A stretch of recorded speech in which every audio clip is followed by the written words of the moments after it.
Good morning and happy Monday, everyone. Welcome to Escape to Nature. My name is Alex, and I'll be your naturalist on our waterholes in Djuma, Mshatu, and Okakujo. But also joining us today is Lauren and Kevin, who will also join us for a little segment, as well as Ralph in Kariga. Please don't forget, this is your live immersement into nature, and we would love to hear from you. Please do send through any questions, comments, or chats that you may like to have with us. We'd love to answer your questions, and we'd love to give you further knowledge on what is going on. But we're currently in Mshatu, and as you can see, we do have a lovely family of Ellies around here. They did just join a bull Ellie that was here by himself, and I think it's the same one that we've been seeing the last 3 days. I haven't yet seen if he's been crossing his legs, but that has kind of been his modus operandi. But we're just going to watch and follow them. I might just track to the right just now and just see where they do head off to. But they are currently drinking this nice fresh water here at the pump, or little spring. Obviously getting ready for some warm weather later. I do think across our locations it is going to be very hot, possibly a little cooler in Kariga. Hi Bruce, yes, what an awesome start to the morning. Great to have Ellies on an early Monday like this. So hopefully it's a good start to the week. I'm hoping that we can also match our mammal species list of yesterday. We did hit 12, and we kind of ended off with some banded mongoose as well. That was very awesome to see. They kind of just rested up and were dust bathing themselves as well towards the end.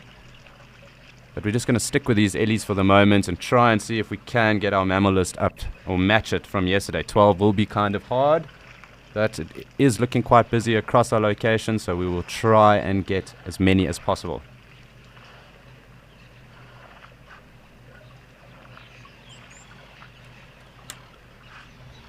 Pretty tranquil. There was a little bit of interaction earlier with the bull and the breeding herd that did come through, but they all kind of seem to be pretty chilled out at the moment. As I said, it is probably a little bit mild at the moment, probably around 24 degrees here, and it will get up to around the mid-30s. So it will be very hot in Mshatu, as well as in Madikwe, and of course in Djuma and Okakujo as well. But when we do cross to Ralph at some point, I'm sure he'll give us an update on what the weather is doing down there in Kariga. But we can assume it might be a little cooler down there.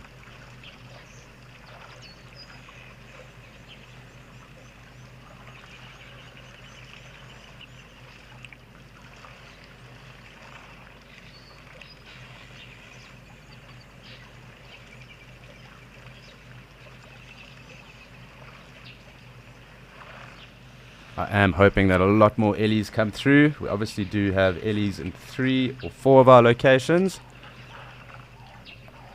And I'm sure Lauren might also have some very interesting interactions. They have been going pretty wild where she is in Madikwe.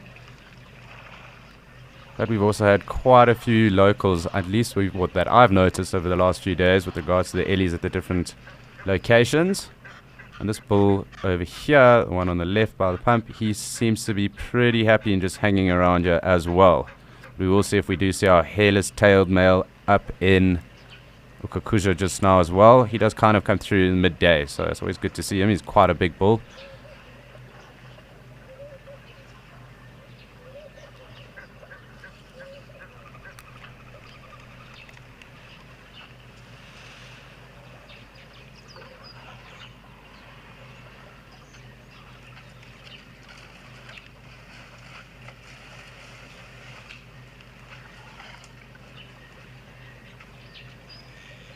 Lovely just to sit and watch Ellies. They always are awesome to watch. I find it quite relaxing as well, just seeing what they get up to. There's always something interesting that they are up to, whether it's communicating amongst themselves. This bull kind of seems to have pushed this young one away.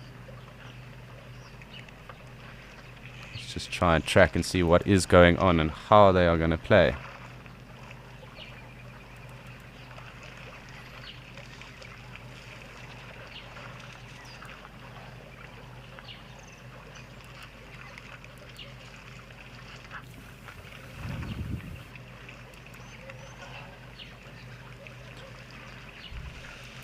These ellies all kind of seem to have dispersed around the dam, so I will try and make sure that we do have tabs on as many of them as possible. I do just want to scan and see if maybe they have started to come here to one of their favorite wallowing sites. They might start spraying some mud on themselves, and that will be cool to watch. Here the branches scraping. It's that very thick skin on the ellie. And an ellie's skin can actually get between 2.5 centimeters to 4 centimeters thick in places. And obviously in those creases, that's where they store quite a bit of moisture, obviously with the mud or when they've sprayed themselves with water. But when you have a thick hide like that, it's very easy to push through the branches or the brush like that and not worry too much about whether it will cut or scratch you.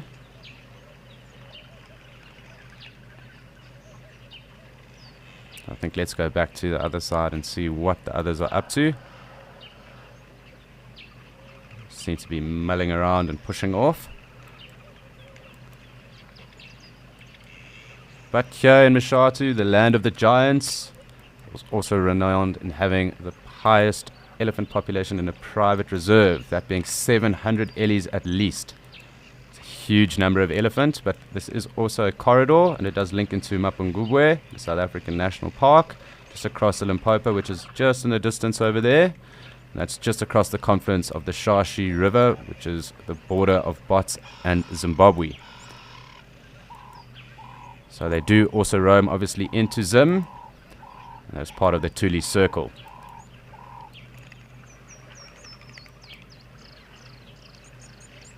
I think let's just probably hang here with these ellies. I think the others kind of have all pushed off behind us.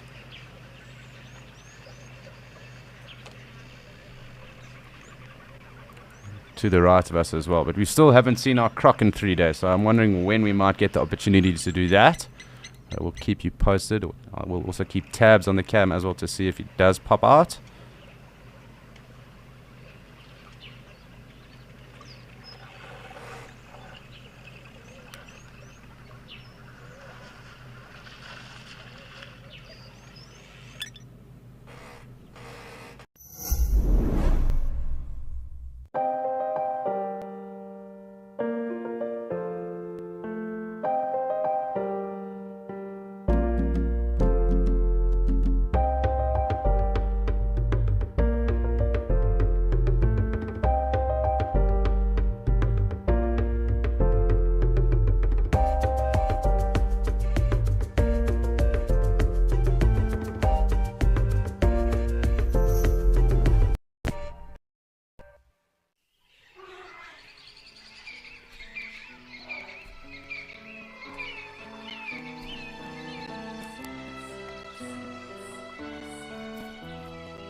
So I'm just panning around and having a little scan to see what else might have happened here on the right hand side of us. Those other ellies that were around did kind of push on the side, so it'll be interesting to see if they're still around here. Otherwise we do have the Egyptian geese that are there, obviously making that loud sound.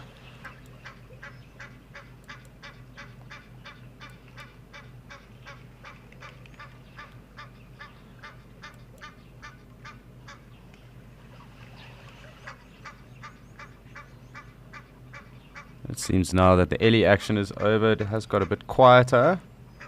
Do have the quelea coming in and out of the frame as well.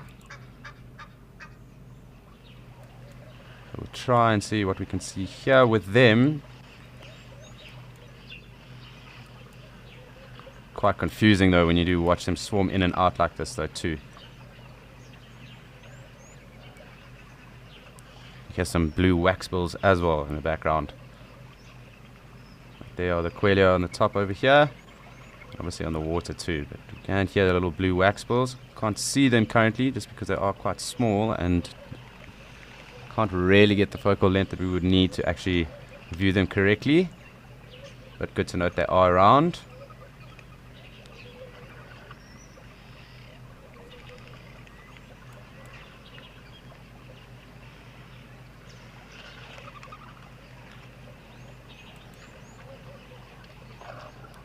I know yesterday in Animal Bingo, Chris was trying to get himself some blue waxbills, and little things like this always do try and avoid you when you are looking for them. So we seem to have some around us right now, so this probably would have been the place for him to be, but obviously they avoided him yesterday.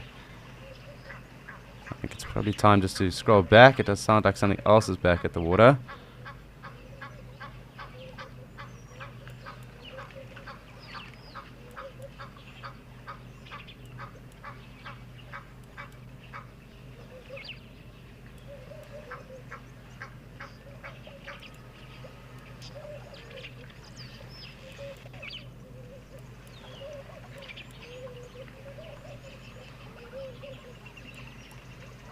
Just bear with me, it does sometimes take a little bit of time to get across.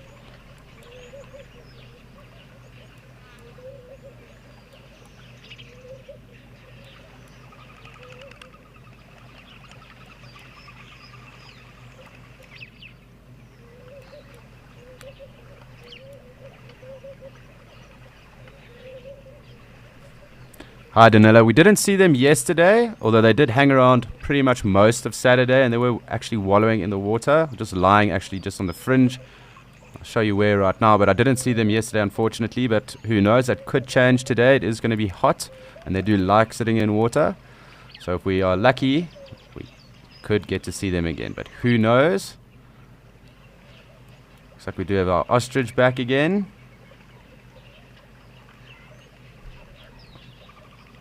And I think we have a Kori bustard again as well. We'll have a zoom in just now. I just want to scan and see what else is happening around.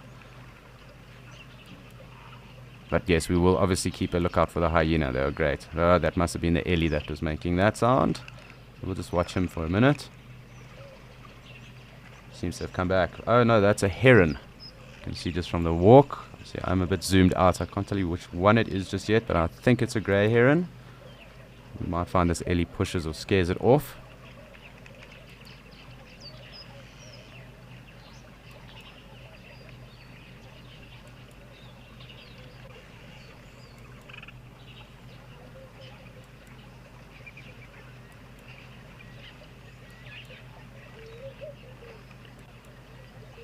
And also hear the guinea fowl in the background too. From the looks of things, that is a female ostrich and the male is behind her, and that is a grey heron that just flew off. So we've had some good birds already this morning. As I said yesterday, I am going to try to keep tabs on how many birds there are, but sometimes I do get a bit confused because of the different locations. As you can see, the ellie being a bit boisterous, just throwing his weight around. Even birds aren't immune.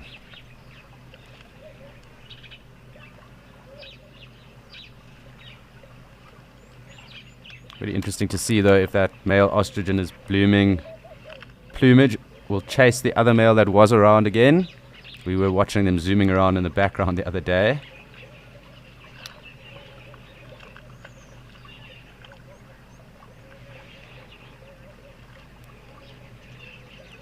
Hi, Eugene. I don't think so. He probably will hang around here and wait for food. It'll be easier for him to set an ambush in this waterhole. Obviously, if the water was to evaporate or leave, so if there was a leak somewhere and it evaporated, he would then start to move to a different location. So probably to a river or another dam. It depends on where is closest and where would have less competition for him. But they'll also fish. So the chance of him leaving to search for food would be quite slim at the moment. There's a lot of water here and there's a lot of action in terms of the amount of game that is coming through. And we can assume there are a decent population of catfish in here as well. But they will also take, depending on their size, probably little frogs and that as well. But being opportunistic, they will take a variety of prey. So the chances of him leaving are pretty slim. He'll probably set up an ambush here. Looks like these are 3 girl ostriches coming through. I can't see currently because the resolution is a little bit pixelated. But we'll confirm.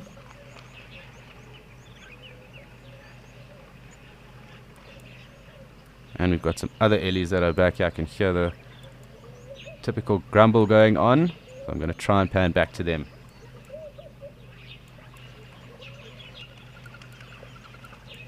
But nice to see that grey heron. It's the first one we've seen here, or at least while I've been on controls.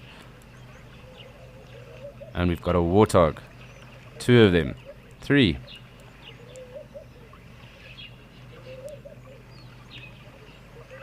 Here comes that other ellie that is coming through there. There's another one in the background too. These warthog might get a little fright. They're probably going to get told to vacate, depending on if they do go there. But where they are wallowing is where we've been talking about how that wallow is probably going to get bigger in size and start to increase. It says there's more activity and it does get hotter before it rains. So we can expect rains in the next probably 2 months, maybe some sporadic rain in between. But the rainy season probably will start towards the beginning of December. That ellie got spooked by the ostrich, and there's the male ostrich with its plumage. So those other 3 are actually the females that are probably trying to court as well right now. The first of our 3 pigs here this morning. We're going to just hang here with these ellies for a second as well. Nice to have this action so early in the morning.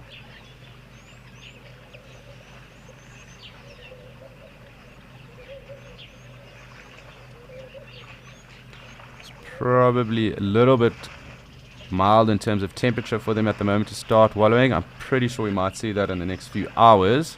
Haven't seen them fully immerse themselves, just the young ones at the moment. But that could change as it does get hotter.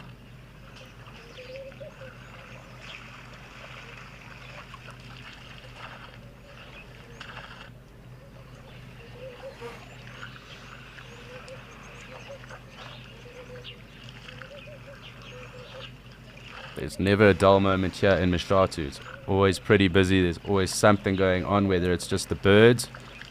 But we have had quite a few animals coming through in the last few days, and I can only think that that's going to increase. As I said, it is getting very hot there, and it is pushing towards the final parts of the dry season.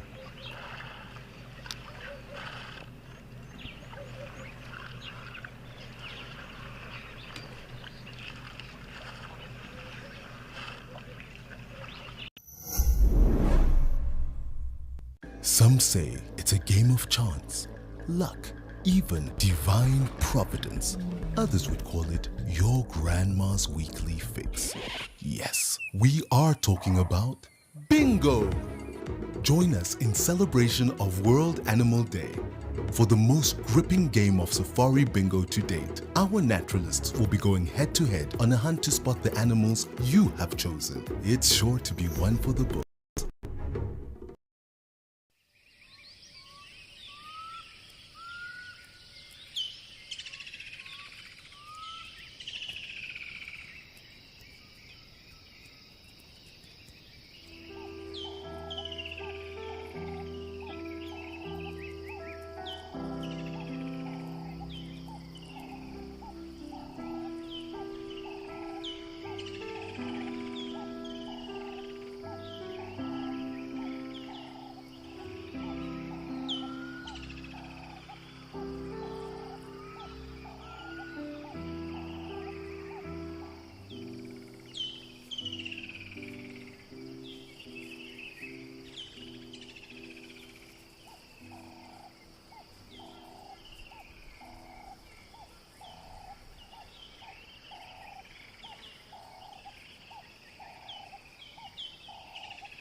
can hear lots of little blue wax bills in the background. That high-pitched little twee that's going on, that is the blue wax bill that is calling. So it seems to be that there's a little party of them around.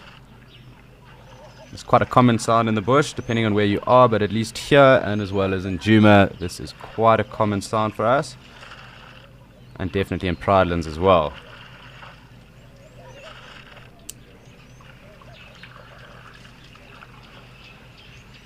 Very pretty little birds.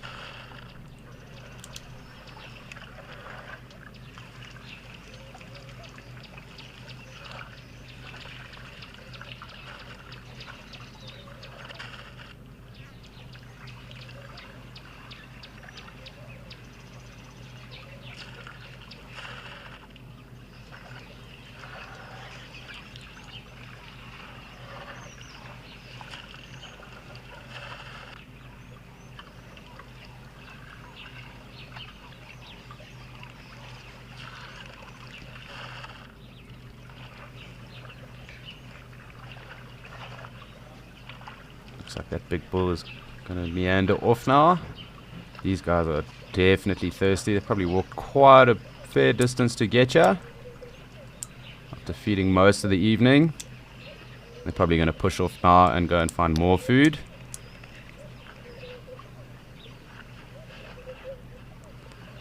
Yes, Ray J, indeed, although they seem to just be drinking currently, so it's probably a pre-match to the pool party. But I'm sure we might get them splashing some mud and water on themselves just now as it does get hotter. But this seems to be the precursor to exactly that, the elephant pool party.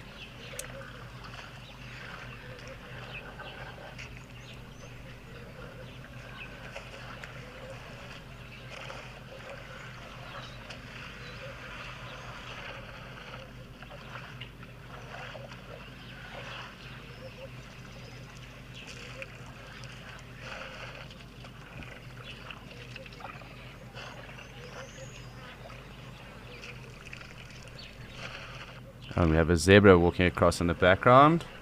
So we're slowly making headway with our mammal list. We're on 4 currently this morning. So roughly a third of the way through where we got to yesterday.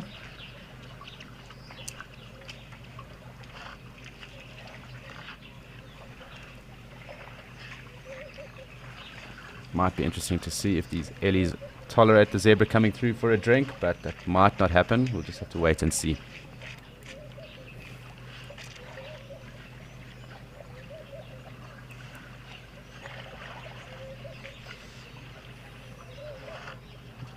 There's another zeb.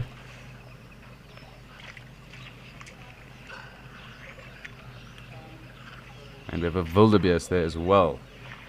So we're up to 5. Look at us go here on a Monday. Great start.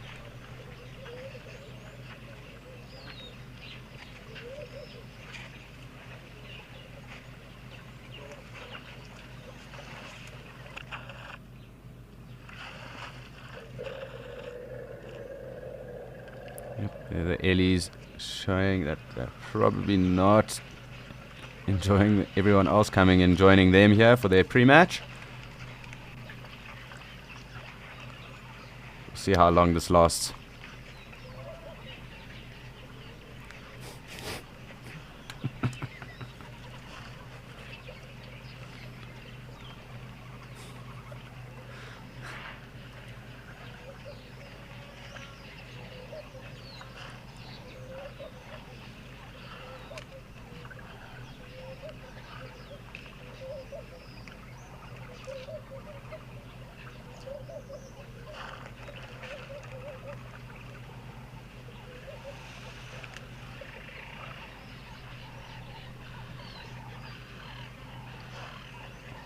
Cool to see the little stripes over there, the 3.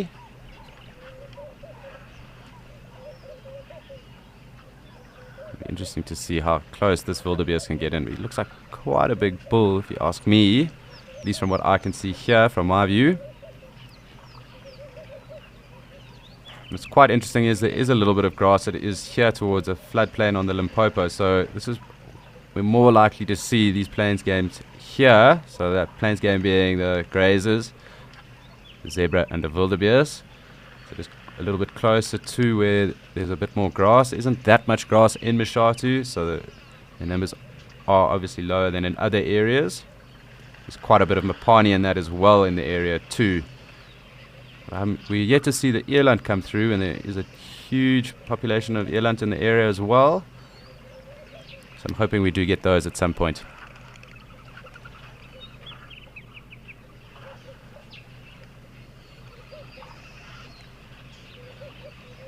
As these wildebeest and zebra decide that they can settle in here, and the Ellies are pretty relaxed, I think it's time for us to go and have a look at what's happening in Madikwe with Lauren. So we're going to head on over to her.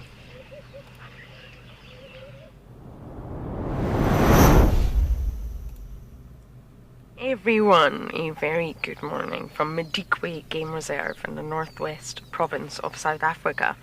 We're starting with a bang on this side. Apparently it's going to reach 38 degrees Celsius today, which is just wonderful. It's going to be hot. And already, Jamala Waterhole, one of our favourite waterholes for sure in Madikwe so far, is already what we like to call pumping. Such an endearing term that I just really love to use out here. Anyway, good morning. My name is Lauren, and I do have David Eastaw behind the camera, who will be doing all the filming, so you can thank him for all the wonderful visuals. And we're just going to sit here, escape to nature with you all, take it really slowly, and wait and see what comes. Nature is nature. Sometimes you're going to have all the action, like the other day we had everything that we could ever dreamed of happening. And sometimes maybe nothing will happen, but that's nature and that's the point. So I'll go silent a lot just to let you hear the wildlife, hear the ambience, feel it, see it. You don't need to hear my voice all the time. But it is still quite early. It's hot, don't get me wrong. It is 9 o'clock in the morning. And we already have impala and zebra. I imagine 10:30 the elephants will arrive. I sent the invite, so hopefully they're not too late. Normally you get giraffes here as well.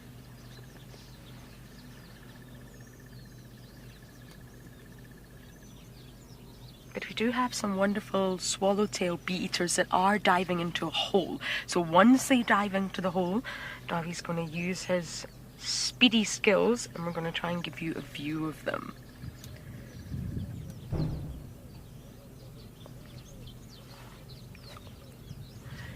Some of you have maybe not seen swallowtails before. Normally in Djuma we see the little bee-eater everywhere all year round.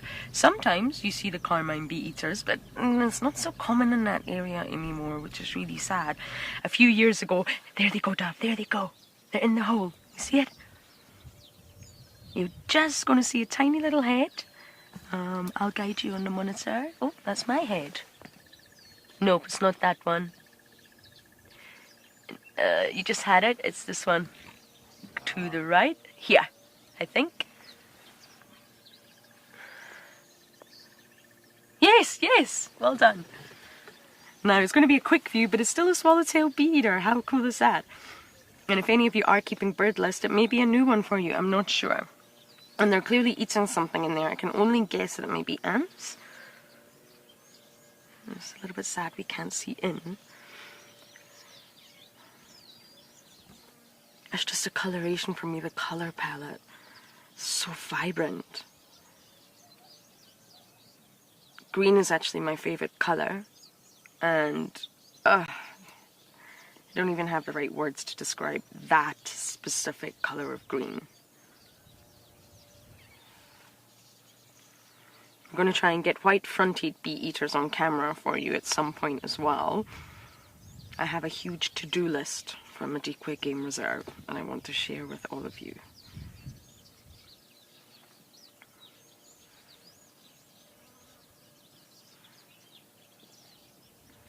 Let's just wait and be patient, because we will get another view. They are there. Oh! Hello!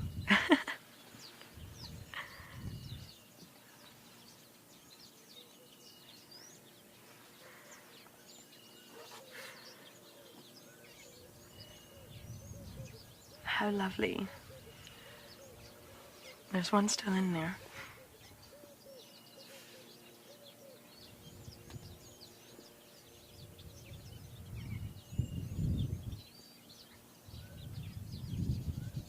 I wish we could see inside and see what it's actually eating.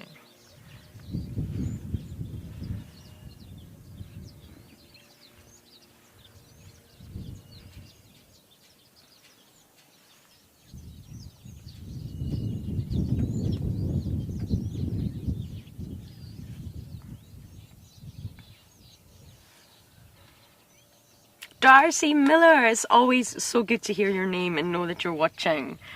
I feel sad to know our viewers are no longer watching, so I hope you're well. And this is a new one for you, and that's great. I always like to add to people's birds list. I don't know what people know or not, and what they've seen or not, but of course, I had a funny feeling this one might be new for you all. I think I only ever managed Little Bee Eater and Carmine in Juma. Oh, European, forgot about that. So I only managed 3 in Juma, but here, this is a new one. And sadly, the views are not perfect, but we'll try and see what we can do, because I think they're going to be very busy here all day.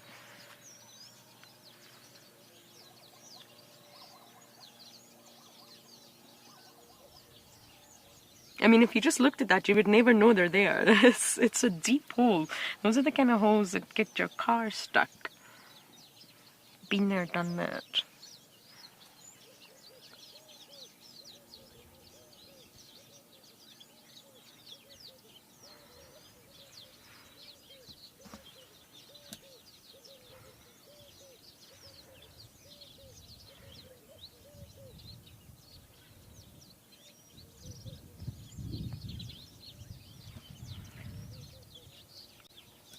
There's something so wonderful about just being able to observe a water hole, because it's not a case of watching a sleeping lion, one single species not moving. A water hole is so integral and fundamental to the life out here, and it's so dynamic. It's different species all cohabiting the same space after the same thing, which is water. All probably feeling the same thing, whilst quenching their thirst. And some come, some go, some stay for a long time.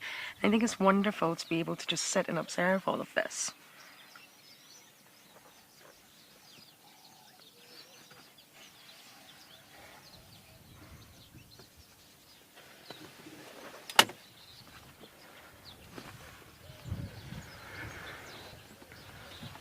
Frankie, pretty much, to be honest with you, not straight away. There is a moment of, where am I?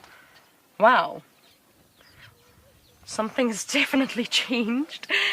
And obviously the birthing process takes a while, but within 20 minutes they're standing, they're walking, and very, very quickly they're running. And that is because they are sort of born ready to hit the ground. Most animals that are prey species, and I hate to use that term, prey species, I don't want to use that. Most animals that are common prey for predators will have that adaptation. Impala as well. Their young can't really afford to be weak, underdeveloped, and small, and not able to run away. If that was the case, the species in its entirety would not really survive. And that's why it really doesn't take long, even for giraffes, for the young. It's incredible to watch, to sort of get up on their feet, on their 4 legs, and really start walking, and then very quickly running. It may be a wobbly run, but it's still a run.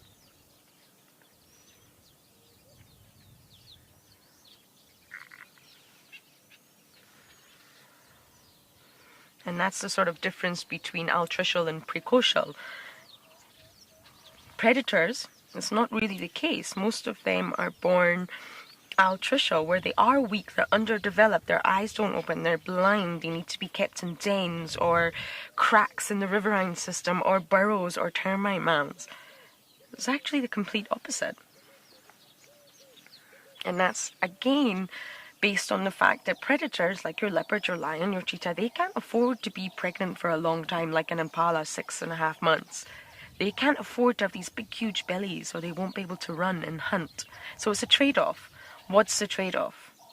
Be pregnant for longer and give birth to precocial young, or sort of be pregnant for less time and give birth to altricial young. Everything in the animal kingdom is a trade-off.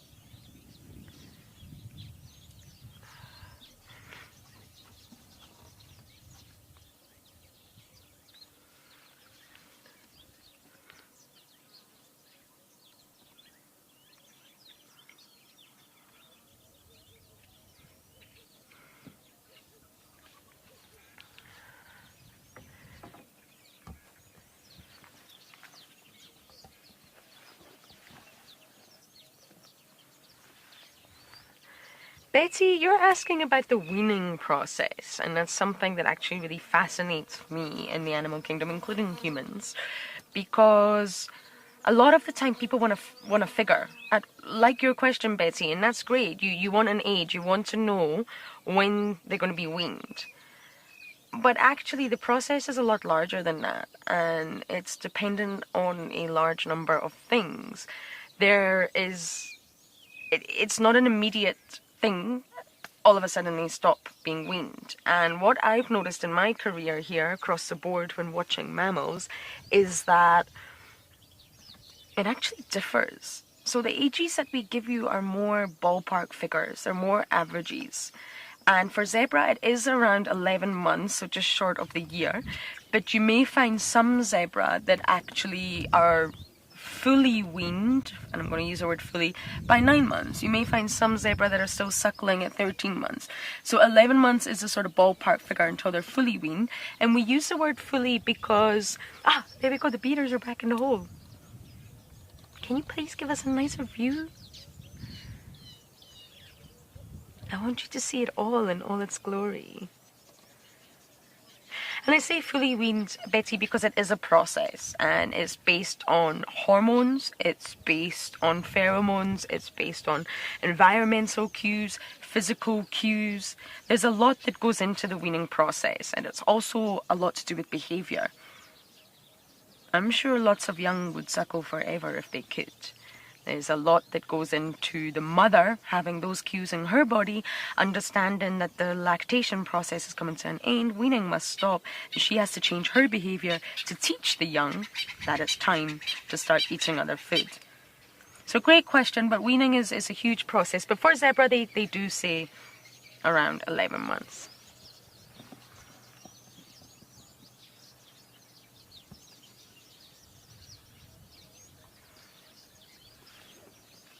Now I think we might be able to give you a view of the bee eater here.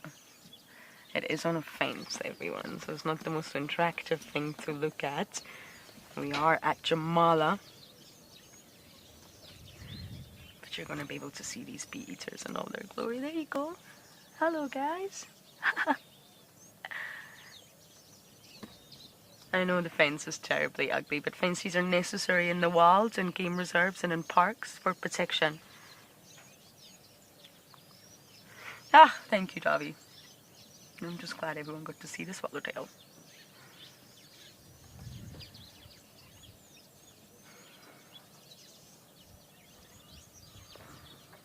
Got something.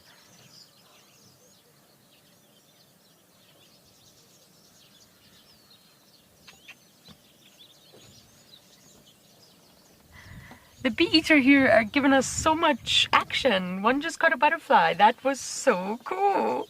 I've never seen a bee eater catch a butterfly like that. Live hunt on Escape to Nature. We always think of hunts as predators, but really, predators exist across the board. In the ocean, fish, insects, reptiles, amphibians.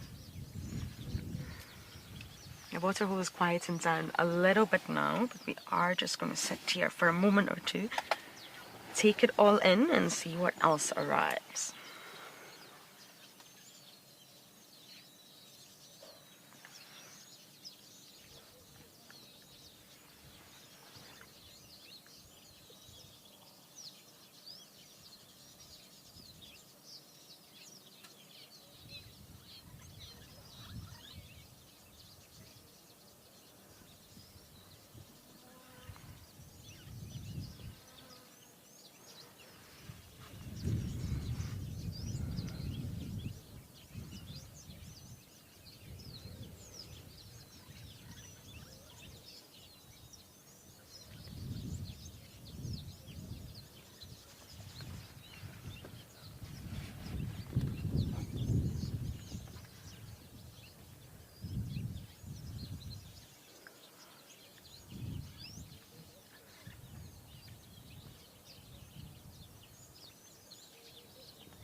It didn't take long for it to get busy again. I don't actually know if this is the same herd or a different herd.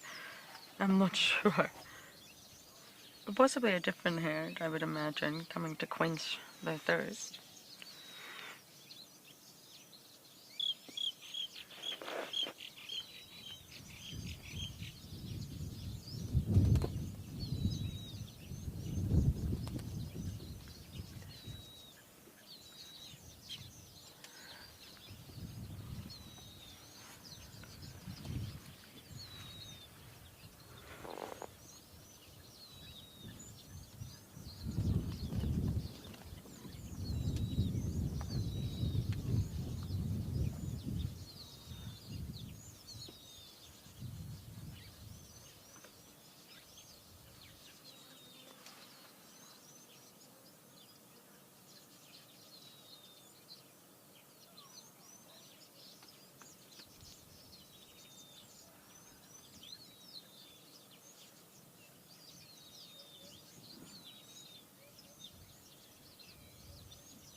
Oh, why is everyone upset all of a sudden? Are you causing trouble, mister?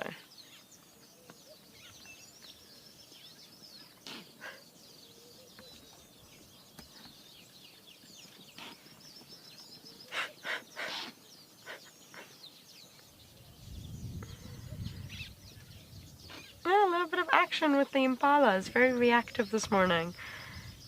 I have a funny feeling it's internal politics. So as we sit and watch the drama, we are going to send you guys over to Alex, who's now in Juma.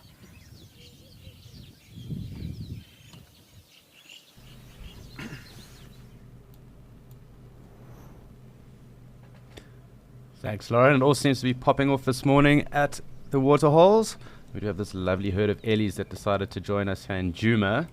They are starting to push off, but there are a few young ones around as well, and they were playing. I just want to see if there's any left. Not too sure about how Dewey felt about them being around. Didn't see him yet this morning. It looks like they all are slowly making their way. There is a little mud wallow that I can see that they are moving towards. And it was interesting because it looked like they were starting to get into the water itself. One or two were playing. I think this bull is kind of following on. They hang back from the herds as well. So you'll always find them actually trailing the herd as opposed to being in and amongst them. So there's 3 of those guys there. They're all kind of just taking it easy now, but I will come down to here and zoom in because this looks like where they are going to start sunscreening themselves for the afternoon, or the rest of the day at least. We can just get in there nice and tight. You can see the little babies rolling around and frolicking right there. And there's a couple of small ones as well. Can't see them through the guaribos just yet, but I'm sure we will get a better view now. It's always fun seeing Ellies playing with the mud like this. There's one of the little ones, but there's some smaller ones as well that I did notice. 2 other smaller ones, and one that was actually quite young. Probably just starting to get the use of its trunk.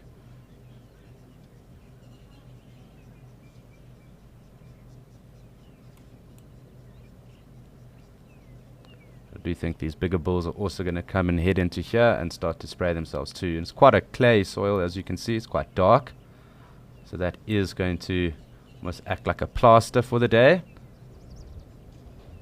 It's almost like they're doing a cement wash.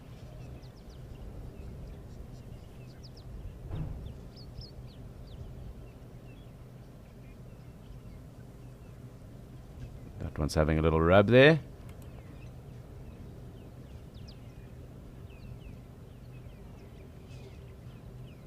Here we go. Some of the bulls are probably going to get a bit more boisterous around the mud now. We might see the breeding herd actually push off. But it does look to be a scorcher in the Sabi Sands today. I'm pretty sure it's going to be very warm this afternoon. That young bull also trying to get back to his breeding herd. Looked like we missed the little Ellie that was here. I did really want to show you guys that because it was very cute and was actually playing and swimming in the water just now.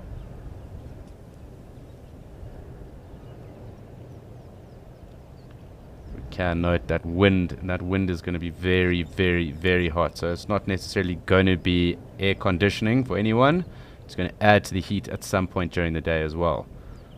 So that will start to create thermals, and I'm sure if we were on the ground we might have quite a good opportunity of seeing some decent vultures today, just because the thermals will obviously assist in them flying as well. And that obviously does help with how far they can actually travel in a day. That being vultures, have been recorded, or some of them have been recorded over vast kilometers, and even in different reserves over different days, in different parts of the country.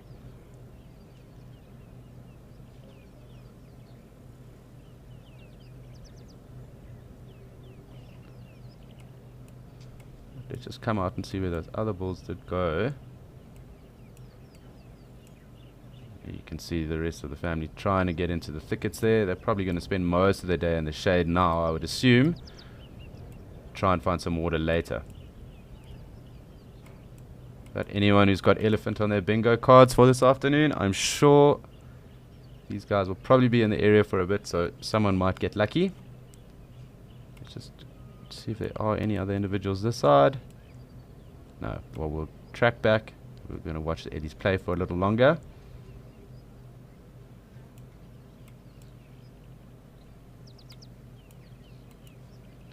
Fortunately, we do have the guaribos that is right there, and the guaribos, or the magic guari that's right there, is also known as the toothbrush tree. So when you are on foot or in the bush, your guides often will show you how to make a toothbrush out of that tree, which is right there, the green one. They'll often teach you how to make a toothbrush in the bush with that tree. It's almost more like a shrub, and they're kind of more found on the brackish areas as well. Decent cover for lions too, so you do kind of want to watch when you are walking an area what is underneath those trees. Once or twice you've been spooked. But obviously it does supply quite a decent amount of shade and covering as well. Not really eaten by too many things. But it is a handy toothbrush.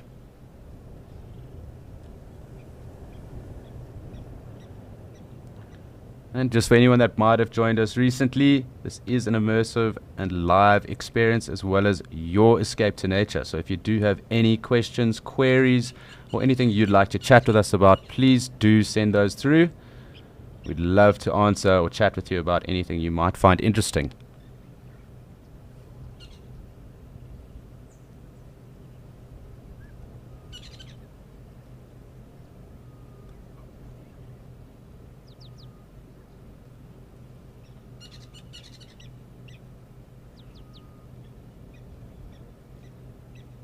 Can hear a grey-headed bushshrike as well, that kind of long drawn-out call. Kind of hard to see them, they do pop in and around the bush, so you do need to be quite close to them generally, but there is one definitely calling in the background.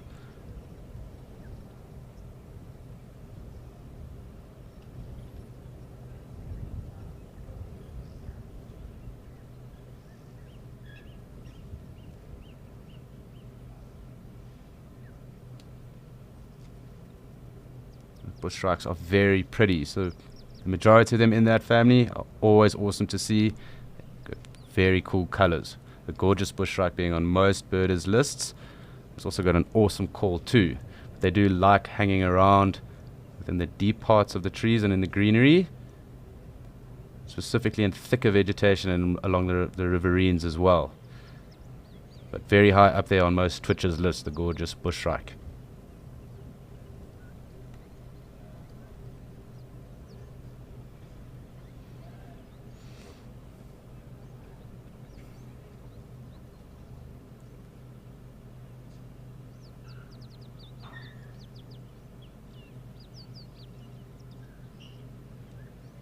Do think that this might be a bit of a theme for today. I think with it being quite hot or getting quite hot in all of our locations, we will see a lot of Ellie action today, which is always fun and great and a great way to start the week.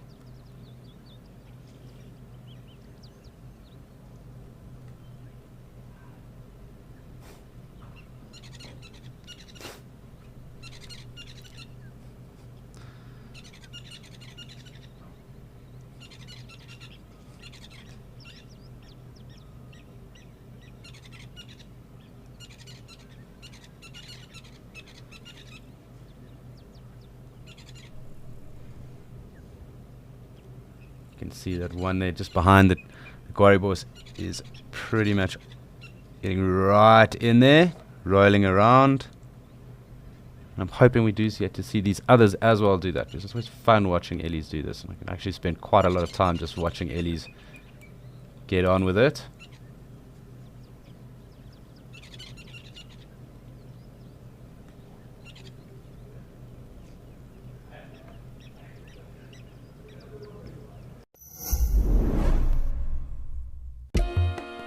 Have you heard? World Animal Day is on its way, and with it, a very exciting game of Animal Bingo. Join in on the fun with your very own Animal Bingo shirt. And who knows, perhaps wearing one of these lucky shirts in support of your favorite naturalist could help them win. Find this and more in the Wildlife shop today.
It seems to be just the right time to get the sunscreen on.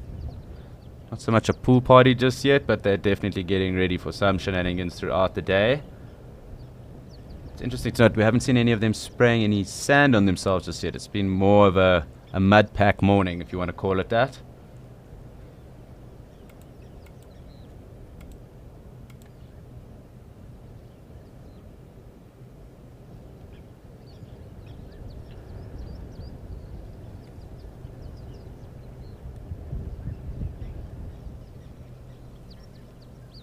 Yes, Alan, it does seem like it's going to be quite an eventful day with elephant. We can only hope, though. Can't script elephant or the wildlife or the wild. But I think you are correct. It does look to be that we will have quite a lot of elephant action today.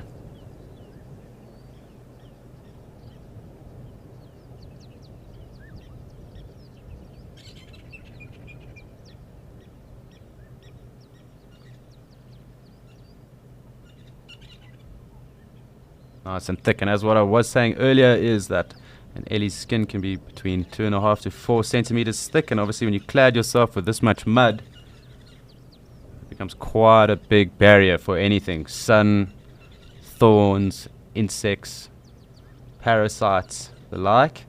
So it's always fascinating to think about how thick that skin actually is. It's almost like an armor.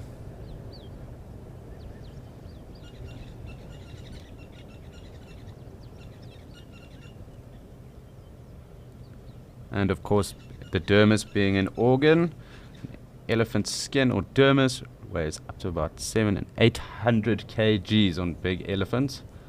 So there's a huge amount of skin to be carrying around with you. If you can consider carrying 600 or to 800 odd worth of skin on yourself, it'd be quite a burden, I'm sure.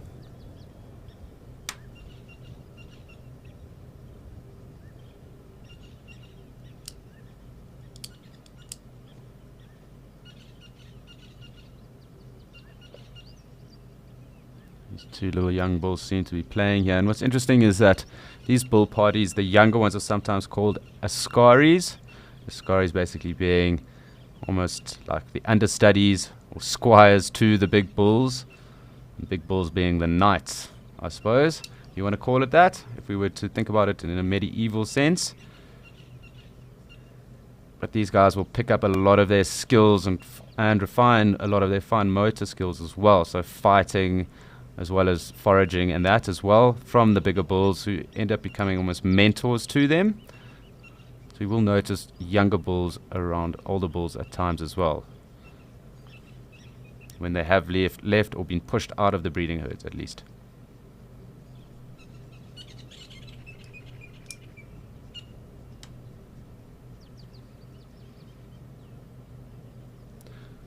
While these guys are playing, I just do want to have a quick little scan around here. Just see if anything else might have joined us. Maybe Dewey's decided to pop up, him or his girlfriend.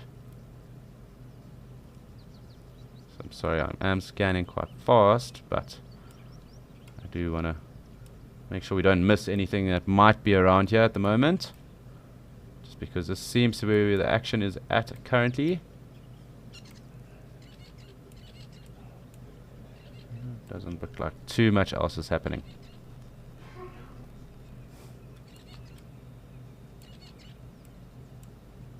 I'm also yet to see the brown-headed parrots that are nesting around here. They might have actually left. It was a few weeks back. But we will go back to our Ellies. It seems like they are the ones that are hanging around for now. And we are yet to see Dewey this morning. So if anyone did, you're welcome to comment and send that through. We'd love to know if him or his girlfriend and the calf were seen.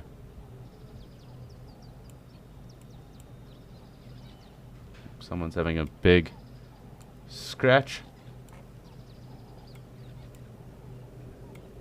Getting right in there.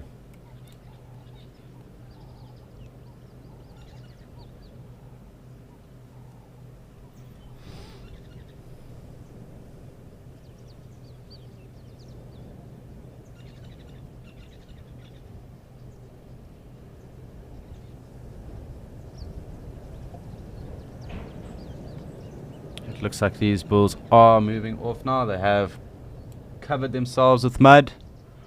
I think we're ready for a day of feeding and foraging. So they're going to head on off into this thick vegetation. It's so interesting to watch Ellies when you are with them like this in thick areas. There 1 second and gone the next. Almost like ghosts.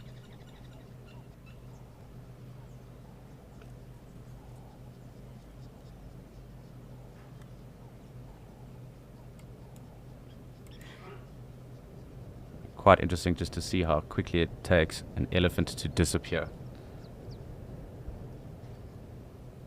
And of course, when they are in the thick stuff like that and you are around, the only real sign you might hear is obviously a trumpet or the breaking of vegetation or trees. And maybe after having a mud wallow like that, you might hear them rubbing up against things. So you'll hear that coarse, thick skin up against different trees, possibly rocks, and definitely stumps.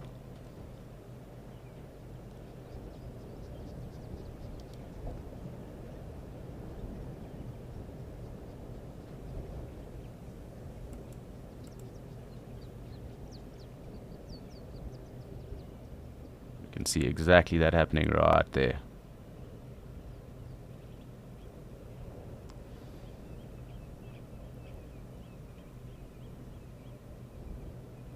I suppose it's almost like a deep tissue massage to some degree.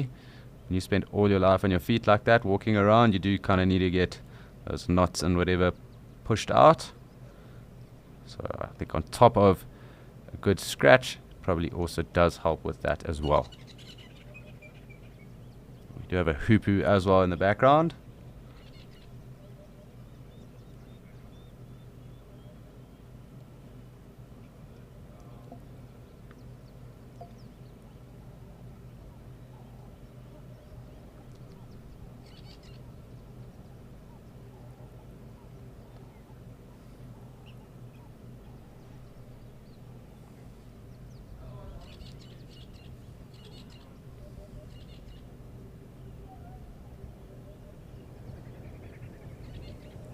And the Aramark babbler as well. You can hear them too.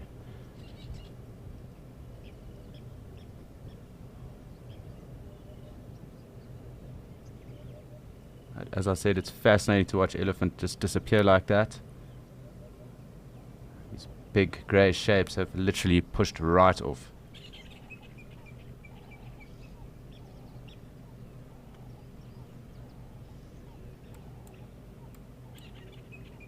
So just great to have that as a reference. Literally, obviously if we were here 5 minutes earlier, we saw them wallowing, and 5 minutes later, they have literally disappeared. Can also hear the little Birchall starlings as well. They seem to be quite common around here.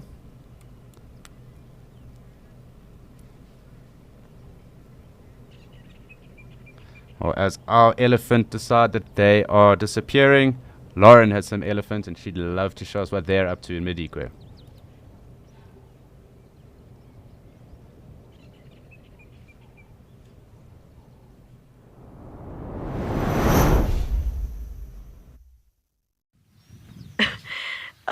Yes, we have a new incomer to our waterhole. Just one, but he's here. A little bit early. I said 10 o'clock, but that's okay. Better to be early than to be late, right? That's what my mother always says. I don't like being late. It stresses me out. But you can see Mr. Elephant has arrived and everyone else has vanished. Could be coincidence, but generally it's not necessarily fear of elephants, although using the word fear with regards to animals is a tricky one. But it could also be that elephants just tend to dominate waterholes. They're noisy, they're splashy, they're reactive.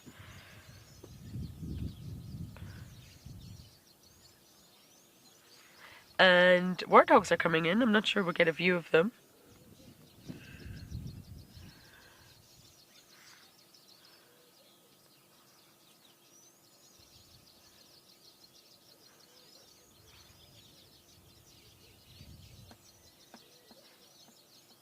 Looks like we've also got another species making their way down at about 1 o'clock, Darby. I think it's kudu.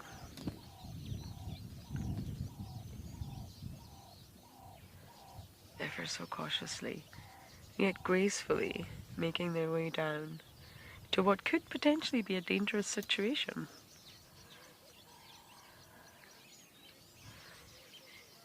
Predators lurk around waterholes far more in Madikwe than they do in the likes of in Juma or the Lowveld. They really lurk around waterholes waiting for their chance.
Did you get that name, Darby? Maria.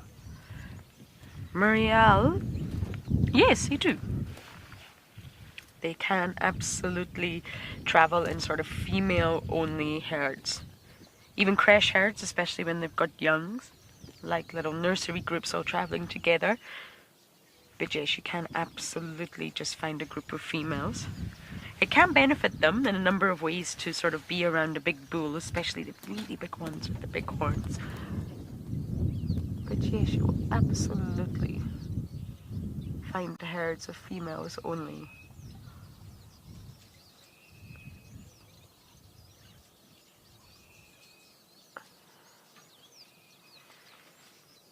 The role of the female in the animal kingdom is really fascinating and really non-linear and very interesting when you dive into the deep role of feminine, and we'll come back to that in just a moment.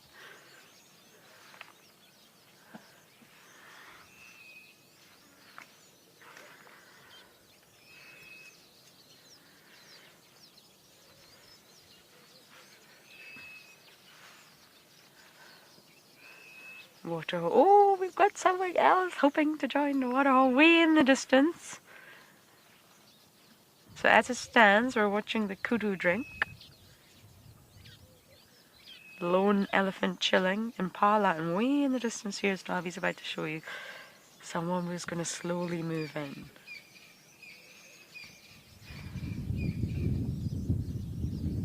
Guessing a male from the size of it.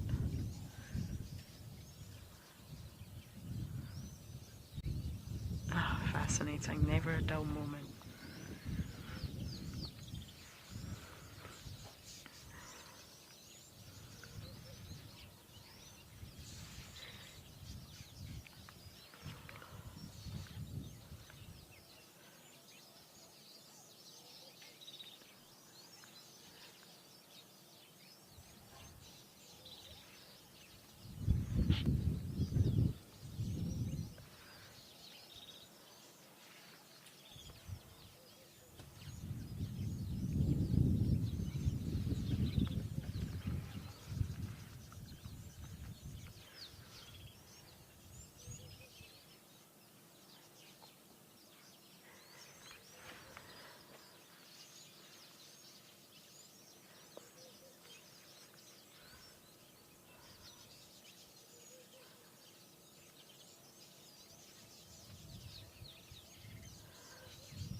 ever so slowly approaching. It's just been so wonderful to just sit and watch this male giraffe. Pretty sure it's a male. You shouldn't actually assume, but just from the size, the fact that he's on his own. Yes, definitely a male.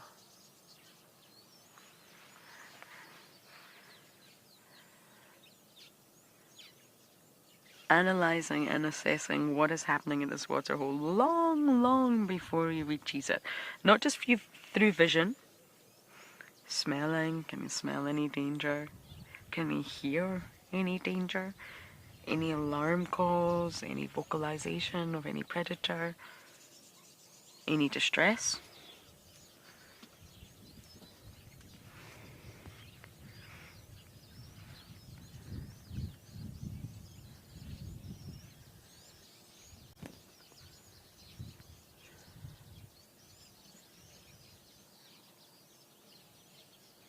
It's almost like a mini soap opera at the waterhole.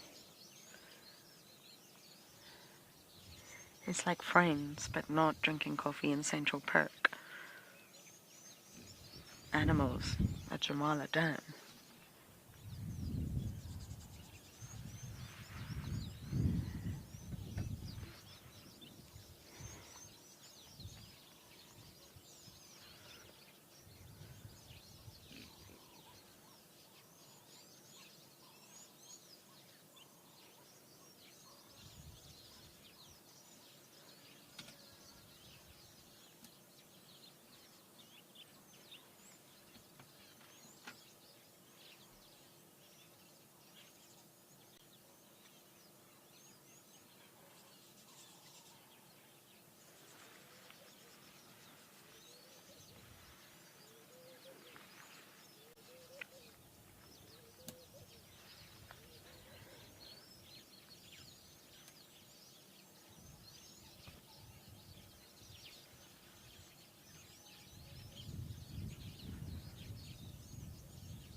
Oh, look, incoming. This is getting exciting now. So we've got a giraffe ahead of us. And just to the left of us, Darby's already on it. We've got another species. I can't see how many. I can only see the big bodies moving through the thicket. But they're coming. This is getting exciting. Just here, Darby, there you go. Buffalo. Probably some dacaboys, but let's see. Could be the herd. The herd have been moving around here. But I have a funny feeling it's just a group of dacaboys. Muddy boys. Grumpy boys. This is exciting.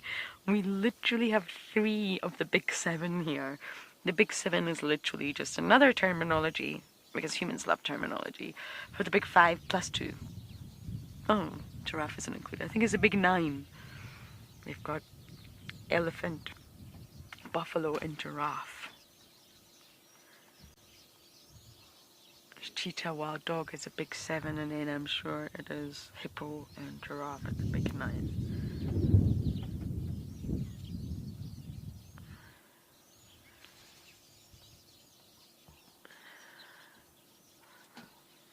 I don't feel Mr. Elephant here is entirely thrilled to have this busy waterhole, are you?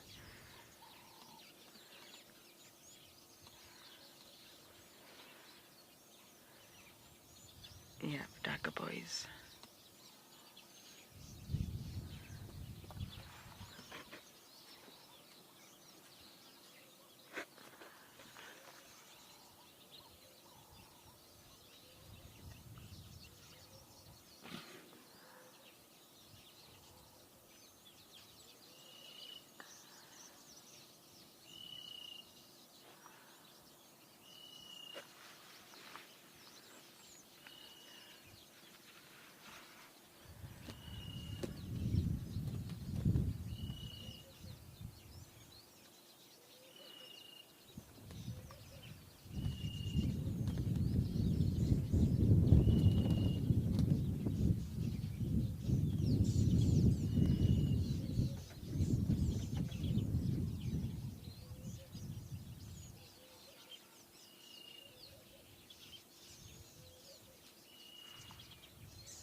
Karim. Sorry, Morgan speaking a little bit fast for me. Karim, you are asking what is the best defense? For giraffes against predators. Karim, really? Sorry, I'm just trying to watch this entire scene unfold in front of me. It's fantastic, and Impala's about to enter as well. Karim, their legs, really. So, if you look at this boy here, he's so incredibly huge. And his muscles, look at all those muscles that are just really heavily equipped to deliver quite the kick. And there are some very disturbing videos online, actually, of giraffes kicking lions, and it can be very fatal. So giraffes are in quite a vulnerable position in that their unique body structure is well adapted to their body size, but also it leaves them in quite a vulnerable position if they lose balance.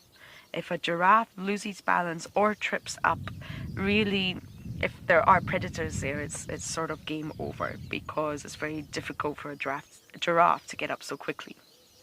So it's a double-edged sword, really, but if a giraffe stands its ground against predators and kicks, my goodness, it could kill. But of course, one giraffe and an entire pride of lions, it could panic, and that's what the lions want. The lions want the giraffes to panic, run, trip, and fall. That's the ideal scenario. So the best defense is to sort of stand your ground, always see, always look with your incredible vision.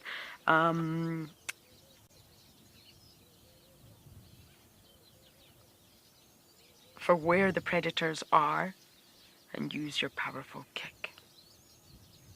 Look at this, a giraffe just watching a buffalo. It's amazing. Giraffe is thinking, I'm never going to get this timing right. It's always busy.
Little Fant. Little Fant. How lovely. You love the Madikwe feed. Thank you, Lauren, Davi, and Wild Earth. I love it too. I love it because of the contrast. I love it. Sorry, I thought I saw one of the birds that I'm desperate to put on camera for you, but it's not, so don't worry. I love the fact that it really contrasts with the low-veld Djuma, very different environment, different biomes, different parts of South Africa. Then, of course, I moved to the Eastern Cape, which again was another huge contrast, completely different environment, completely different climate, vegetation. And then, of course, I've now moved to the Northwest, another very different part. And I just love the fact that we can compare all these places, contrast all these places. Yes, we will see a lot of the same species, of course, differ in some areas, but different adaptations, different vegetation types, different views, different landscapes. I love that too, Little Fant.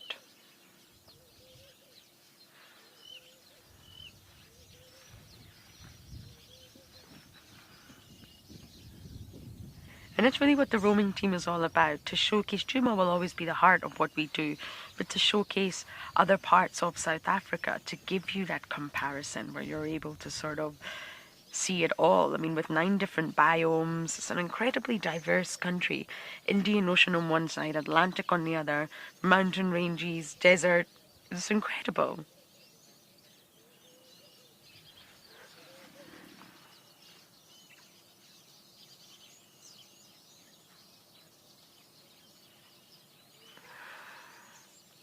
This poor giraffe can't decide where to drink. I think he wants peace and quiet. That's not going to happen.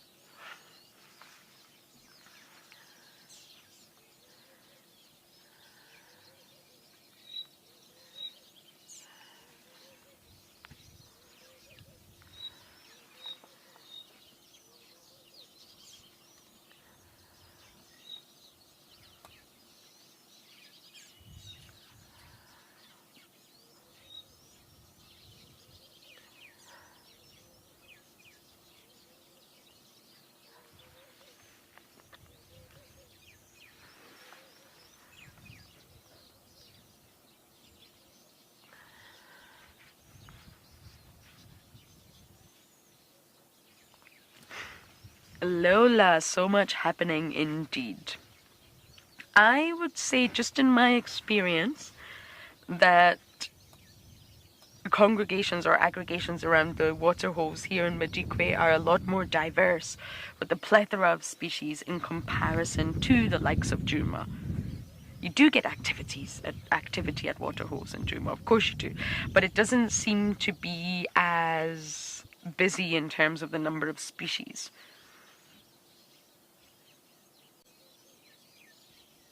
If you think of Djuma Waterhole, you've always got the hippos, Dewey, and his number of girlfriends. Dewey's very busy these days. Of course, you'll get Impala coming down, and Inyala. Possibly the odd bushbuck that comes from Djuma Camp and then runs right back to Djuma Camp for safety. Elephants in summer, they'll spend a lot of time there, but really I just feel the concentration and density of species here is a lot higher. The giraffe's done a full 180 degrees. Looks like the buffalo are over it, really. They didn't wallow or do the roly-polies that I hoped they would.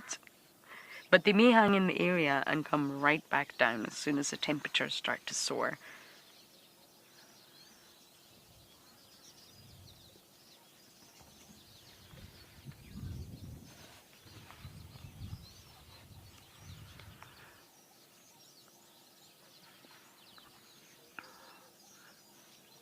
He looks like he's getting ready to drink soon. Let's sit and wait.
finally taken a drink. Watching this giraffe drink actually makes me really thirsty.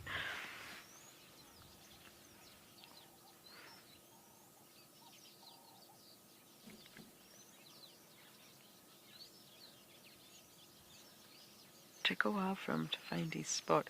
He went to the same area as the buffalo, which makes me think maybe that's the best area in the whole waterhole.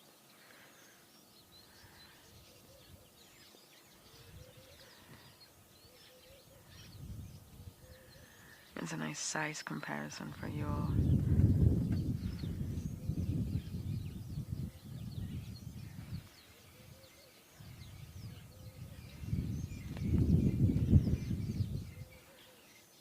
That is definitely thumbnail of the day from Madikwe. It doesn't get much better than that.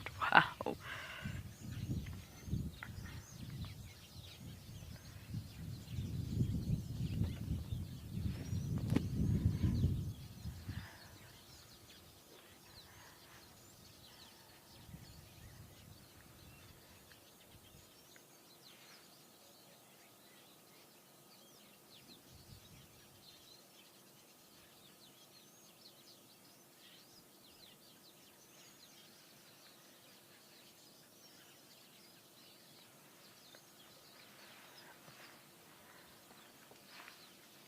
It's almost like there's a time schedule. You get the buffalo come in, the zebra come in. The zebras have all but disappeared. I can't even see a single stripe. Then the buffalo come in, gone. I can't even see a big brown bottom. Giraffe comes, elephant comes, goes.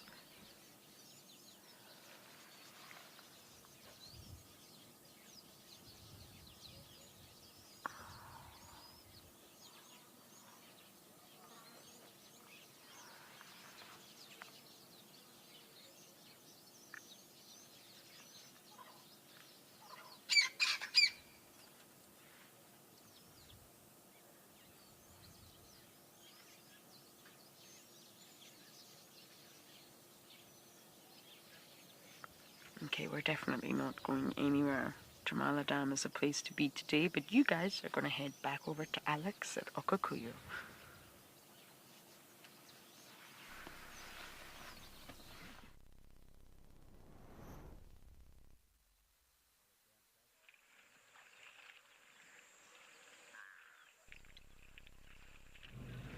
Well, Jamala Dam does seem to be the place to be in Madikwe this morning. Okakuyo does seem to be the place to be up here in Etosha. And we do have quite a number of different species around, so we are going to be ticking them off on our list. I'm going to try and zoom into these kudu because we haven't had too good a sighting of them recently. They did get pushed off yesterday. But there are quite a number of zebra around, and there were a few wildebeest around as well. But it's a nice little family group of kudu that have come down. And as noted, they are always in a loose association. So the bulls don't necessarily travel with them. They do form a loose association. So the numbers will increase and decrease throughout different times of the year, depending on how much vegetation is around. And obviously the quality of that vegetation too. As always, we also have the Cape Crows calling in the background. Seem to love hanging around the waterhole here too. But we're just going to sit here and watch these kudu for a second. Hopefully this dazzler zebra will come in and dazzle us as well. We'll give them a few seconds too. But interestingly enough, it was quite empty around this morning. So it has picked up decently here. I am hoping we get some giraffe through here as well, because there's some interesting facts around these Angolan giraffe that we find up here in Etosha. I'd love to share with you, but obviously we need them to come through. Don't just want to talk about animals that are not around.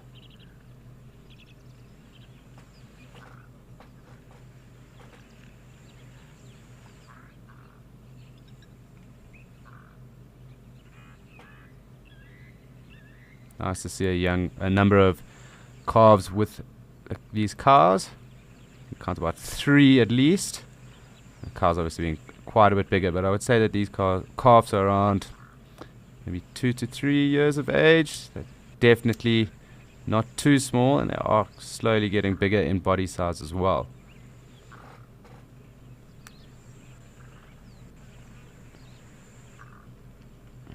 But also, as always, this is a live and immersive experience. So please do send through any questions, comments, or items you would like to chat about. If you find anything interesting at any of our locations, we'd love to answer or chat through with you. It's always fun hearing your guys' take on what is going on.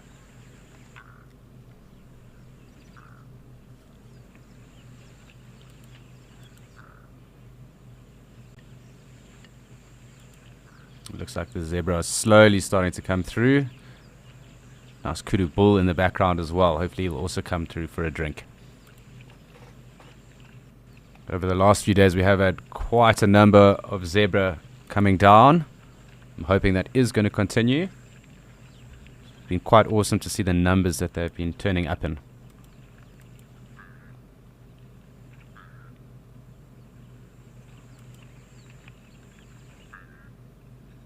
Do also have some oryx in the background too.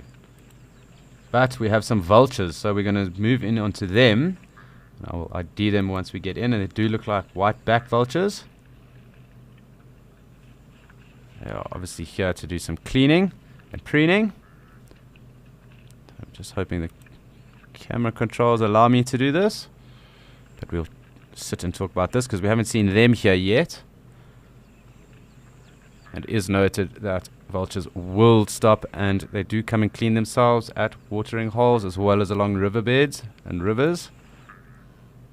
A number of areas I know of, at least in the Kruger, where it is a good space to go and see them, particularly along the Sabi Sand confluence.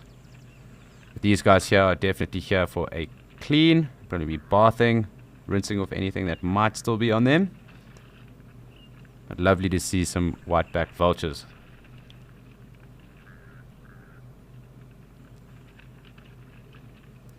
First for me up here at least, specifically on this waterhole, so it's great to see that, and it's actually awesome to see how long they might hang around before they get pushed off as well.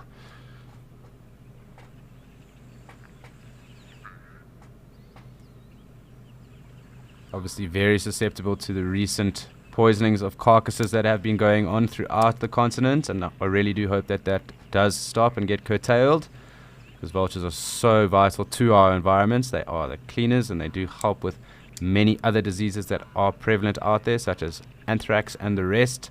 They help curb the spread of those things as well. So anyone that wants to poison carcasses for illicit means, generally for the muti trade, not a good idea, because you do heavily affect ecology and the natural world around you as well with that. Also, these vultures travel from country to country, so not only are you affecting local areas, you are affecting other areas across borders as well. It's very important that we do keep our vulture numbers up and protect them as much as possible.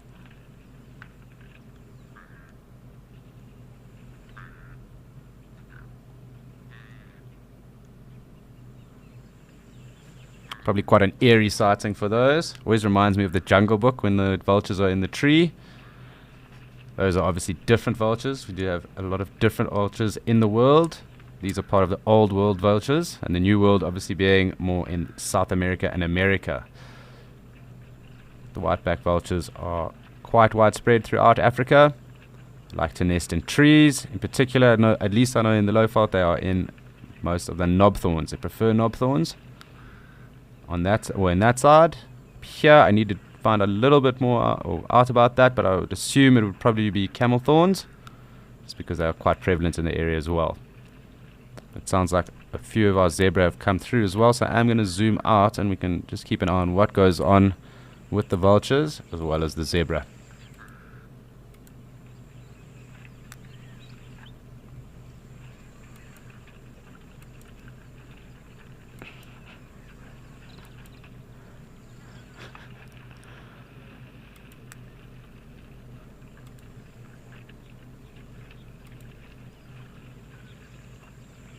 So the zebra have come through, as we said.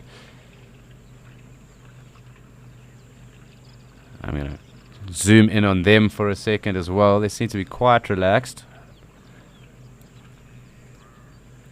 And again, also just to get that dazzling effect when they do come through. But it looks like that Kudu bull as well has decided he also wants to join the party. Let's have a look.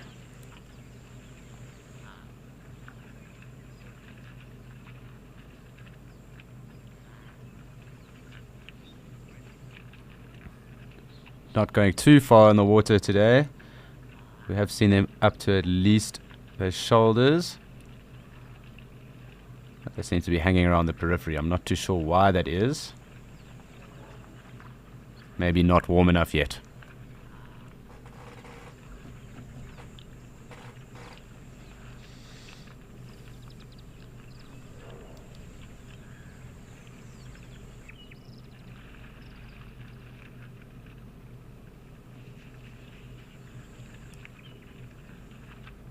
So there was some activity yesterday that did scare off a lot of the wildlife that was around the waterhole, and these vultures might be around because of that. So it is possible that there could have been a kill around the area.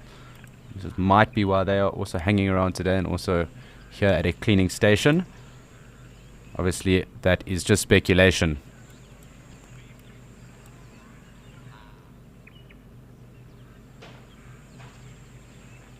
We do have wildebeest as well.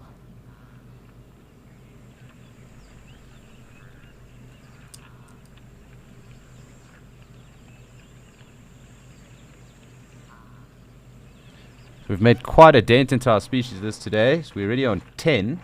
So it does look like we could hit our 12 again. I think that might be the benchmark for the next few days, especially as it does get hotter. From what I've noticed, at least there is quite a bit of a heat wave that is going on, at least in South Africa. Maybe not so much up here, but it was always hot in Etosha anyway, so we can expect vast different numbers of species here.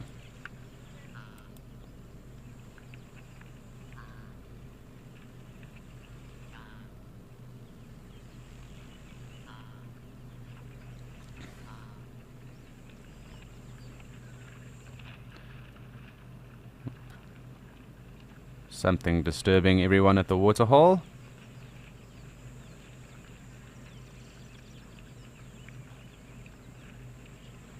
And straight back to it. So we can also hear the springbok just, I suppose it's almost like a little lamb call that is going on, and that is them.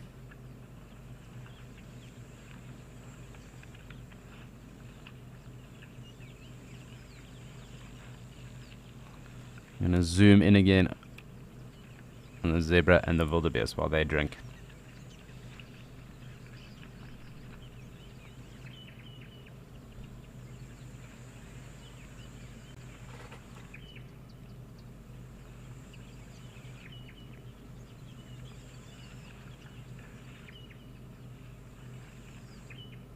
And we can see Dabchick just popping in and out of frame there. It has dived down now. There it is again.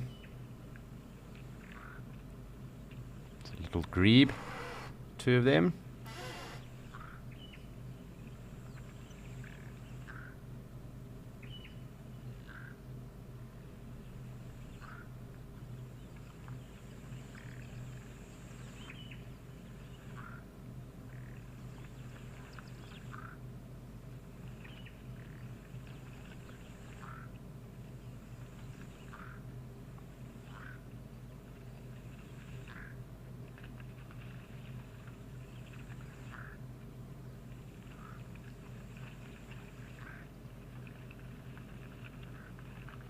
Definitely quite uneasy today. I'm not too sure why that is. Maybe at some point we'll find out something interesting, or big with claws and fangs might come through. Who knows? We can only hold thumbs.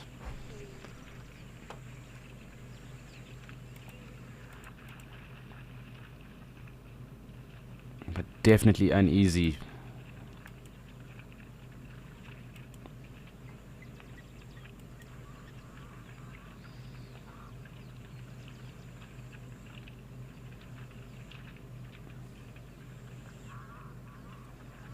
I'm just going to pan further right again because it looks like something. Well, everyone kind of looks to the right, and I don't know if that's just to be with the vultures. They're also slowly clearing off. But we do have quite a bit of action coming through on the right anyway, so who knows what is actually going on. We'll just have to wait and see.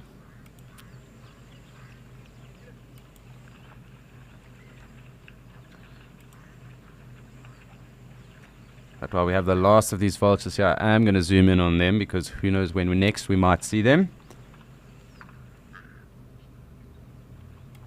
It does look like they are getting ready to move on.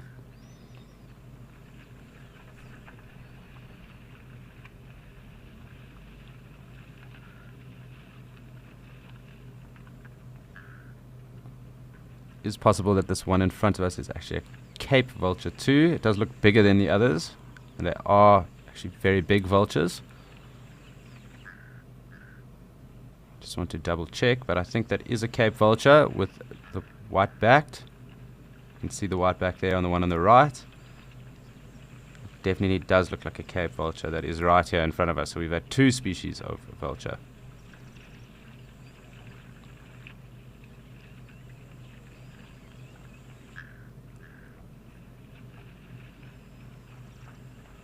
Yeah, most definitely. That is a Cape vulture that is right in front of us, along with the white-backed.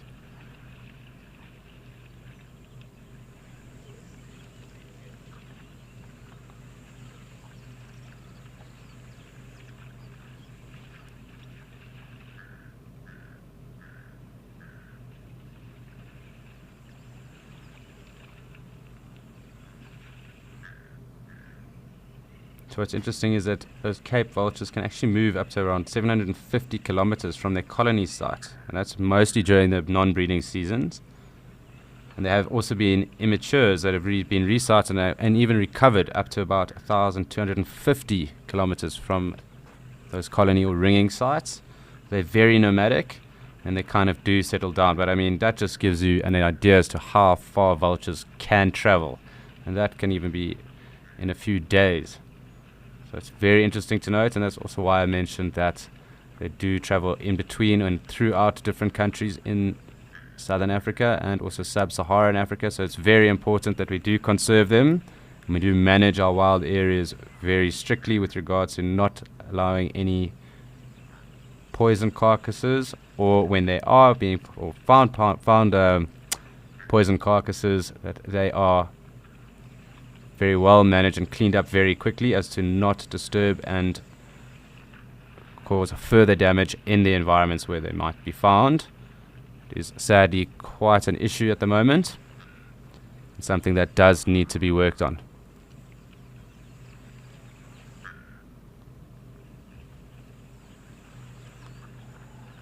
But great to see two different vulture species here.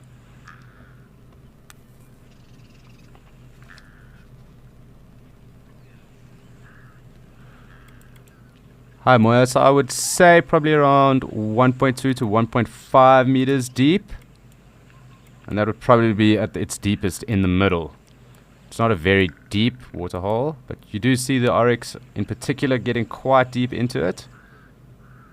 But as I've said today, it does seem that everyone's kind of holding off. These springbok here on the right are getting in.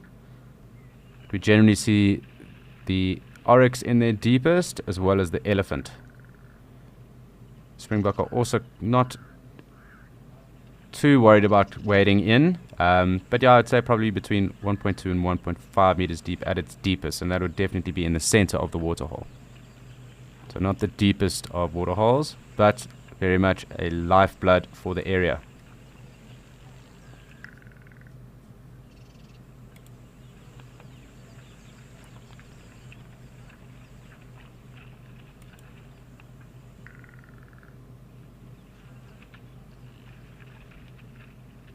And very busy today as well.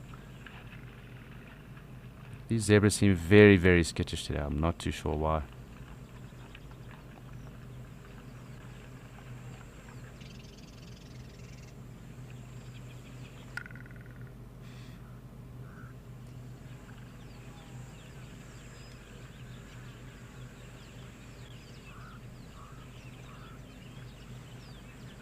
As you can see, one of these springbok are pretty deep as it is. They obviously aren't the tallest of antelope or gazelle that we do find around here.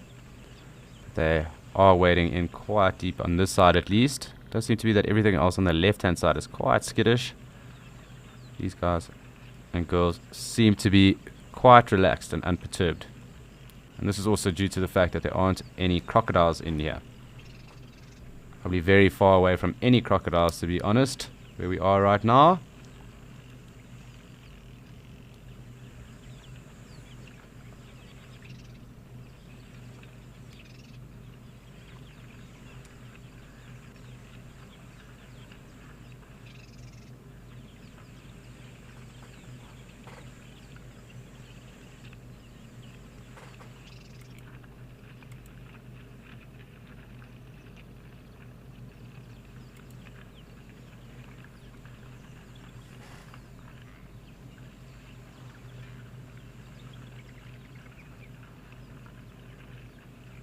As I was saying, I think even the other day, that you can tell the difference between the males and the females. So ewes and the rams of the springbok, and in front of us are perfect examples of females, just because they have that thinner horn structure. And we'll try and see if we can't find a male, but everyone's running away, so we should probably zoom out. But I will find you a male just now, or even a young male, and we can note the difference in the widths on those horns.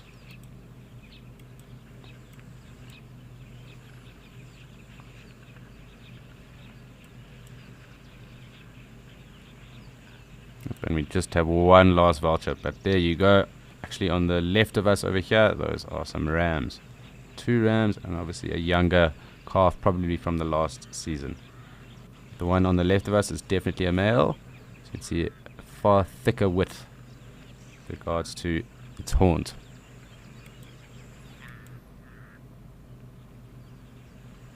And the vultures seem to have left us for now, and that might have been some of the reason why the animals were a bit skittish. That is also, again, just speculation. I'm not too sure. There could be predators in the area as well, and that might be a reason that everyone else is kind of on tenterhooks around here right now.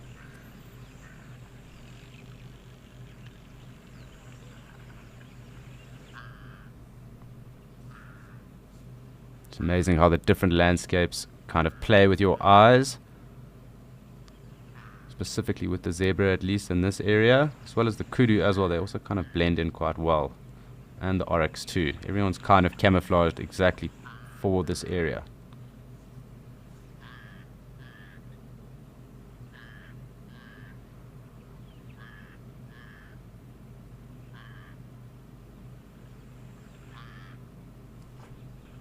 It looks like these zeb are getting confident,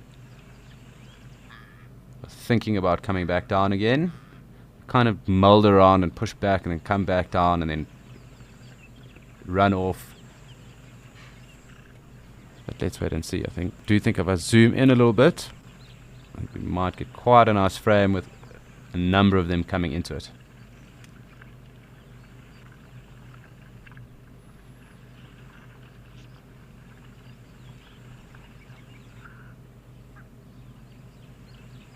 Of course, the pied and Cape crows around too.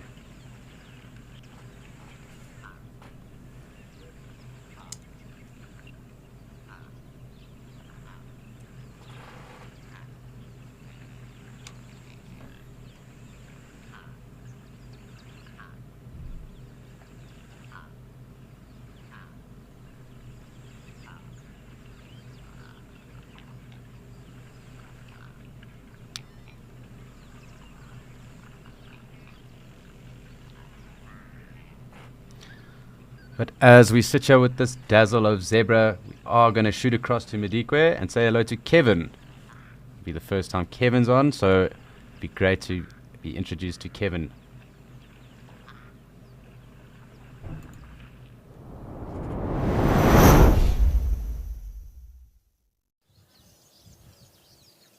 Thank you, Alex. Dumela, goeiemorgen, good morning. We're back in Madikwe Game Reserve, more specifically at Jamala's Waterhole. And yes, it's a new face on camera.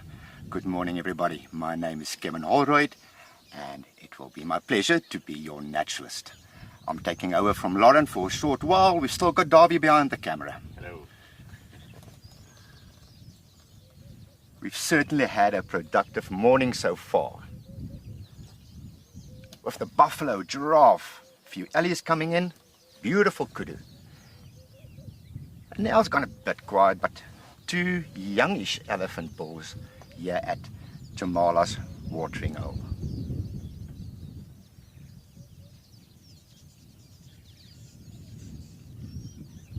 You'll often hear me say, expect the unexpected. And although it's gone a little bit quiet, you will still, as I said, at any second, that situation might change. So we're going to sit tight. We're going to enjoy the heat building up. I think Lauren said earlier, 38. That is certainly true.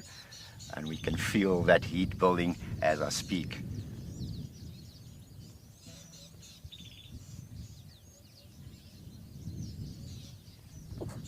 Everybody get your questions and comments in. It's not only looking at all. Ready. It's not only looking at all the wonderful animals, but it's also a learning experience, so get those questions in.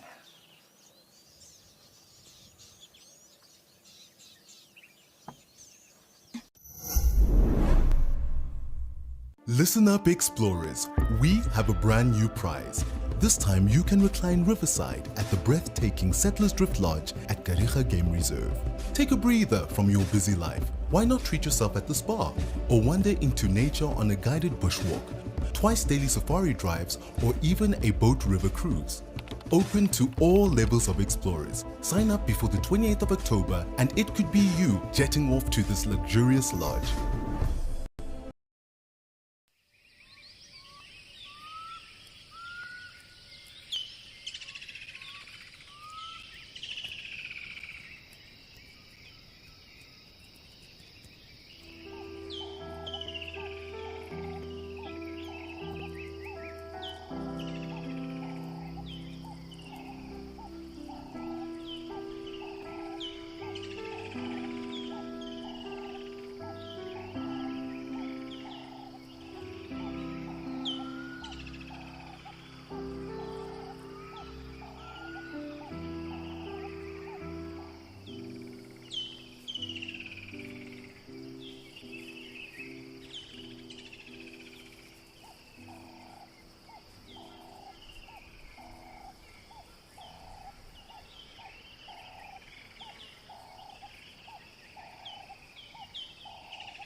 We often refer to as October month as the silly season. It's the height of the dry season, and you know, everything is dusty. It's getting very, very warm. If you look at that sky in the background, there is not a single cloud. So the UV levels are going off the chart. Humans, animals, everything is just waiting for the rain, and everything gets a little bit irritated. So we're keenly awaiting the rain, but I would say easily another month and a half, going into mid-November, towards end of November, you will see the clouds starting building here on the western horizon the way we are facing now.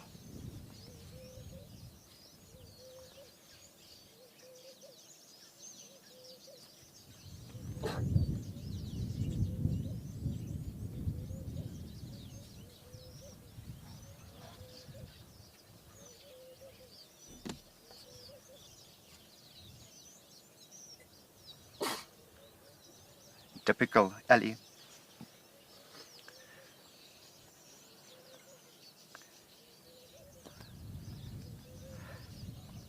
Leopard lover, thank you for joining us. Not so often, you do. As I say, there is, for every what you expect, call it as, I won't say a rule, but what you would expect to happen in nature, there's always exception to that. So yes, you will often find, or you can often find, leopard coming down to drink in the middle of the day, but especially this time of the year where it's so hot, I would guess they will be spending their days somewhere in the shade. When you do find leopards close by, that's on a kill, you can very often find them, yes, during the day, coming from their kill to the nearest waterhole. Hopefully this is going to be the one if there's something around, and to come and quench their thirst. I hope that answered your question.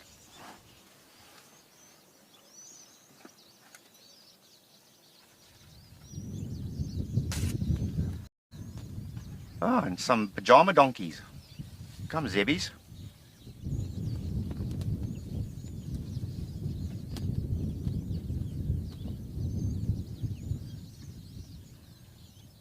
It's been a constant in and out procession the whole morning.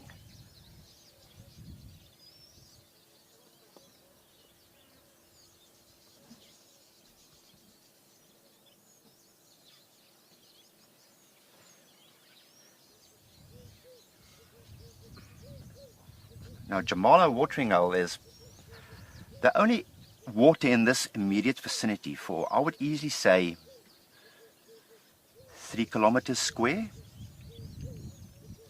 So you'll have all the animals in the immediate vicinity around this eastern part, southeastern part of Madikwe, all flocking here to thirst their quench.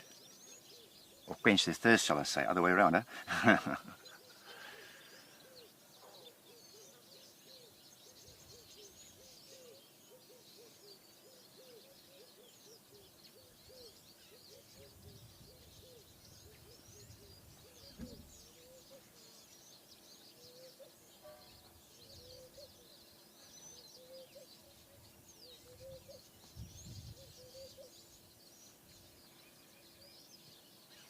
Sometimes extremely difficult to tell the difference between the sexes of zebra.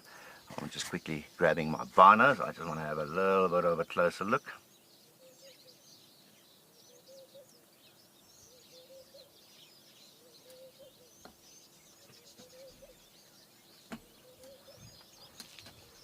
This looks to me like 2 fillies only. As I said, sometimes very difficult to judge the sexes. Easiest way, you can probably, to judge it, you can say that the male zebras are black with white stripes and the female zebras are white with black stripes. But no, don't believe me, no. Very, very difficult to tell the difference, but these two do look like 2 fillies to me.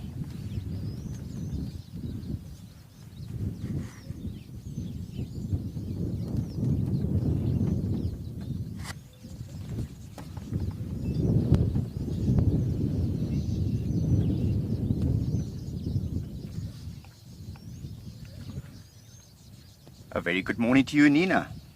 Thank you for your question. Nina, in the rainy season, yes, this waterhole does get a lot of natural rainwater, but they do supplement from a borehole. They do supplement the water here by pumping it, so to ensure that there's water throughout the year for these animals.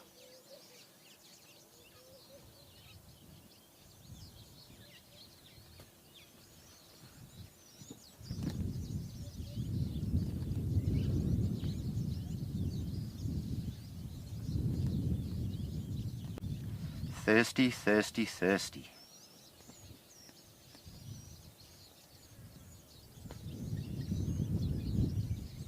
Also remember, zebras are bulk grazers, so they've got a single stomach, eat a lot of grass, and to enable to get that fermentation process going in the stomach, they need to drink a lot of water. And then it's almost like a, can I say, a beer brewery inside that stomach. And that's why you saw that zebra taking such a nice long drink. They are water dependent, being bulk grazers.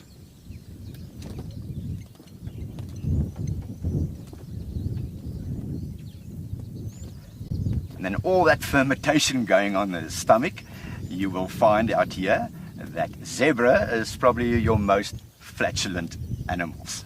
That all that gas building up inside that single stomach.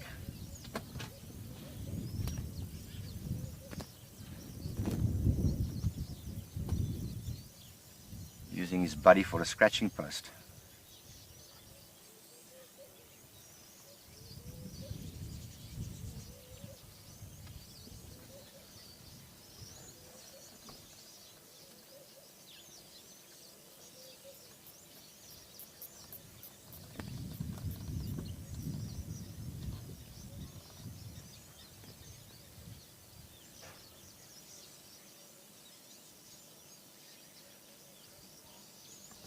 I would say the time at the day spa is almost over. And they had a nice long drink, both of them. That was followed by the customary mud wallow and spraying. As you can see, they're all covered with mud. There might be some dust flinging going on now.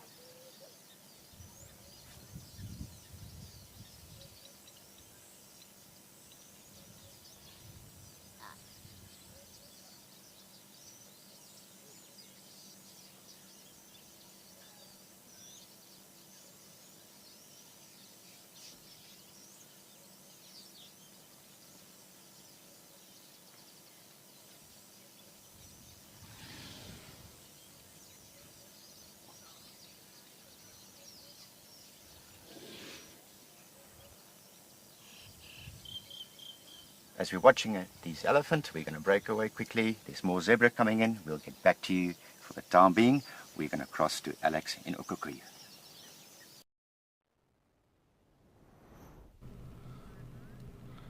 It really has been an awesome morning of elephants. They've been all over the show, yet to be up here in Okukuyu, but we do have the oryx, and as I was mentioning just now, you can actually see them wading quite deep. So they seem to be very relaxed, and I would say probably, I was asked earlier about how deep the waterhole is.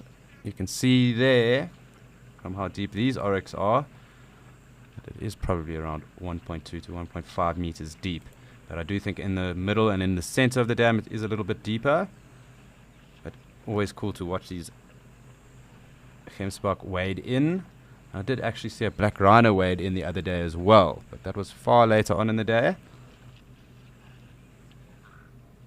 And we normally would only see them being active or around here at night, in the evenings or early mornings. So probably not going to happen now, although stranger things have happened. We didn't expect to see those vultures earlier, and they were here. So good to see good numbers of wildebeest today. Been quite scarce the last few days, as well as the kudu.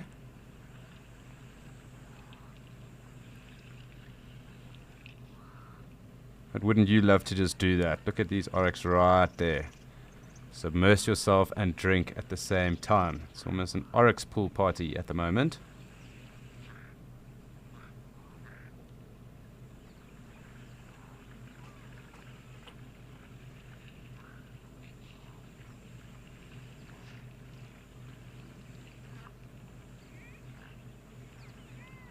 Nice big bull kudu coming across on his fourth turn, but something has spooked everyone again. That's our gemsbok right in front of us though, at least. Nice and deep and not too worried.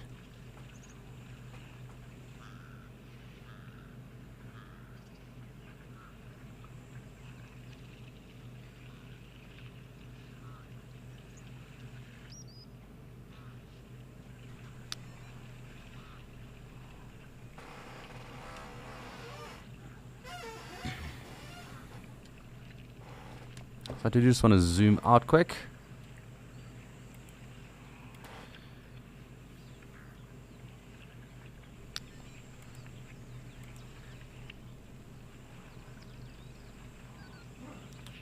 And here we go, the first of our Elis up here in Okakuyo. Not the bull that we had yesterday, but also quite interesting to note that they don't have as much hair on the tails. Others that we have seen today, but there's one with more of a hairy tail, pushing his friend right off. And this is exactly where they like to drink. That is where the fresh water comes out, and Elis love fresh water. Not that they are opposed to less fresh water, but the fresher the water, the more happy an Eli will be. Let's see who gets pushed out of the waterhole first.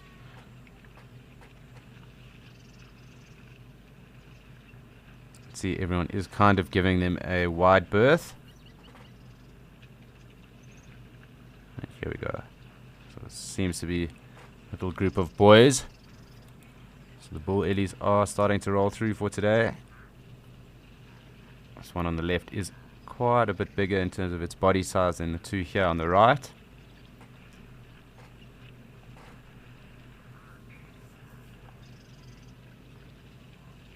And I think this is our friend that's been hanging around.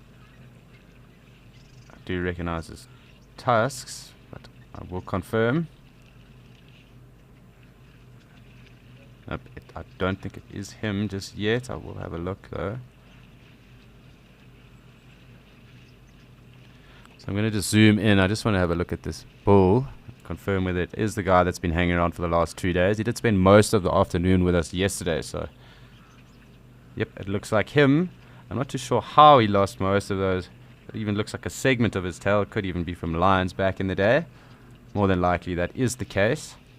But it definitely is our friend from the last 2 days. And I just wonder how long these Elis are going to hang around for, because they will command space and the hierarchy around the waterhole.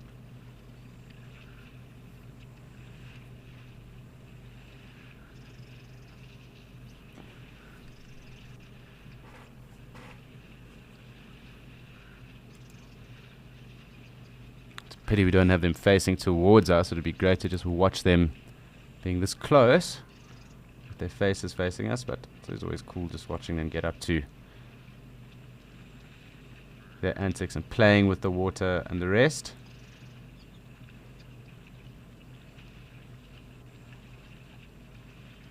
Looks like they have wallowed earlier as well, so looking too dry, but that might change as well.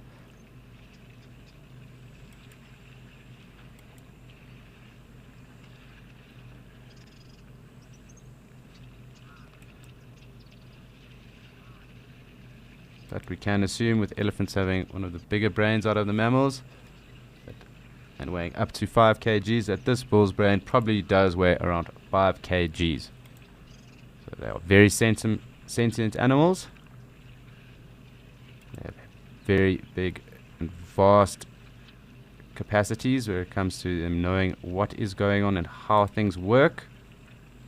They also have a great memory. As you know the saying, an elephant never forgets. That is very pertinent.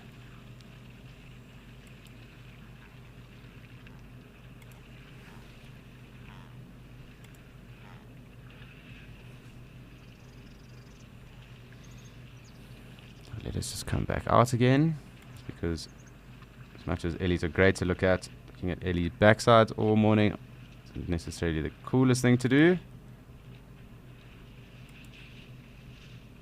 Are starting to splash and play.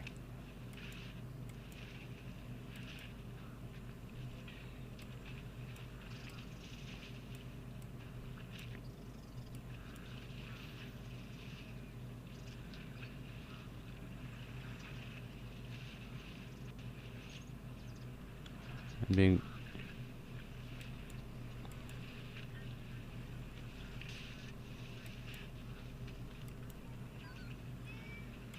Hi Carla, no, they're not necessarily known to, although Inyala will actually cake their horns with mud.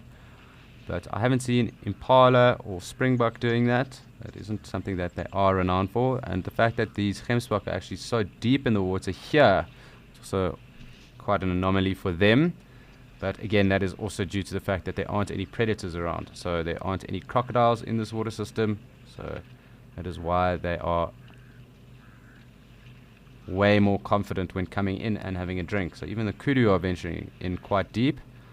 I suppose the other one would maybe be a waterbuck that might cover itself in mud, but not necessarily. That's probably from them just lying in the water and actually being wet afterwards.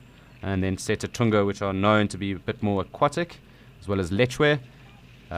They would be in the water systems and not covering themselves or wallowing in mud. So it's not a trait that antelope do have, although you might see them muddy, and that might just be because certain of them are more aquatic in terms of their behavior. So Lechwe, Setatunga, and the waterbuck. But Inyala do cake their horns in mud, and it is something that I have actually seen them doing at Djuma recently, but noted anyway that I have seen that them doing that quite a bit in the past too, and it is a thing that Inyala do. So they kind of rub their heads and their horns straight into the mud, and they cake themselves with that there, but they don't wallow.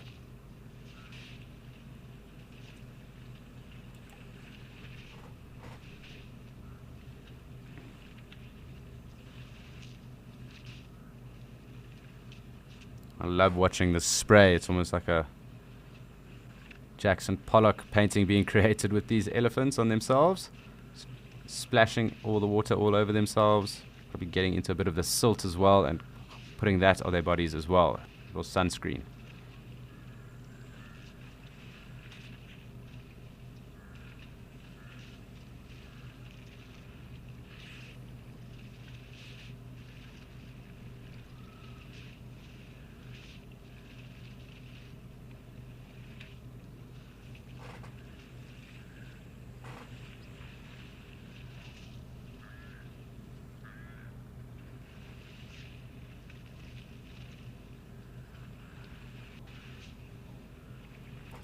But cool just to sit and watch these ellies go about their business of splashing and covering themselves. It's quite interesting to see this one on the left.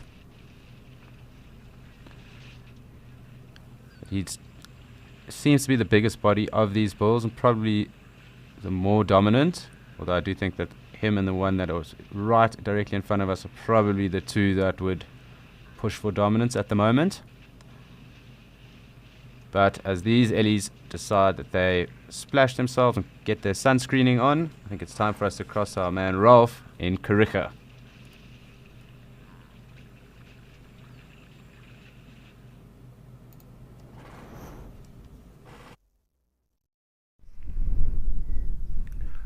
Hello and welcome to the Kariga Game Reserve in the Eastern Cape province of South Africa. And here we've got some contact sports. We really do like contact sports in South Africa, and here the giraffe are partaking in some currently.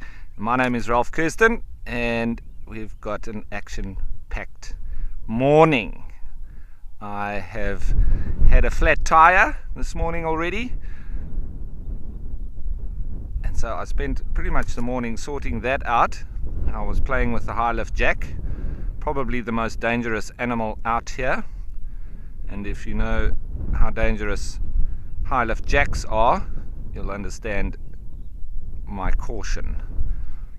But there's no caution now being shown from these two giraffe. They are going at it.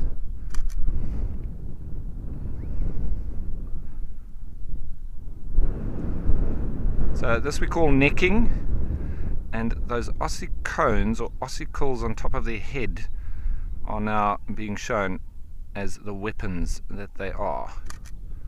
So they stand side on and then use their neck like a pendulum and swing and club each other to try and establish dominance.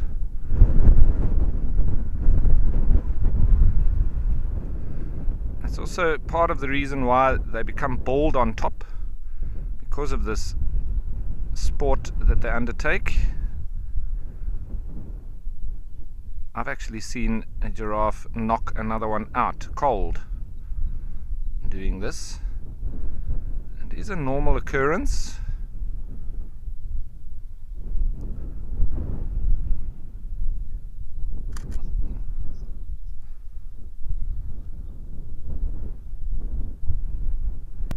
There we go. And sometimes it carries on for hours, so we might see this carrying on now for a while.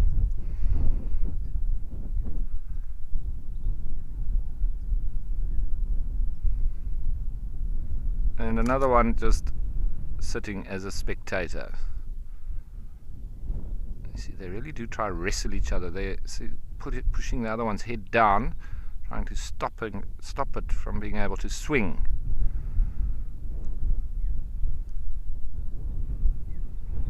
And it's generally the loser that just walks off eventually once the winner has been established. So giraffe can be quite timid and anxious, cautious animals, but they can also be quite aggressive towards each other, as we're finding. Let's see if we get some nice shots out of this. Really going for it now. See that one at the back trying to push the other one's head down, also making each other tired. Oh, there's a bit of connection. And they get really intertwined, they're almost like snakes eventually.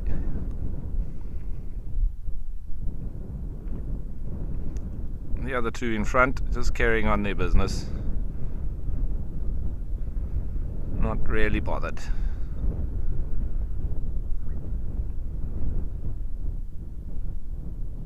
Quite windy out here today.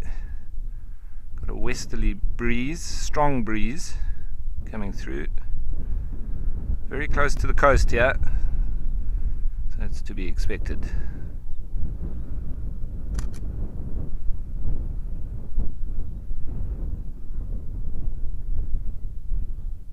And they're also on the forehead, sort of just above the eyes. You see that it's like a callus outgrowth that the males also have. It's also another way of checking to see if it's a male or female. They also use that in the clubbing sport along with the ossicones.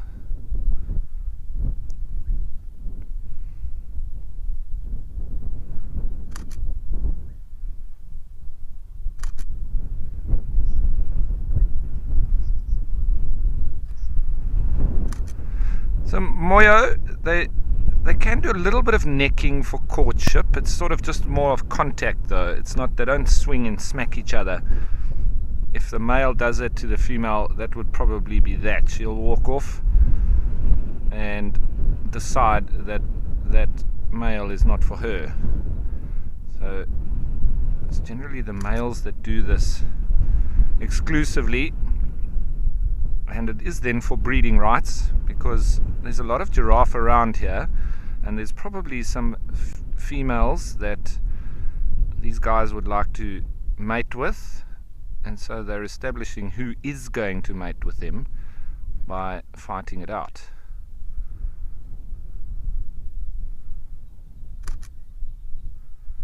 And then sometimes they just stand and stare in the same direction.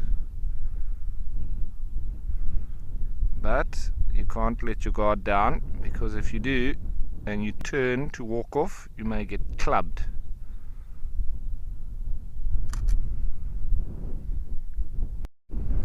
Those beautiful blue flowers in the background being plumbago, one of the more common flowers that you find here in the Eastern Cape.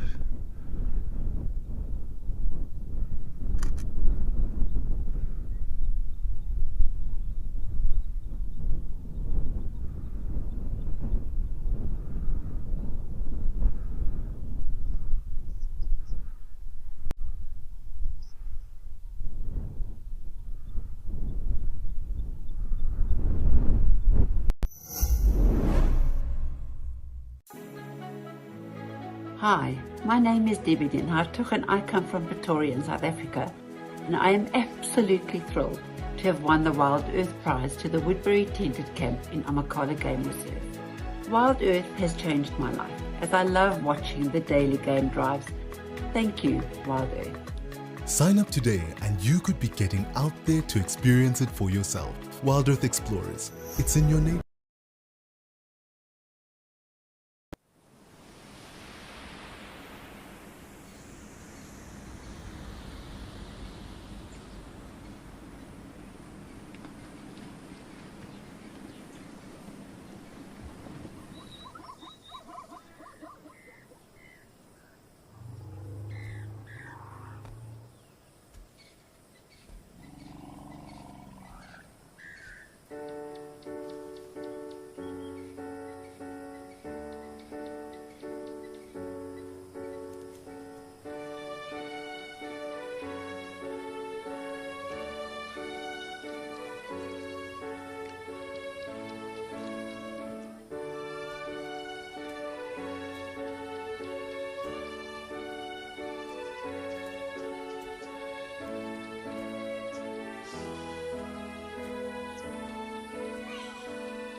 definitely think the bigger one is getting the upper hand.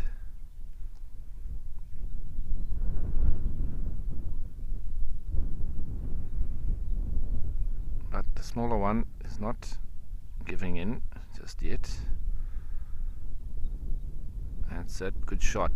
See, another one's missing. See, he's getting on the inside of it. He's got to go a lot lower. It's almost like we had a boxer in South Africa that was a lightweight champion of the world, Baby Jakes Mahlala. And his opponents used to always report that it was very difficult to box him because he was so small. And exactly what's happening here, he used to get on the inside of them, and his best shot was an uppercut. And the guys were punching down at him the whole time, whereas he was getting much more force from the upward shots that he was giving to them, and they found it very difficult to beat him. And I think he retired as world champion. So my money's on the smaller one.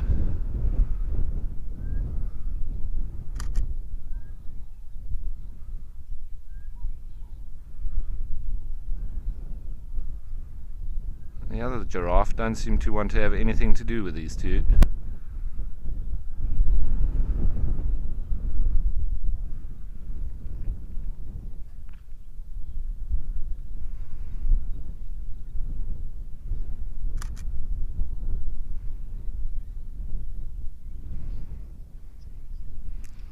So JP, yeah, I have to agree with you. They do look in fantastic condition. But if you do get close enough, you will see that they... Oh, do we have... Who is the winner? The taller one is walking off. I wonder if I was right and the smaller one actually won.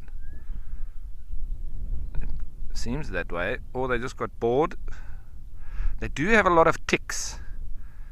If I get closer to them, I'll be able to show you. But...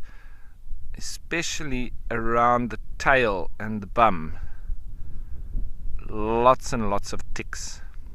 But that's normal, it's to be expected, especially around this time of the year after the summer rains, or the spring rains have begun.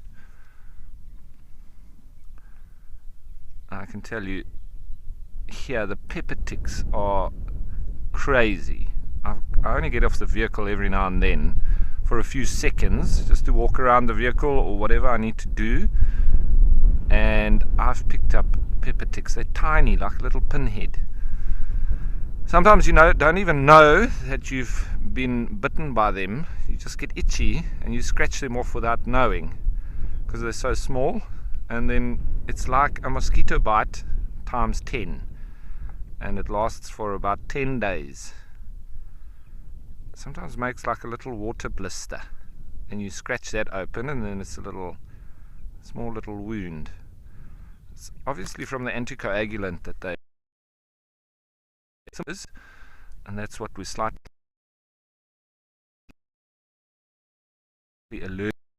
Anticoagulant obviously stops the blood from clotting and forming a scab, and so then they can just drink freely.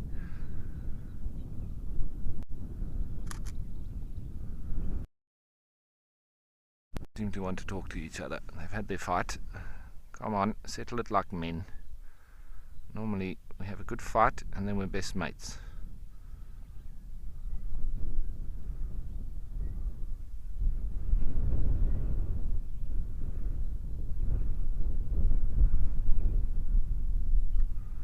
No, these two aren't talking to each other anymore.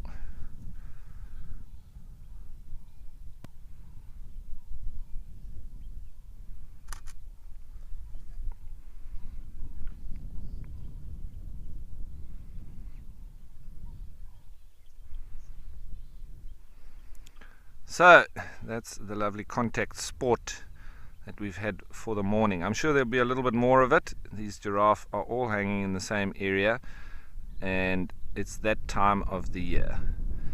So I'm going to sit here and see what else these sportsmen get up to.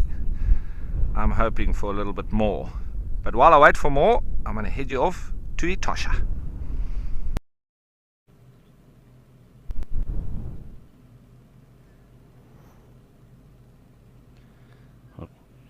Fantastic that Ralph had some contact sports down in Kariga. Fortunately for us, these Ellies haven't decided to have any contact sports just yet. They've been quite relaxed, and they're just sitting here by the fresh water source, these bulls at least. They obviously seem to be pretty chilled amongst themselves. They have also just, two of them at least have really covered themselves in water and some mud. The two have been a bit more chilled. But cool just to see the interaction and how they kind of get on with each other when they are placid. Obviously, there are times when they are a lot more aggressive around each other, and they obviously fight for mating rights and dominance. But these guys seem pretty chilled, but there we go. Not too happy with that other one over there. As you can see, the tusks are broken, a bit stunted. We're having this chat as well. This is probably to do with the lack of nutrition in some of the food that they are eating around here. That's causing these tusks to break. Obviously, tusks are a modification of the tooth, so the incisors of elephants. So that is actually a modified incisor that is out there, and you can see that on the gums. So if you were to open an elephant's mouth, you can actually see where these tusks protrude out of from their gums.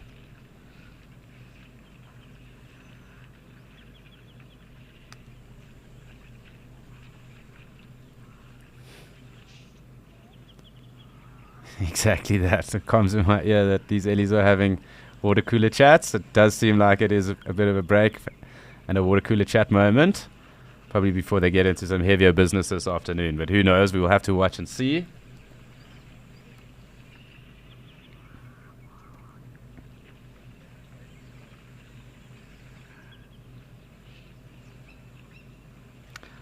But the one that is, I suppose, the second from the left, he's the one that's been around the most the last 2 days.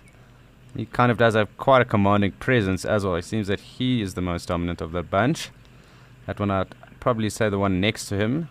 Those two, you can see by their trunks and the width, they are definitely older than the other two. They are probably the two bulls that have probably had some form of go at each other at some point. That would be when they're in muss. But you can also notice that how the indents on their head and the temporal gland there, it also indicates, it was an indication of elephant age. Probably think between about 40 years, these two, just from the looks of it, at least from the resolution that we have right now.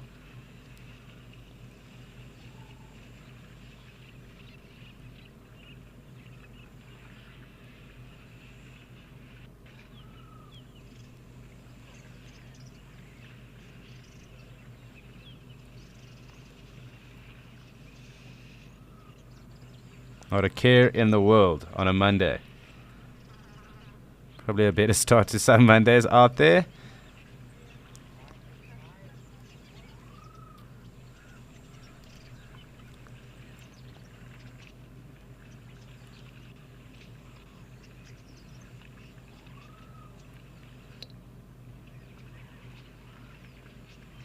Definitely a busy day. Lots of kudu today, which has been quite awesome to see because we haven't had too many kudu down here recently. They've been in big numbers. I'm just going to zoom out just to make sure that we don't miss anything that might be coming down. Perhaps maybe a breeding herd.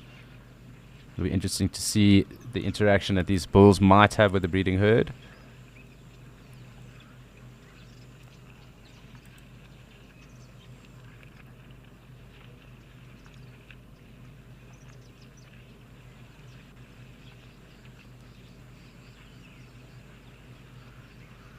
So what is interesting, just talking further around those tusks being modified incisors, elephants actually change their molars around 6 times in their life. So as they go on, or as they get older, so with a life expectancy of about 60, you've got 6 different molars, so that is probably a set every 10 years. And once that final set comes through, that is generally the precursor to an Ellie reaching old age.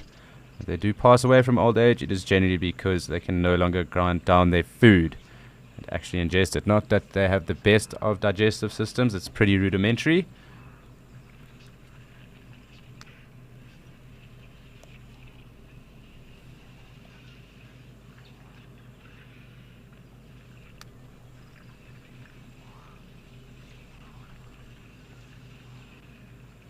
So as you can see, the rest of the wildlife around here, the kudu, springbuck and oryx are also quite relaxed. These ellies are chilled and they're not pushing anyone around.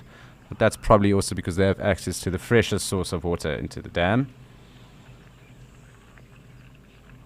One or two argy-bargies with them, but all in all, it seems to be quite a relaxed time at the moment.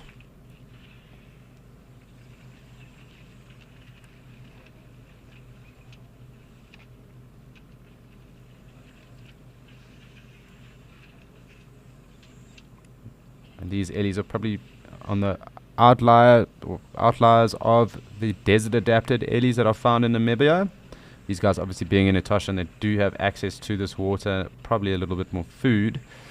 But further west of here, there are desert-adapted ellies, and there was a very famous desert-adapted ellie, a bull called Voortrekker. He was actually one of the last big bulls. He was actually sadly shot due to there being a permit that was created for him being a problem ellie, and he was not a problem ellie.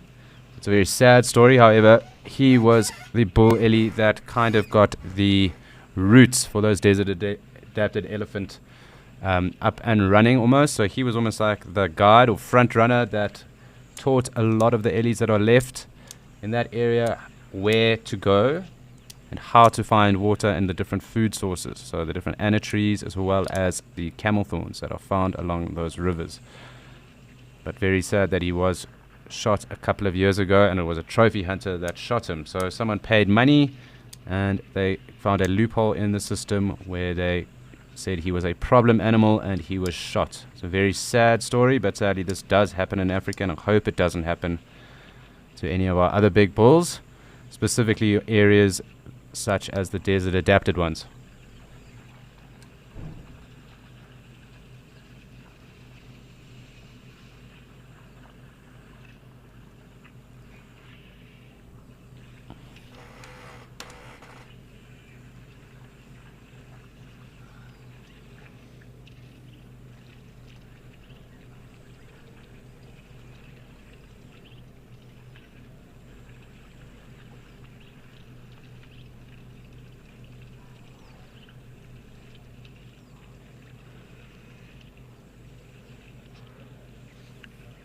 So these guys seem to be quite chilled. You probably find that one or two are actually thinking about resting. So you can see that just because their trunks kind of become dormant when they do rest. It does kind of seem like these guys are taking that opportunity to have a break.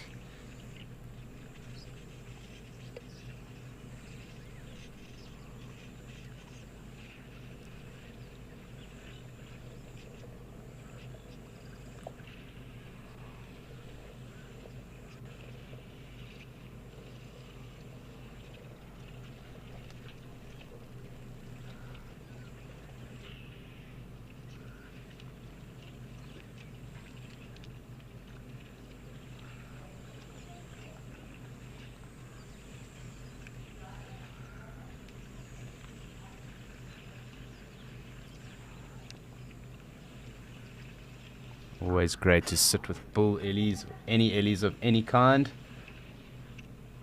specifically around water when they are feeding and they're just chilled like this.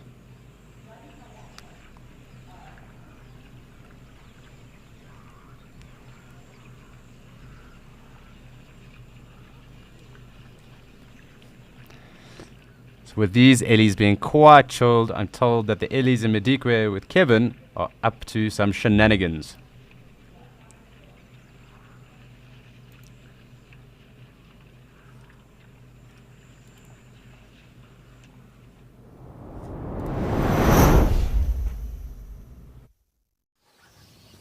Welcome back to Madikwe. And welcome to our office. From one herd of ellies to another. We had quite a long period of it being very quiet. And then, all of a sudden, out of the blue, this whole breeding herd of elephants came from our left, almost straight past the vehicle. And now they are really enjoying their time at the water.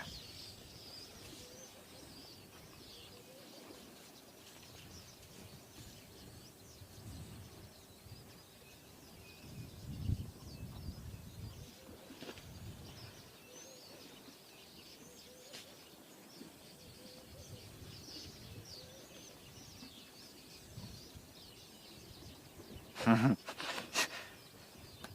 one is completely rolling on its back, huh? Properly getting covered in mud. Nose to toe.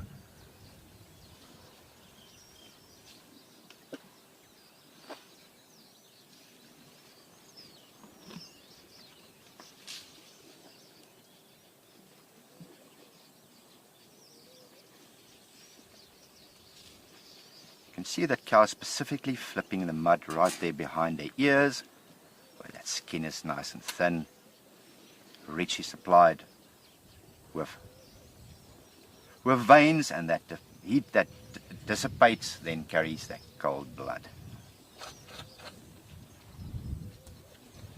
With this herd, actually just before they arrived, we had two bigger elephant bulls coming in. That's one of them. Of course, not part of the breeding herd, female family structure. He just happened to be here.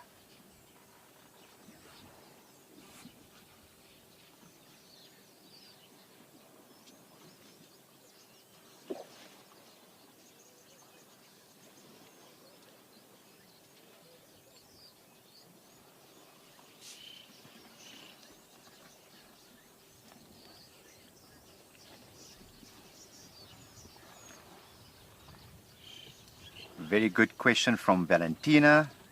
Valentina, it is, yes, it's still morning in South Africa. Morning to you. Thank you for joining us. Nutrients are extremely important when it comes to tusks. You get something what you call wet ivory and dry ivory.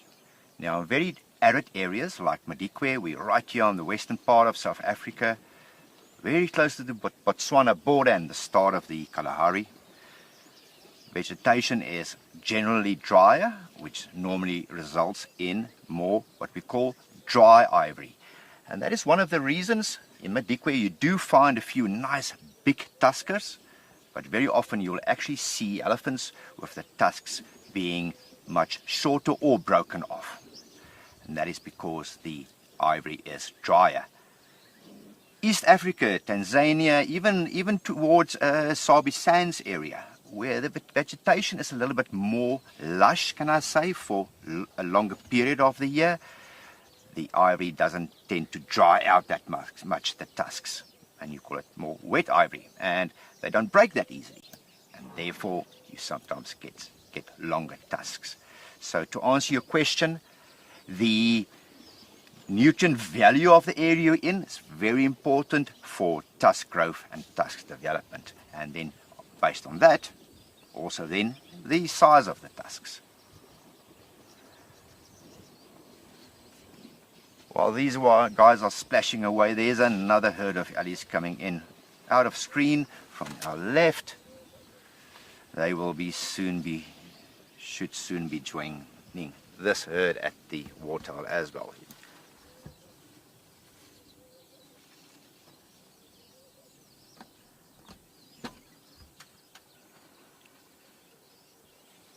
Thank you, Valentina, for that question. I hope I explained it in a way that is understandable. Otherwise, let me know. Yeah, here comes the shuffle, smelling the water, getting all excited, especially the young ones.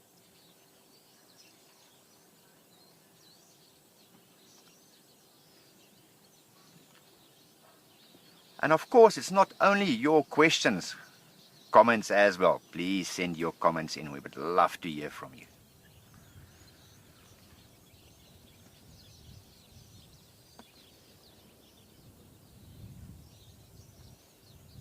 Already smelling the water there.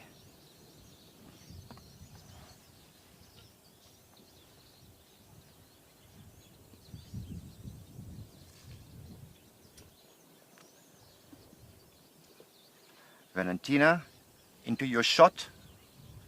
Just going to walk, just following this herd. There we go. There's a nice big bull elephant. Just look how high this guy is at the shoulder. Proper adult bull elephant. There's going to be some interaction between this bull and the other one as well. And look how short his tusks is. Although he's a full grown boy, he's not happy with his mate, or shall I say not his mate, being there. He definitely a little bit more dominant.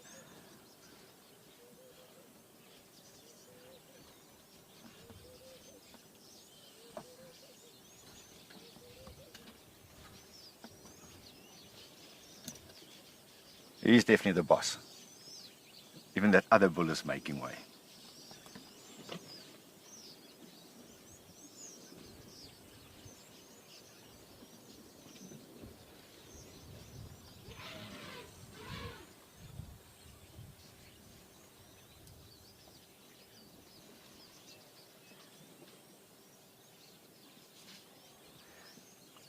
Now all the shenanigans are going to start. They now it's to cool down, and you normally find these elephant calves going into a little bit of a play session after a good mud wallow.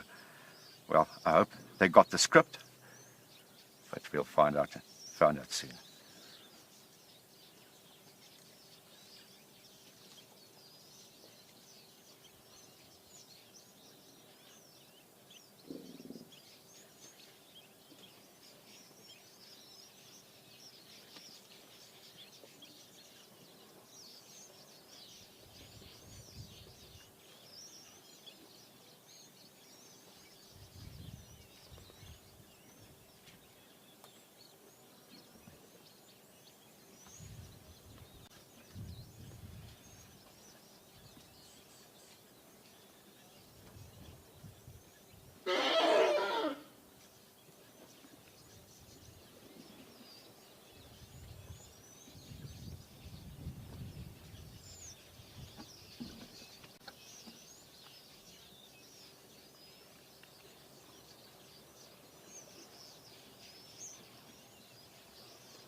Good morning to you, Kelly. Thank you for your question about the trunk sizes.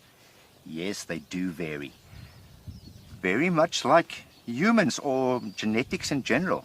Some people have got blue eyes, some people have got brown eyes, some people have got longer, bigger noses, some people have got smaller noses. So yes, the trunk sizes will vary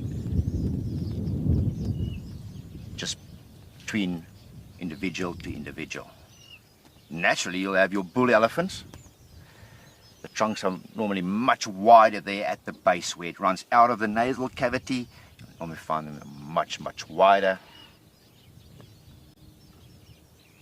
And with bull elephants like these two we're watching, the trunk can become quite cumbersome and heavy to lug around. You'll very often see bull elephants swinging their trunks over their tusks and having a bit of a rest. Some nice interaction here. Look, they're actually sniffing almost right inside the mouth of the other bull. Remember, the trunk is a nose. It's also a straw. It's also an arm.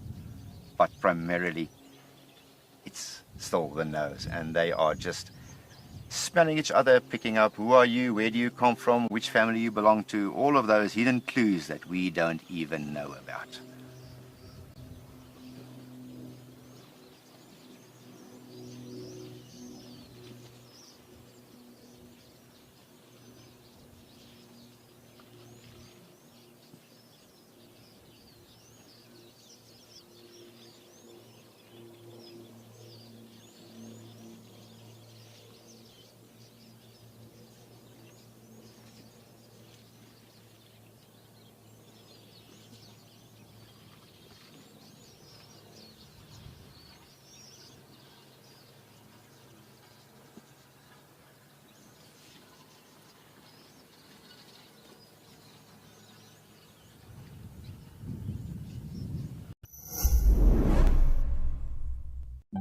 Do you know why giraffes have blue tongues? Or how many eyelids a crocodile has? Have you ever wondered how corrosive a vulture's stomach acid is? Or what the Milky Way has to do with dung beetles? There are so many fascinating wildlife facts for you to discover. What are you waiting for? Scan the QR code that appears in the corner of your screen, enter your questions, and our guides will answer you in real time on Wild Earth.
See that impala frolicking in the background there.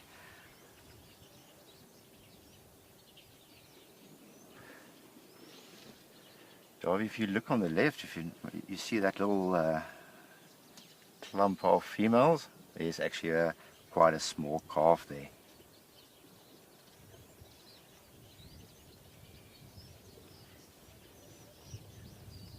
Thanks, Darby. You've got it. You've got it. Yeah, there's quite a small one there.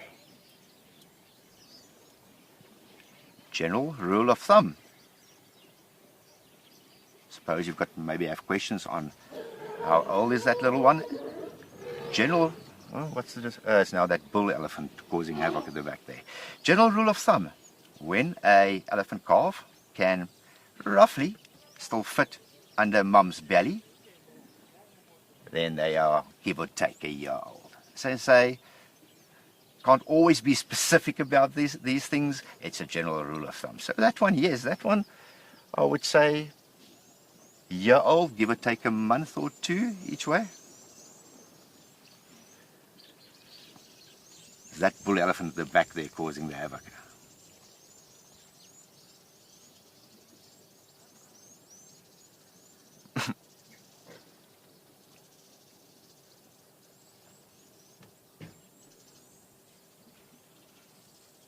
Elephant calves, correct, elephant cows being very protective over their young.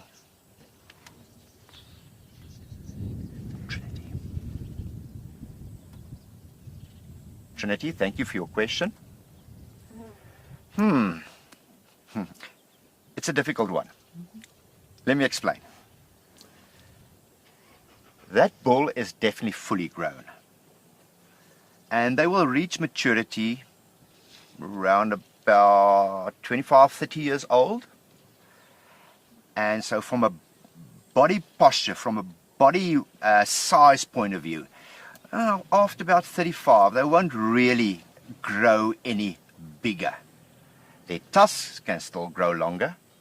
So with this one that has got broken tusks, without me actually, so it's difficult for me to judge the tusk length. He is certainly a mature bull, and if I can put an estimate on it, definitely 40 years plus.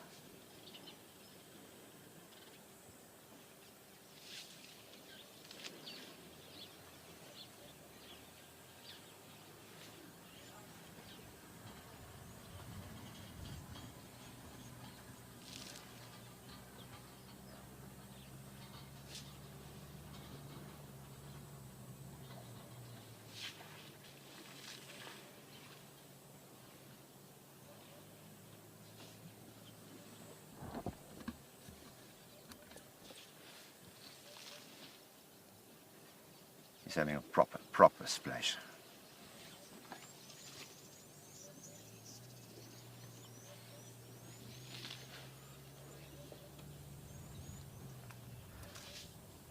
Heidi, elephants, definitely my favorite animal as well.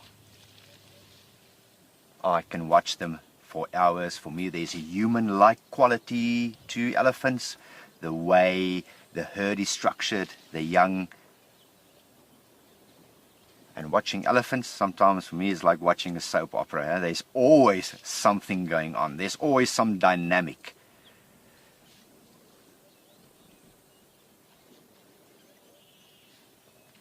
So Heidi, I completely agree with you. Also love elephants, love watching them, and can watch them the whole day.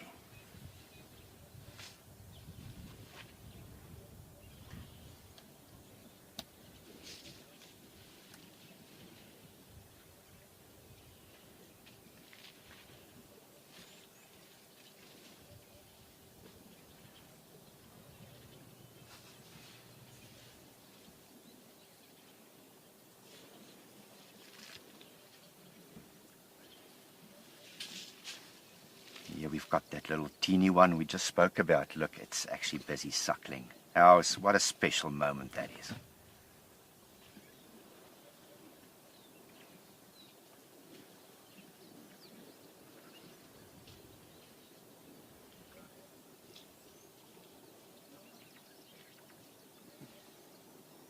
It's easy to forget that the teats actually sit between the front legs. I know when you think about a udder or teats, you think, oh, it's like a cow. It must be behind or between the hind legs. But with elephant cows, it's actually between the front legs. Look at that little one having a good feed. Okay, Mummy, we see you. We see you.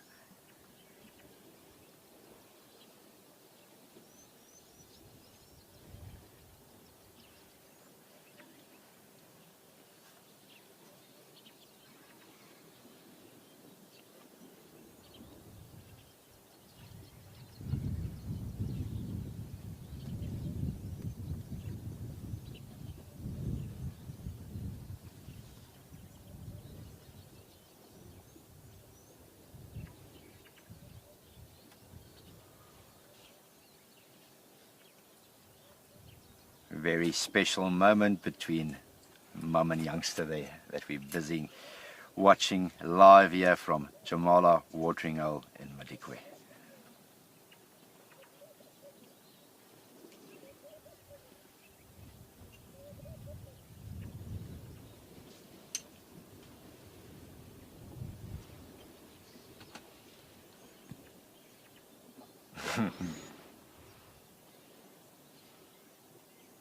See how that calf instinctively knew how to go from the one teat, walked around to the other one.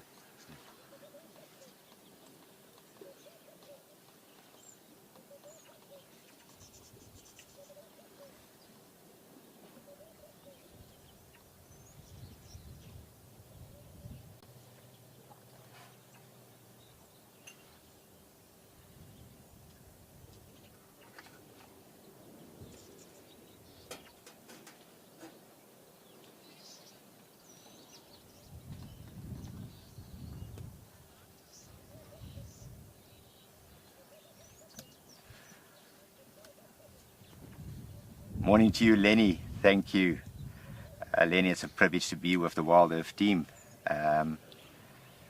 I've been guiding for the past, I would say, past 12 years. I've worked at various lodges and game reserves throughout Southern Africa, and about 6 years ago I found myself here in Madikwe, and I haven't left yet. I do a lot of freelance work amongst the lodges here in Madikwe. It's a very special part of the world.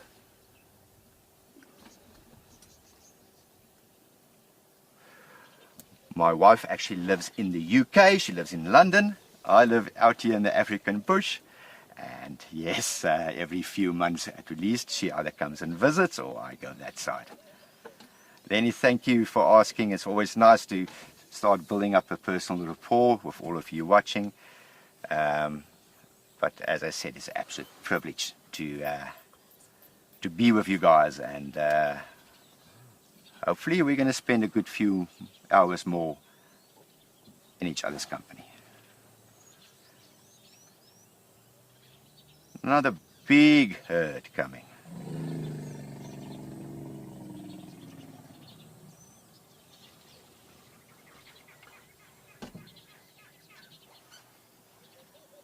Now it's getting popular. The heat is starting to build. I would say we are probably close to the 38 of the 38. Right, I'm just going to keep quiet for a second. This elephant cow with the young calf is moving across our front here, and she's only about 20-30 meters from us. I just want her to pass peacefully with her little one in tow. So just bear with me.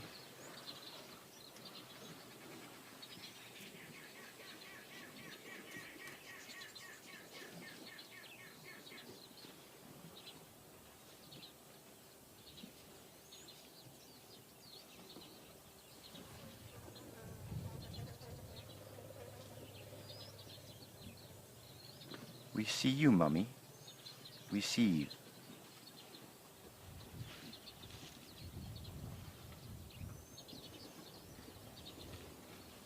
Okay.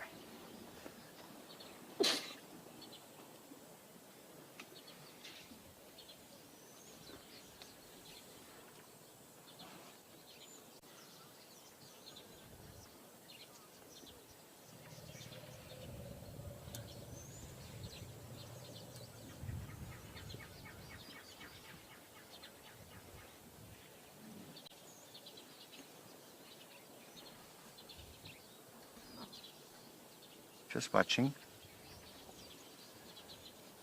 Ronald, it is certainly very, very special. And it's not only the small one. You'll see in the shot there's a whole array of toddlers and teenagers here as well. She's coming quite close now. She's only about 15 meters from our vehicle. I just want them to pass us. Just look at that. Thank you, Ronald. Yes, what a special moment.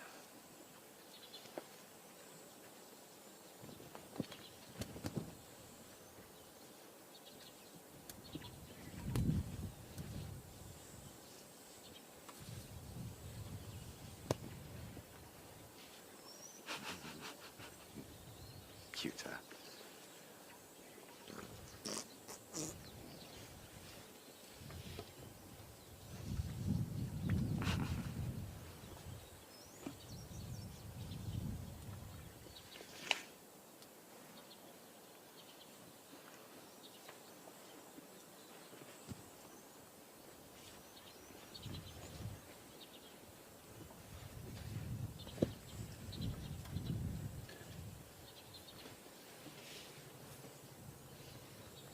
Yes, Mummy.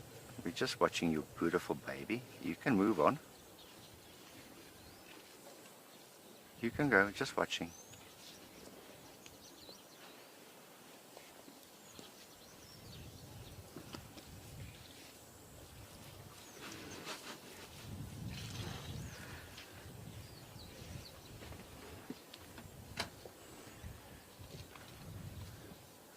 We've got a little huddle going on here.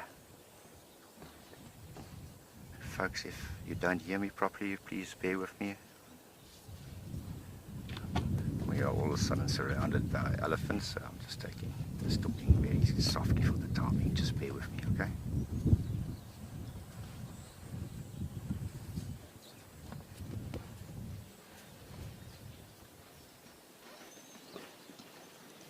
Thank you, Mama.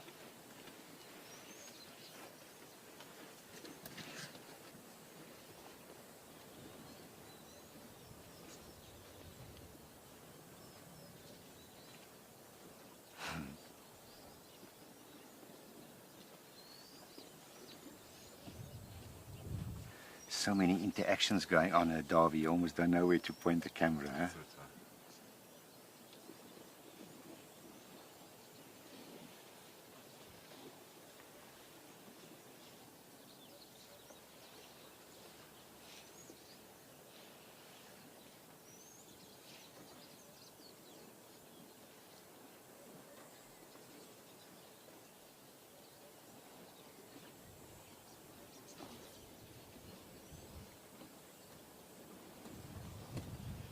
First time around, I counted that very first herd that came in right in the beginning. I counted, I think, 23. And then the next one was about 15, and the third herd that came in was about 20 as well. So we're way up around 50, 60 elephants.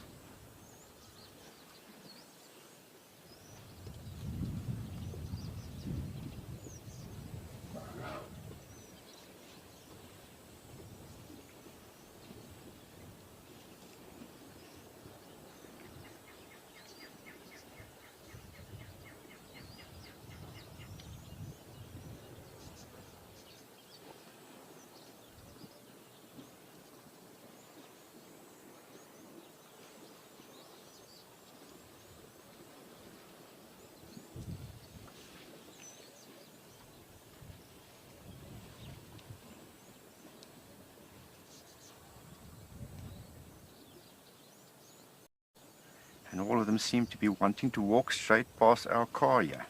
We've got another small herd on our left here.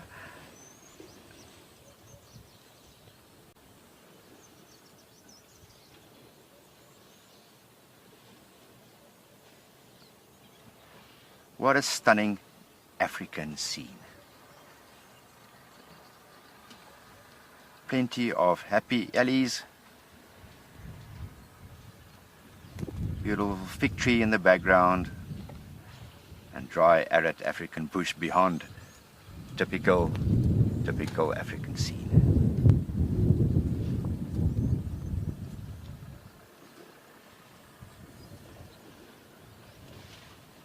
Oh, there's a kudu bull that we missed.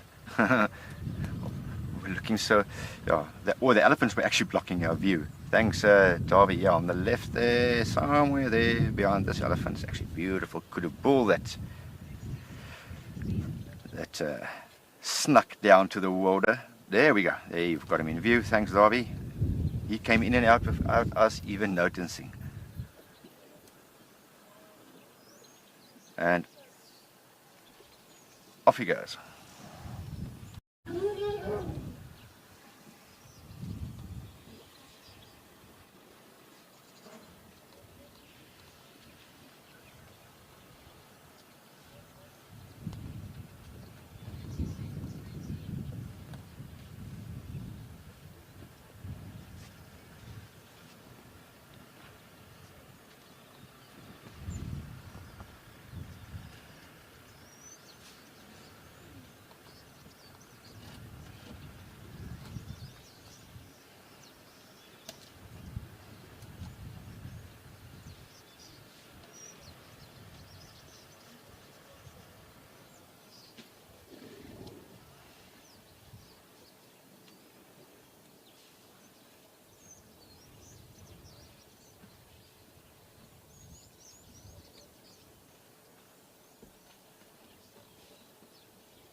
That little one is on its knees, huh?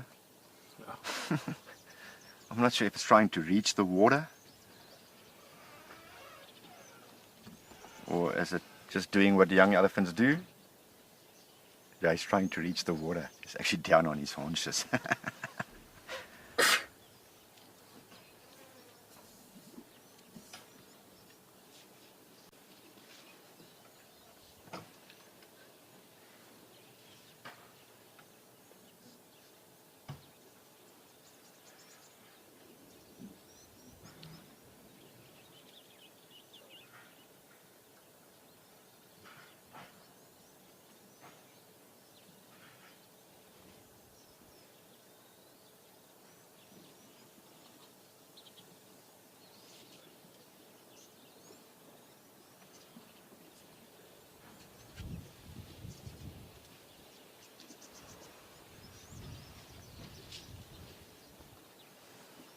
By now the second herd has filed past us on our left-hand side here, so it's now this herd and a few bulls left at the waterhole.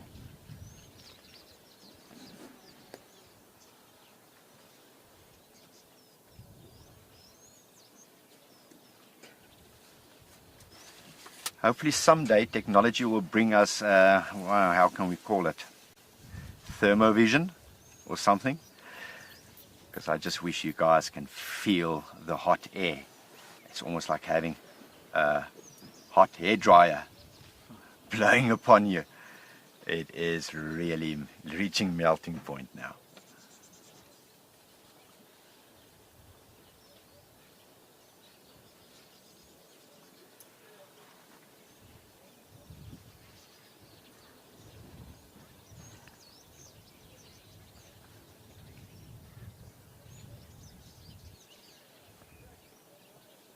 Good morning to you, Pat.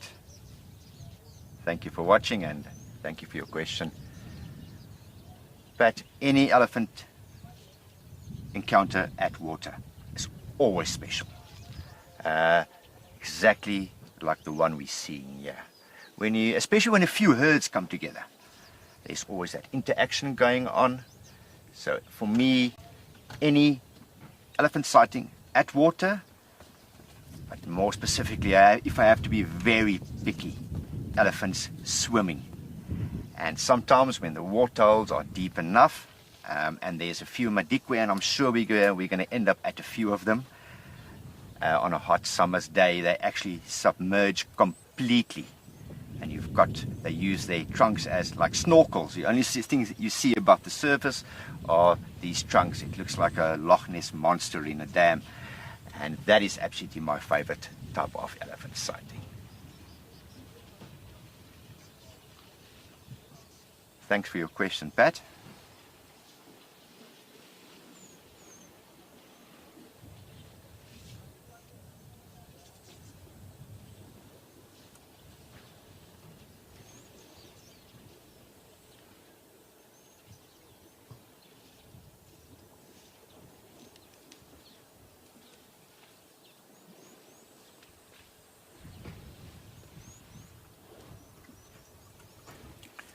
all the while we're watching what's going on at the waterhole, we still have one elephant cow standing close here on our left hand side. She's very relaxed. She's not giving us any issues, but it's almost as if she is listening what is going on and what we're talking about. There she is, just look there. She's been standing there for the past like 15 minutes or so.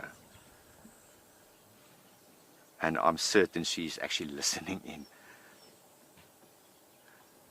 You remember we spoke earlier on? I'm not sure if you were watching when we did. Somebody had a question about trunk size. Look at that one. She is resting her trunk over her tusk. Remember we spoke about it? There you can see it in practice now. Having a bit of a trunk rest session. Hey girlie. Okay. Thanks, Darby.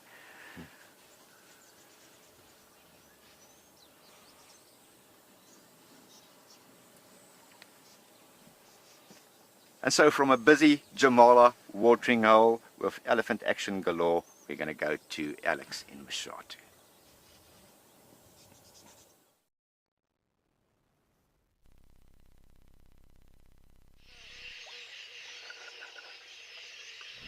And the elephant action continues, but awesome to see those fantastic sights there in Madikwe. And we did actually have some swimming over here. They seem to have pushed off, but I was watching a few of them actually submerging themselves, as Kevin was talking about. But unfortunately the water isn't that deep here, so we wouldn't see them looking like Loch Ness monsters just yet. It is awesome though to see that. I don't know why the camera just did that to me.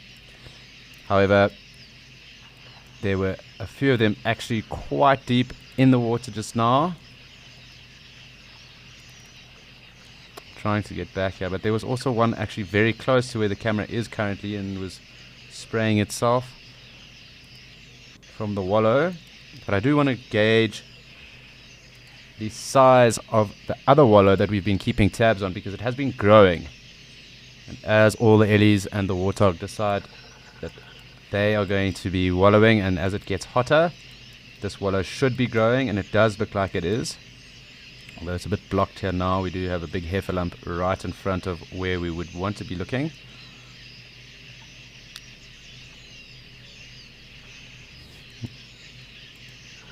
Apparently ellies don't like being called heifer lumps. But if you have a comment and you'd like to join me on that conversation, you're more than welcome to. We can debate that. But these big grey blobs over here that disappear like ghosts in the darkness when you least expect them to. These little grey shapes, they love to wallow, and it looks like they have been quite busy in that one. I do want to zoom in when I can and just gauge how much bigger it's actually got, because I do think that we might have the hyena come through at some point again, but with this amount of elephant activity, I don't think so. Maybe later on towards the night, but it is going to be a scorcher here. If it's already around 38 odd in Madikwe, I would assume it is a little bit hotter here.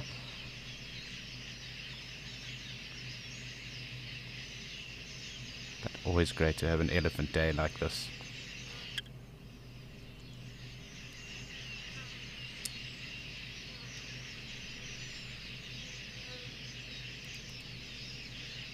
We seem to have had eddies across the board, so they've been all over at least 4 of our locations today. And my thinking is that it's going to continue, just because it is a very, very hot day here in southern Africa.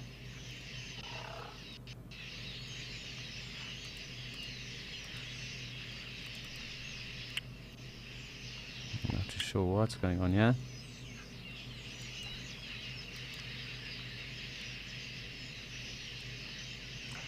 Maybe the heat is also playing with our line in.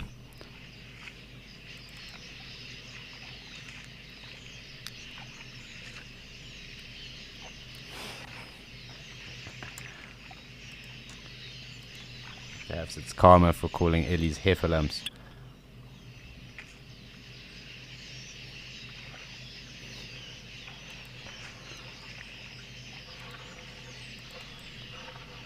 You can hear the ellies quite clearly. They're drinking. I love hearing that sound.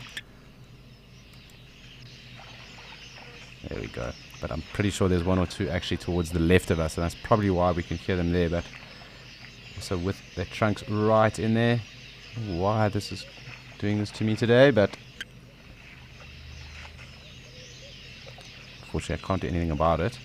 I do want to zoom in though, because that right there is where we keep on talking about, is where the ellies love to drink from, because that is the freshest water there. But there are some ripples towards the left of us, and there's probably another ellie over there.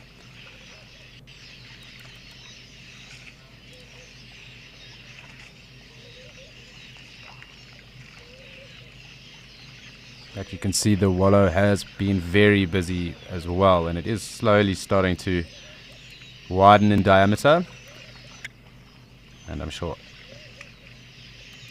it is only going to increase.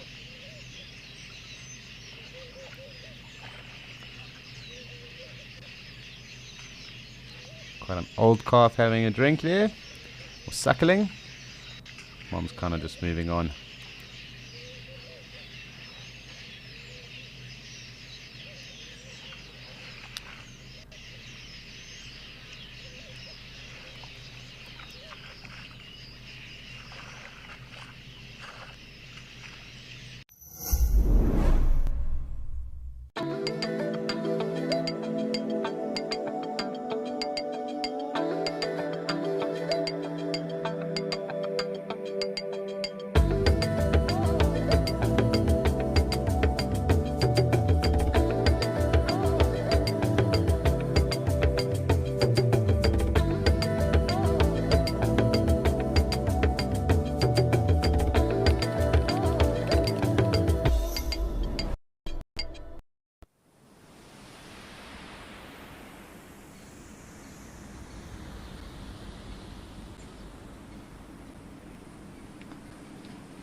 Looks like that other young one has found another rubbing post.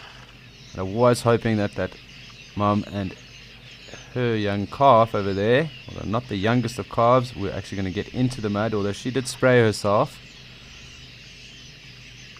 But as I said, just before we came here, they were actually all in the water, so might have actually done that. Maybe it's time for a dust bath. As we can see there, it is starting to spray all over itself. But this ellie that's approached now, it's very possible that it will also start to cover itself in mud too. So I'm just going to hang here and just watch and see what happens.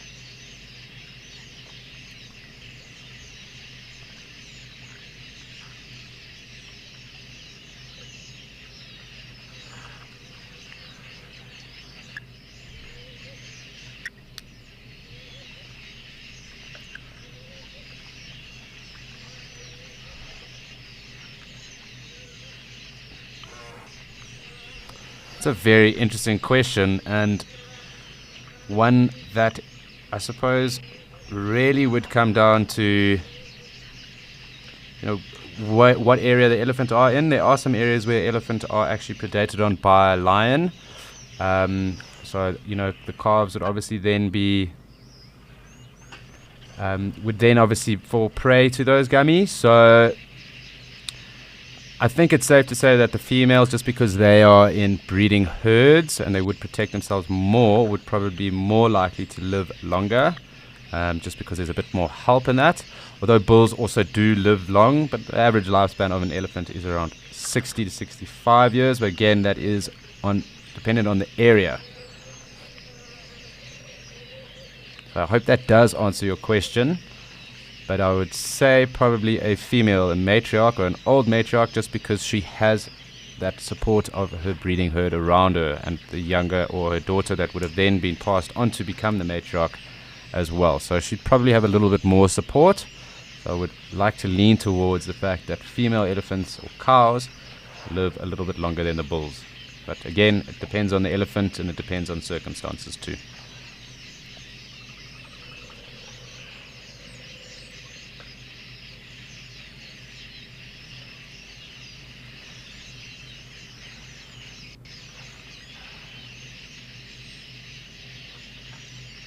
You can see the dust bathing is going on there, just behind the tree, or that little fallen over bush. I think it's a little umbrella thorn, although it's a little bit pixelated, so it's tough to tell exactly.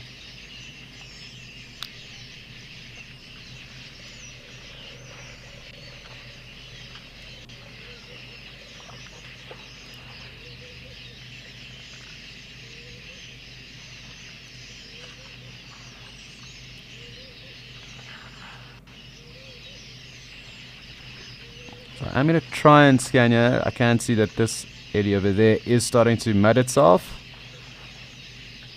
There's Lewis Litzed in suits going for a mudding. But I think there might be one or two that might be mudding towards the left of us, as there is a second little wallow that the Ellies love to use here.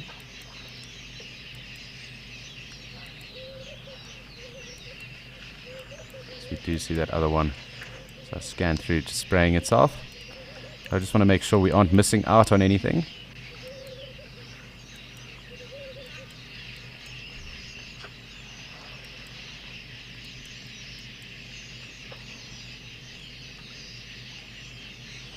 Maybe just zoom out too.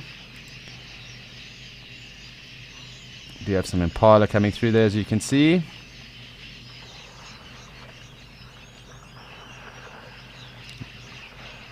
All in all, it's been very busy on the waterholes today, and I think this is probably going to be the case for the next while, as it does start to get way hotter as we come out of winter. Probably midway through spring right now.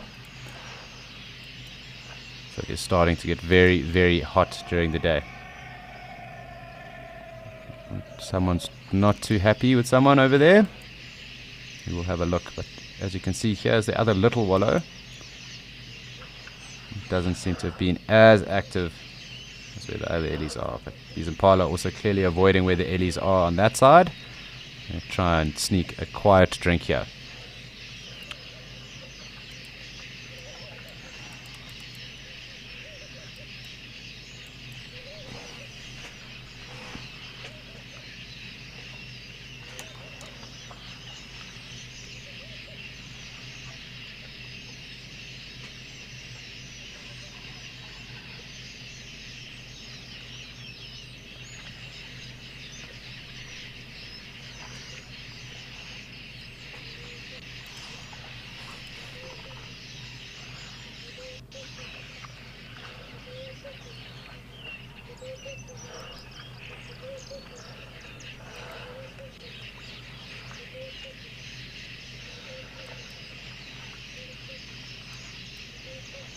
Trying to get back to the Ellies, just taking a little bit of time. Cool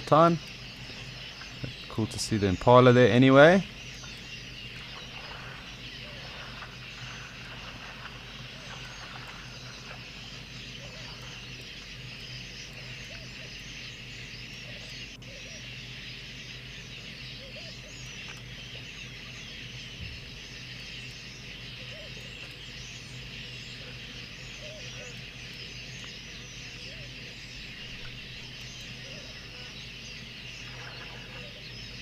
almost feel the heat coming through.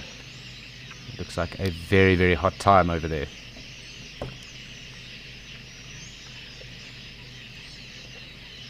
Hi John, obviously that would depend on how hot it is, but generally Ellies will try and visit water, I suppose, once a day.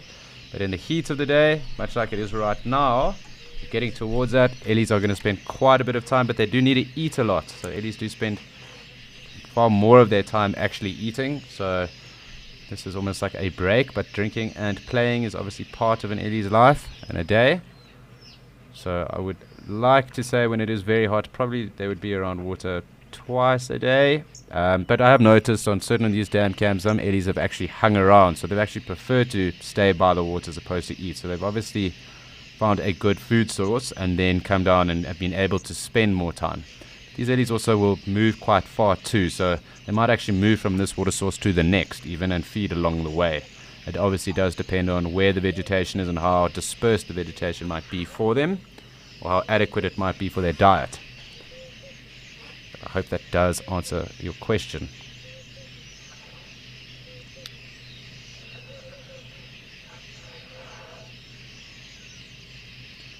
But it looks like these Ellies are kind of moving on at the moment. I think there'll probably be another few more groups that do decide to come through. So in the meantime, I think it's good to go and have a look at what Rolf has in Kariga.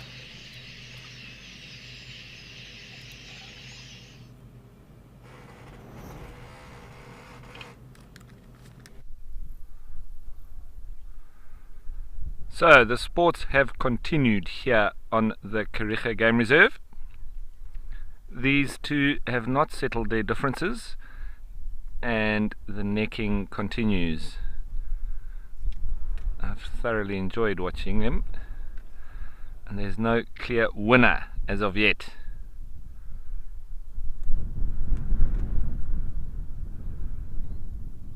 They've really been going at it. So yeah, they also try and barge each other, step on the inside of the other one, try and get underneath. I think the smaller one has got a bit of an advantage.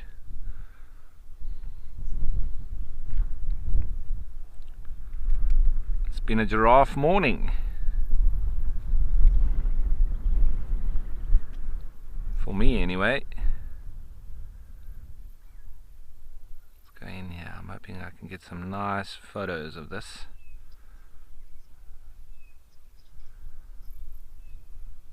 So, and always, please send through your questions and your comments. We'd love for you to jump on board with us. What would you like to know? What would you like to tell us?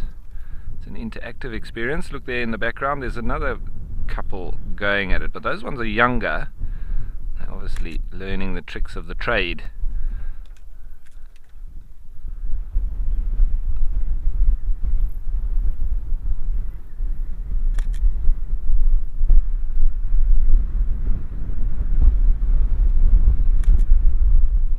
Be hard to choose which photos, but now we've got those photo bombers in the background doing exactly the same. This is making for wonderful photography.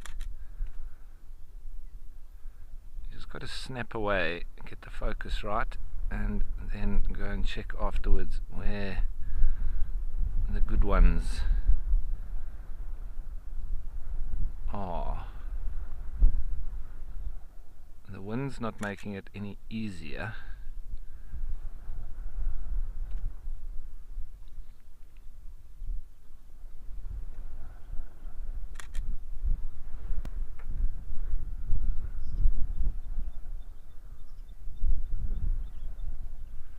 So Linda, these giraffe are definitely fighting, and this is, establishing dominance for mating rights.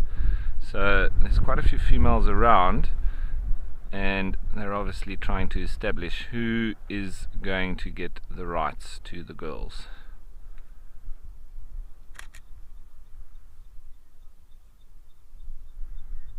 And the sun coming through now nicely as well. So we've got a double neck team going on here. Those ones in the background also having a go.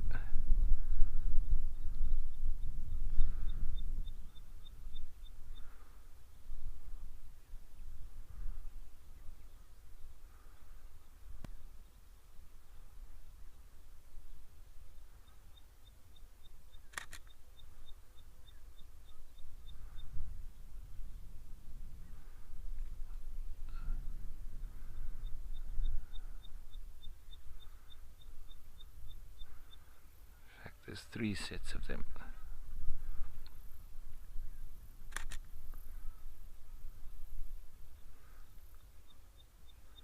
I counted 21 giraffe a minute ago. I think there's even more than that coming out of the thickets. Let's go back to our stars of the show. Who is going to gain dominance? See the bigger one able to push the smaller one quite a lot more, but that younger one has been getting quite a few shots in.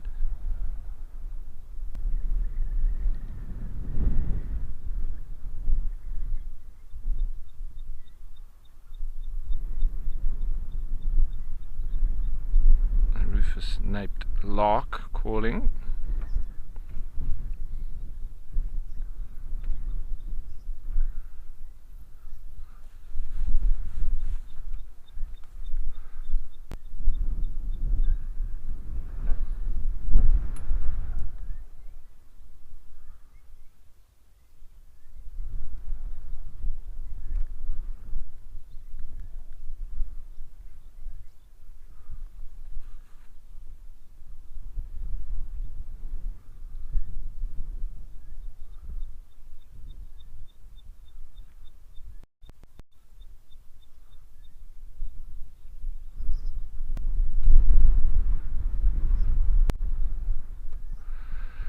So Max, I think that the blows could be fatal. You know, if hit with enough force and in the right spot, definitely could kill another giraffe. I've never seen it happen myself.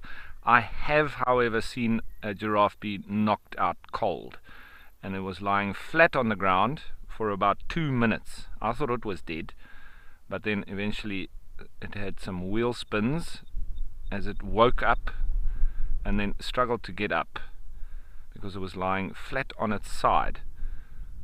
But it did eventually get up, and well, it could have definitely been a fatal blow, but it wasn't, luckily. So I'm sure there is records of giraffe killing each other.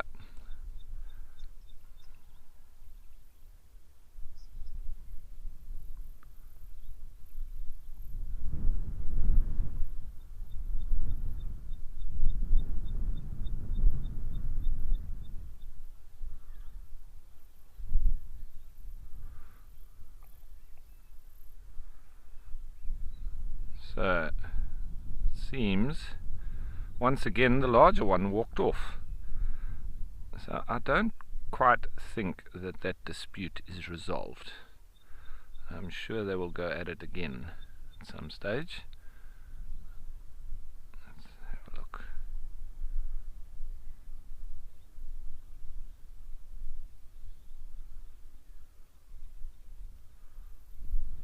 The zebra just grazing through as well.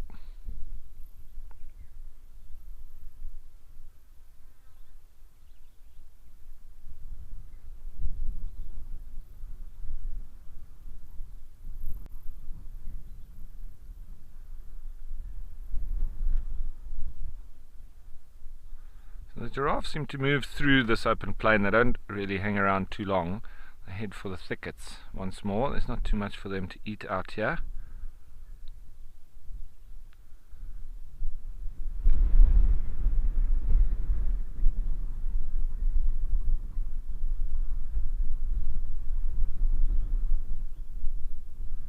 Those ones feeding on the brush. Looks like needle bushes that they're feeding on.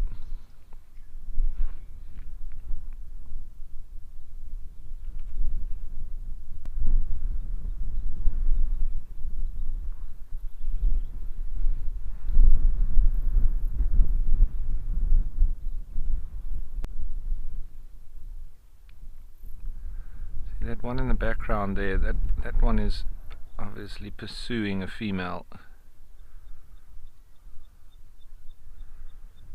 and that's what all the fighting's about.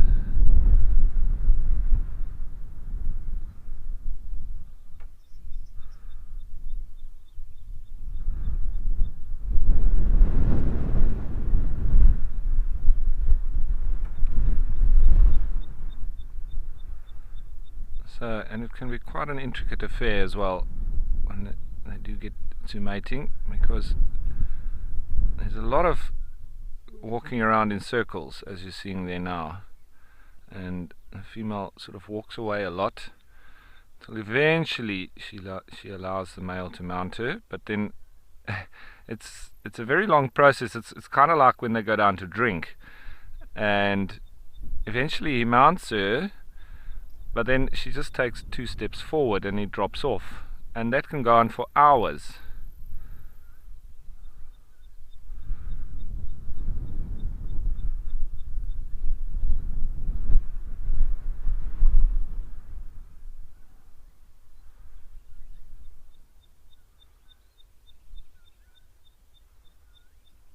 That is a very big bull. I think that's obviously why he's established dominance.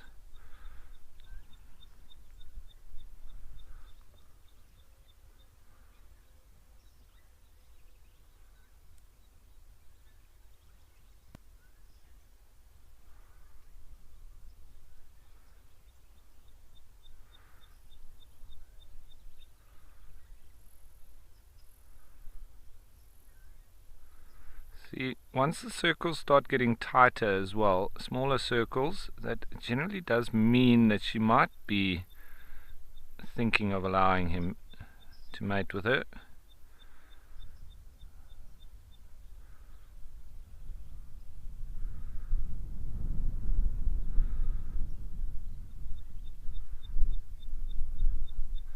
No, she's not keen.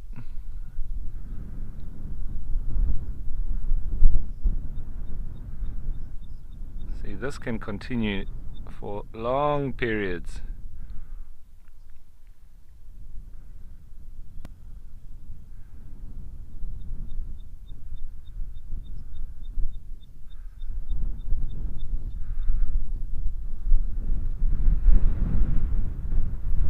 Sometimes results in nothing actually happening, but he definitely does want to mate with her. She's not accepting for now, as the wind howls through.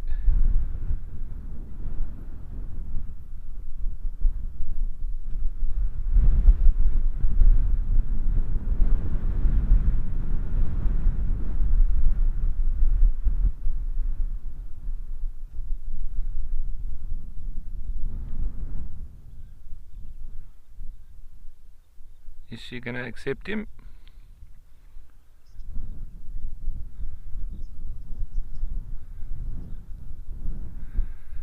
So Amy, with giraffe, you look at the ossicones on top. The females have got tufts of hair on top of the ossicones, those horn-like structures on top of the head. They're not horns, they're actually attached to the skull. And when they've got tufts of hair on top, it's a female, and when they go a little bit bald on top, it's a male. And then obviously on the belly, you can see with the males, they've got the penis flap. And the bulls, they also get like this outgrowth on their forehead, which is also used, like the ossicones, for clubbing each other. And so that sort of forehead outgrowth is also used to smack other males.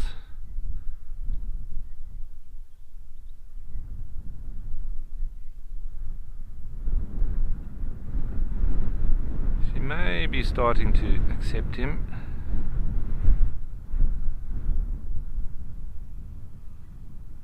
You've got to be very patient. It's almost like fishing when you watch, or hope to watch, giraffe mating.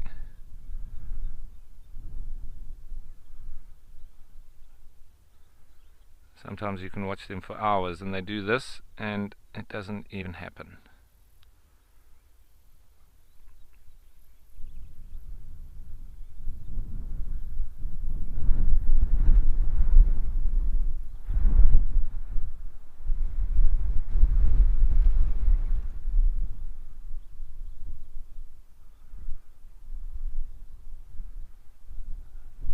She looks like she might be willing, and then, as I say, she just walks forward.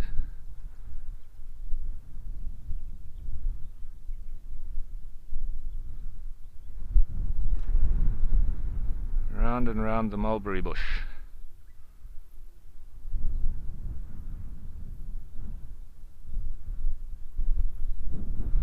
It's playing hard to get.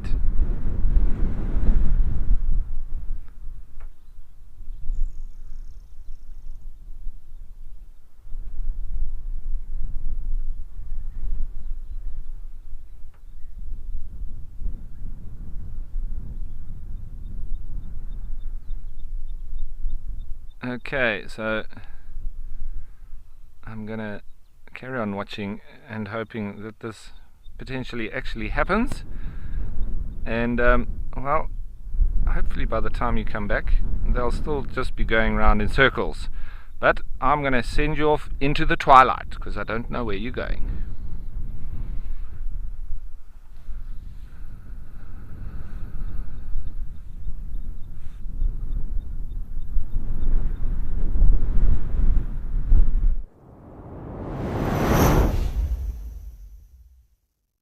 As many of you probably know, the collective noun for a group of elephants is a parade. And yes, they have certainly been parading for us here in Madikwe at Jamala Watering Hole. My name is Kevin. I've got Darby behind the camera. Welcome back.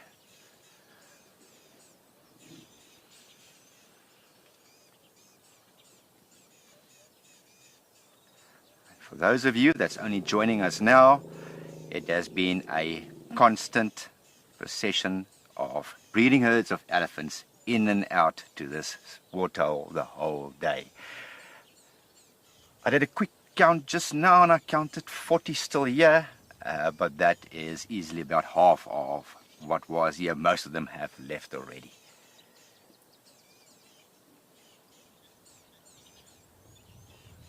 Wind picking up now, just look at that dust. Huh? Yeah. Oh, there's a little dust storm going, little dust devil swirling through.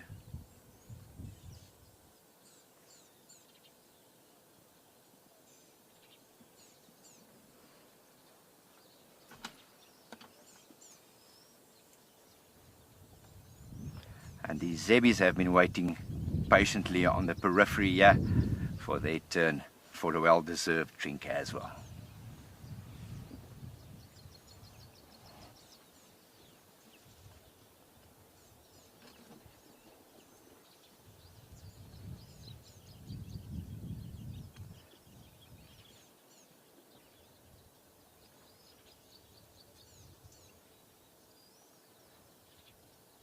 Right, put your black and white goggles on if you can pretend. Now, remember, most animals, excluding primates, birds, they see in forms of black and white. So, now let's look at this dazzle of zebra. And now imagine you looking with black and white vision. And there's where one of the purposes of those stripes come in. And if you can imagine,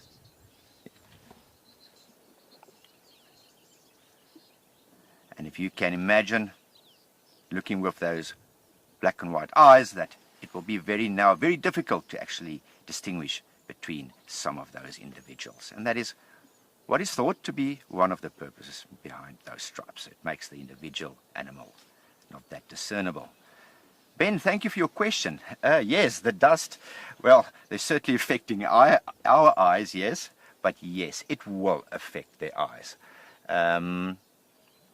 Although they do have these very long eyelashes, that does help to protect against dust, but like ourselves, it will, okay, calm down. Like ourselves, the dust will irritate their eyes, but luckily, like us, they can blink their eyes, and that will hopefully help to get rid of some of that dust. Ben, when the wind is constantly blowing, that was just a little dust devil. It is the hot thermals rising from the heat, and you get these impromptu little, what we call dust devils.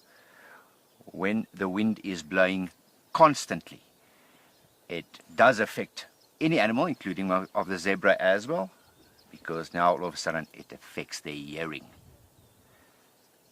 they can't hear that clearly, especially anything that is downwind from them. Thanks, Ben.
Hello to you, Lulu, and I believe you're only 10 years old. Well, thank you for watching, and thank you for your interest. Thank you for your question. Lulu, when you think zebra, let's think horse. Because, you know, they belong to the same family. Now, if you think of a racehorse, or even if your friends or family may have horses on the farm, you know that they can be quite quick. So yes, zebras can very easily do around about just short of 60 kilometers an hour. Yeah, so very, very fast.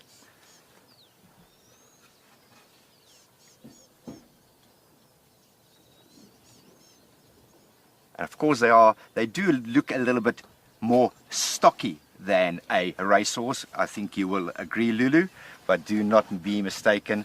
They can really turn up the speed if they want to.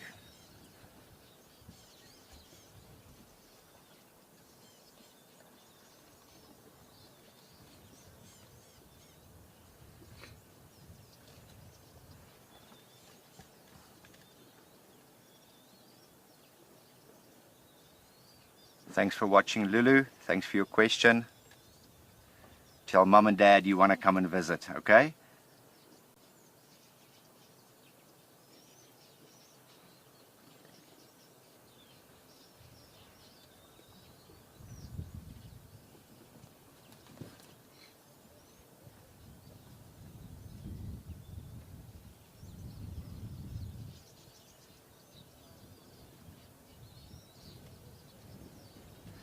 And our allies have now typically gone into their afternoon siesta. You will find these periods where they stand very, very still. Almost like, in a lack of a better word, almost like a hypnotic state.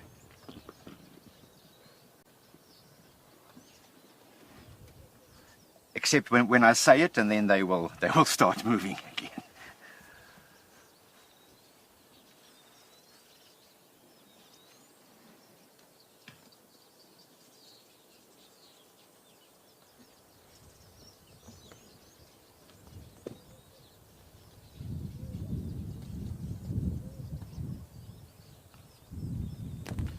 See, they're just spending absolutely the least energy they possibly can. Unless, but of course the toddlers at the back in the mud, they are still at it.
Looks as if our zebra is done for the day here, Darby. Yeah.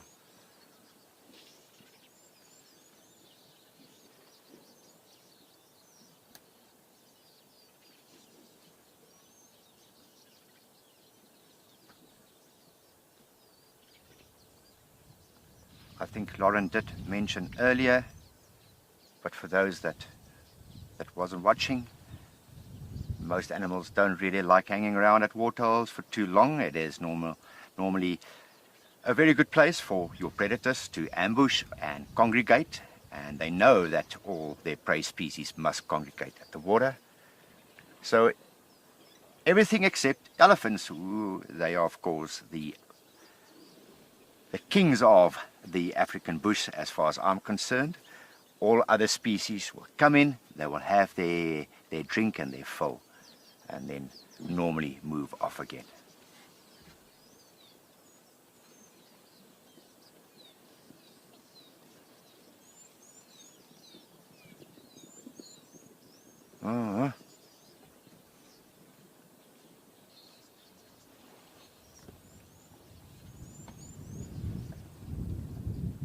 Everybody, please remember that this is also a learning experience. We want you to learn more about the African bush.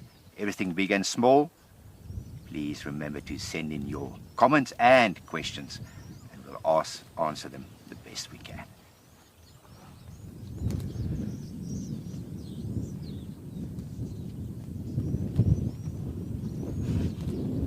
See that one in the middle?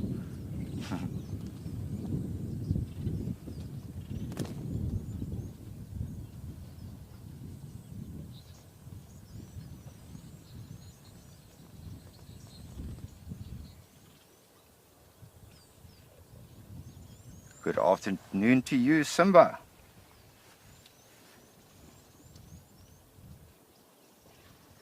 It's all got to do with those big noses, those trunks.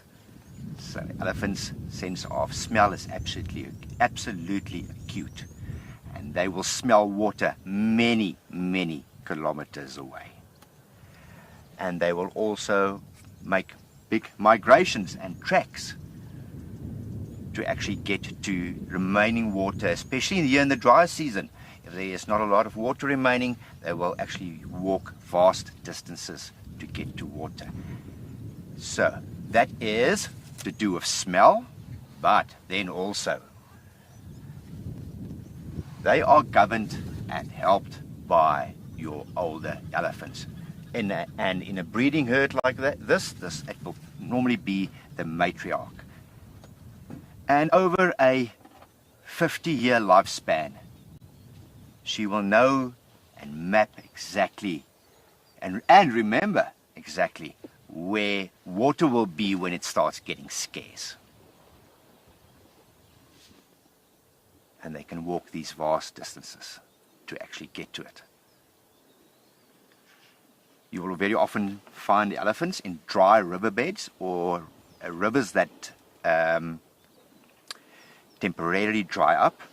You will find elephants actually digging in those riverbeds, and they can dig quite easy, 1-2 meters down until they reach the water table again. And in riverbeds you sometimes find these columns, can I say, where elephants have dug for water, and if you look at the bottom, you'll have the water at the bottom, and then luckily they've got a straw to get it out of that hole.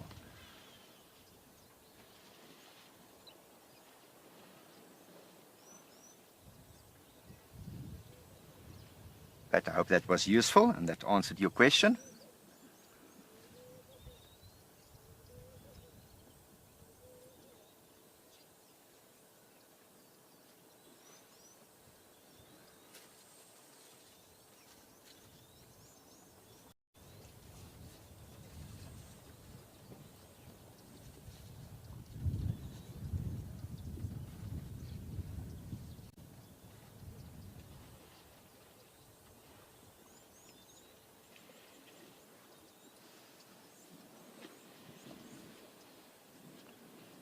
They seem to get out of the mud for a while and then stand and dry off, and then, like we will do next to a swimming pool, go for another dip and then out again.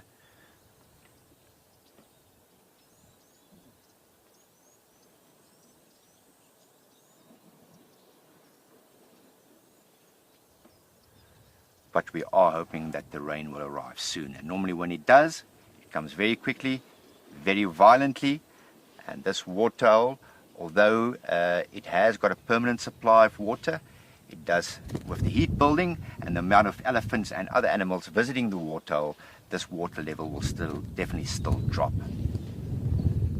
So fingers crossed for the rain. When it comes, this waterhole will fill up considerably. I've seen this whole area around this waterhole being one swamp in the rainy season.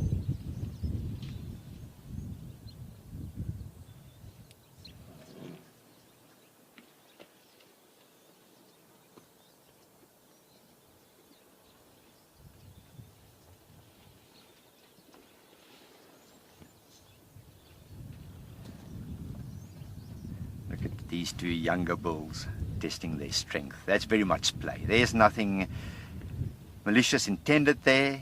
It's them testing their strength against each other, getting muscle memory going, learning a few skills for one day that they are almost twice that size. Young elephant bulls can be very mischievous.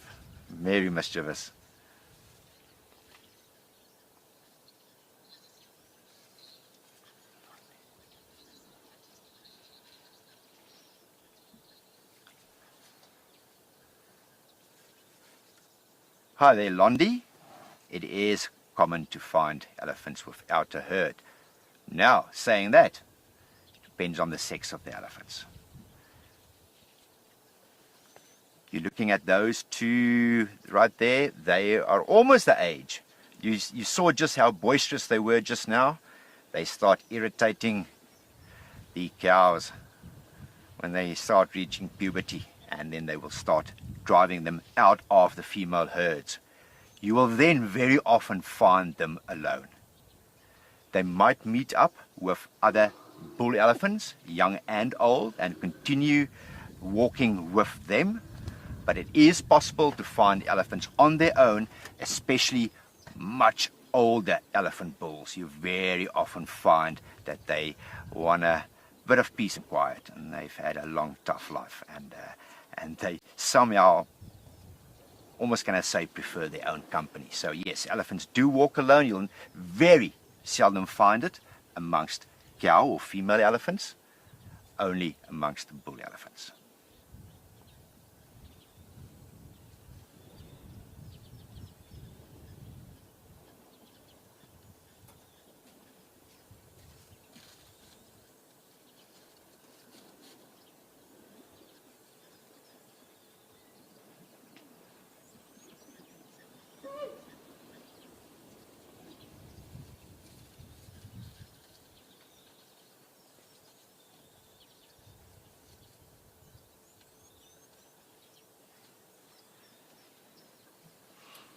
Elephants also do sleep standing up. So it's very possible that some of these that you see standing very, very still is actually having a very brief elephant nap.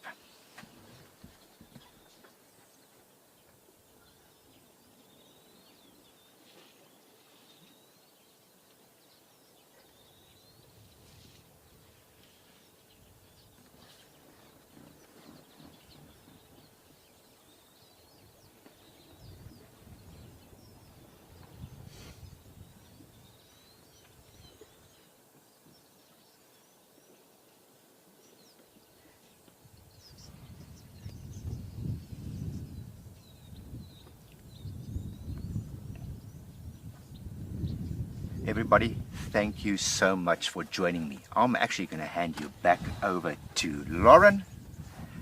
I hope you enjoyed your time with me, and I certainly did, and it was great meeting everybody. Thank you for joining. Back to Lauren, but first we're going to go to Alex in Okikuyu.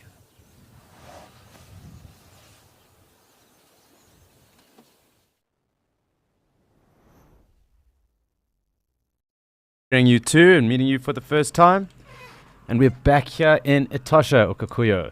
And as you can see, we do have some giraffe coming down to join us. The Ellies have pushed off, and our striped friends are still around in big numbers. However, I did want to chat about these giraffe. I've been waiting for an opportunity, as these are one of two subspecies we get in Southern Africa. So Southern Africa being South Africa, Namibia, Bots, Zimbabwe and Mozambique, and these guys are quite separate to the other giraffe that we get in our other locations, those being the southern or Cape giraffe. These are the Angolan subspecies of giraffe, and what's very interesting about them is that they actually have the widest range in terms of how far their territories might be or how far they might actually walk. So just an interesting fact about them. They are a little bit lighter as well in coloration. And once they do get in, I am going to try and zoom in. I don't want to zoom in too much because some of the controls have been giving me an issue today. But we're going to wait for these giraffe to walk in, and I will give us a little bit more information around them. But it is noted that these giraffe are only really found in Namibia and in the southern parts of Angola. So there you can see some of them there. And it looks to be a bull and a cow that are coming in. And if you were watching Ralph earlier, he was watching some very interesting behavior, and it looks like that kind of is the case over here as well. This male is showing interest with the female. So we're just going to watch and see what actually pans out with the two of them. Is quite a delayed, sometimes around the merry-go-round courtship that does happen, so it's just interesting just to watch and follow and see how this might go down. But it's good to note that this is the other subspecies that we would find in our locations here. Obviously, if we were up in East Africa, there are different giraffe there, the Thornycroft and Maasai, as well as the Rothschild giraffe. But this is the Angolan. And very cool that we can show you both subspecies.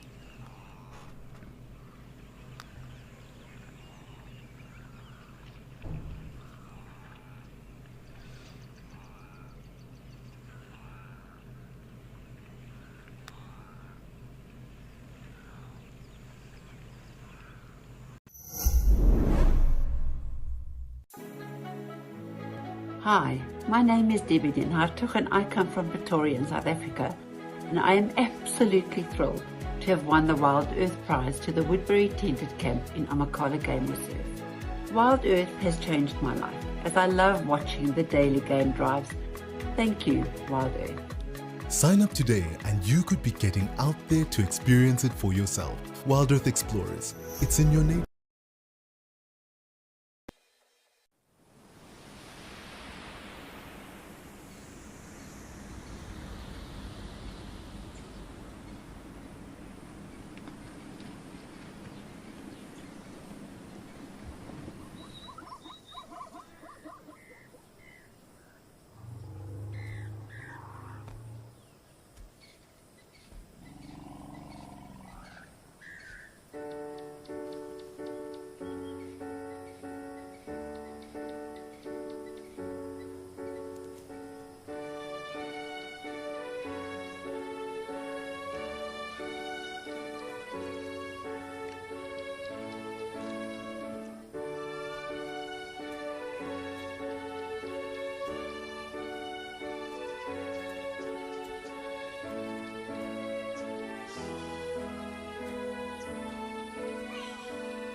So we do have our giraffe, and it does seem that both of them will come in to drink.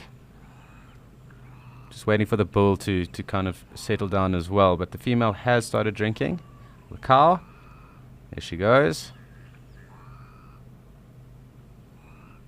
Always fascinating to watch. What is also interesting is that Namibia has done quite an extensive amount of repopulation with regards to these giraffe in the country as well. So there's been extensive efforts over the last 30 years or so to help repopulate Namibia with the Angolan giraffe.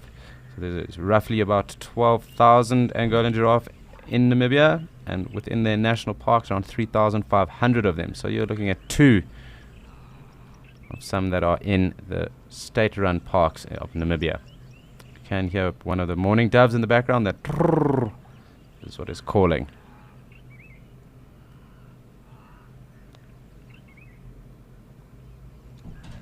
But as I did say, we did notice that the giraffes were, or the male bull was looking at, like he was quite interested in this female. So it'll be interesting to see after they drink what might happen. Hopefully they don't get spooked off from the water. But it looks like he's thirsty and he's coming to have a drink now as well.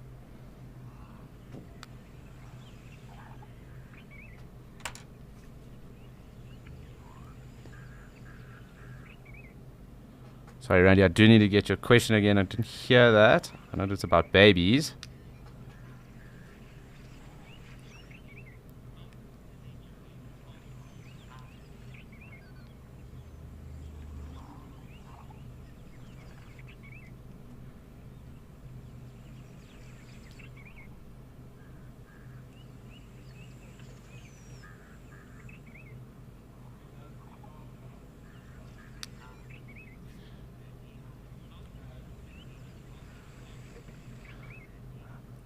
Thanks, Randy. And that's a very interesting comment, or question at least. So how tall is a giraffe calf?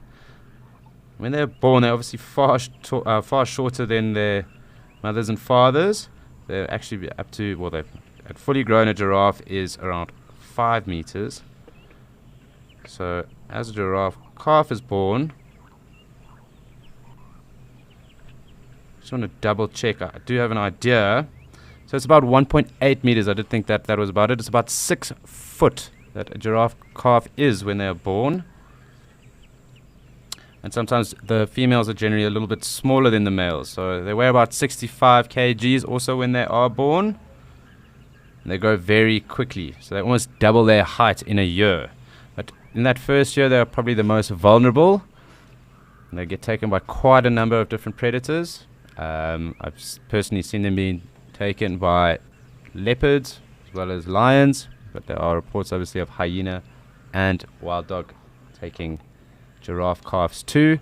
And I wouldn't be surprised in some areas if coalitions of cheetah have probably tried to take on a giraffe calf within its first year as well.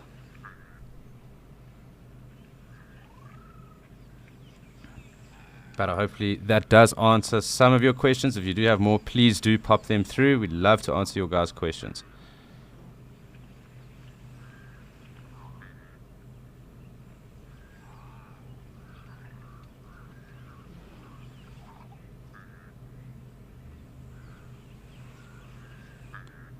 So I suppose just to keep on with regards to that question line, just in terms of gestation, and we were talking about these two looking like the bull was actually interested in the cow in terms of mating.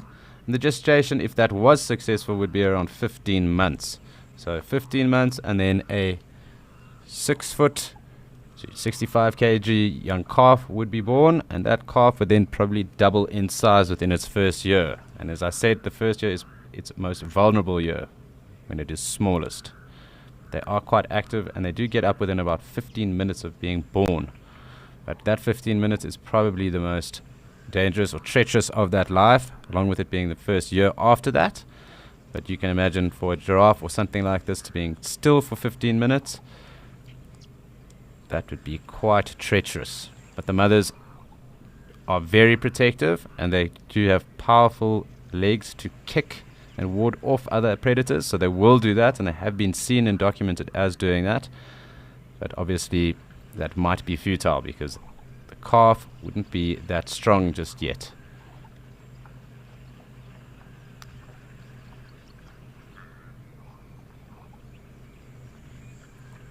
Hi Amanda, it's a very interesting question. I haven't heard of it happening. I mean, it's not to say that it wouldn't happen, but I don't think that would be the case, just because if you look at the size of a giraffe and the size, and if you had a 6 foot baby inside of you, it would be quite interesting, I think, to carry 2 of those. So perhaps that might lead to a premature birth if there were twins that were born. It's not to say I don't think that it couldn't happen in the animal world, but I don't think it has happened very many times. And if it had happened, it would be very rare. So I lean towards no, just because of the size of that calf when it would be born. Although giraffe are huge, but yes, I don't think that twins are likely.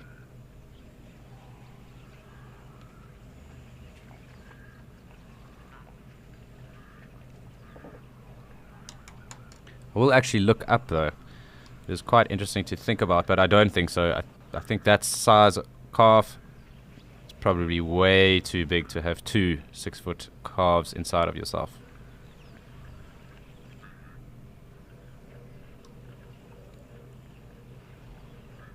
You probably find if that was the case, it would probably be in a, I suppose, a breeding facility for giraffe. So it would either be a zoo or I suppose, a wildlife farm or recessive gening farm to some degree. Probably not really recorded as much in the wild. But not to say that it can't happen, I just don't think it happens very often.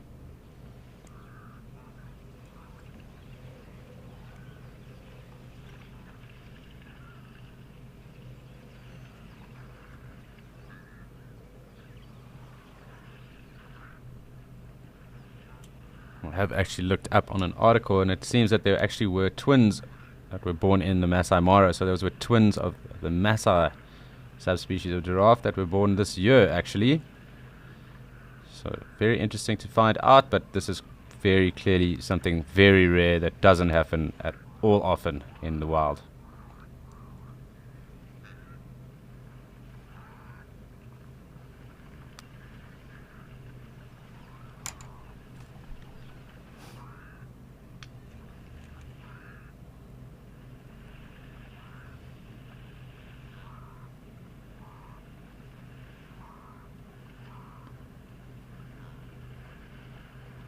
So as we talk about giraffe calves, it is also interesting to think about how far that giraffe calf would have to fall, because the mothers give birth to their calves standing up. So that distance is around 2 meters. So if you can imagine being 65 kgs and not being able to move and falling 2 meters when you were born, that is roughly what happens.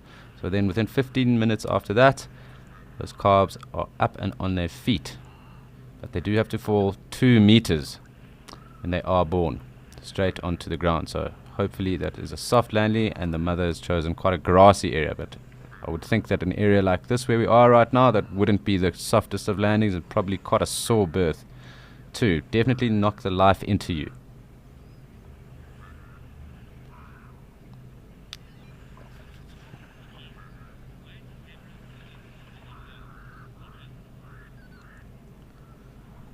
Hi, Peggy. Obviously, safety in numbers. So it does make a lot more sense if you are a zebra to hang around with more of your friends, although where we are currently, these are large numbers of zebras.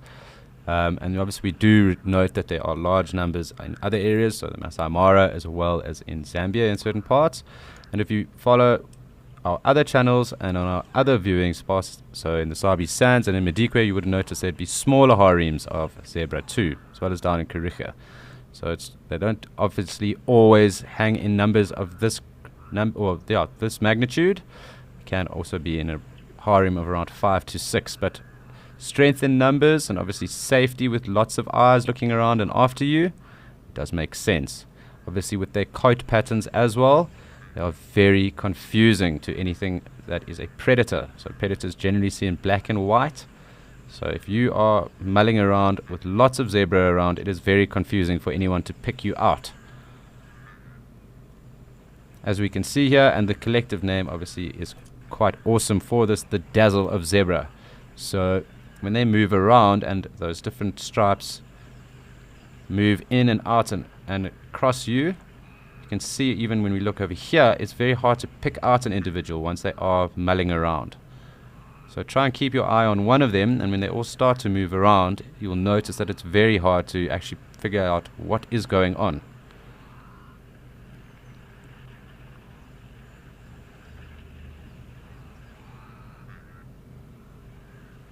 These guys are a lot more relaxed than what they were earlier when we had our vulture here. They are venturing slowly deeper and deeper into the dam. Earlier on, they were just on the peripheries, and I think it's got something to do with the vultures that were around. We did note yesterday that all the wildlife here kind of vacated. They left us for a very long period of time, and then there was just an ellie around. So I am leaning towards, and the fact that the vultures were here, I am leaning towards that there probably was a kill somewhere around yesterday, or some predators in the area. That is probably what scared them off.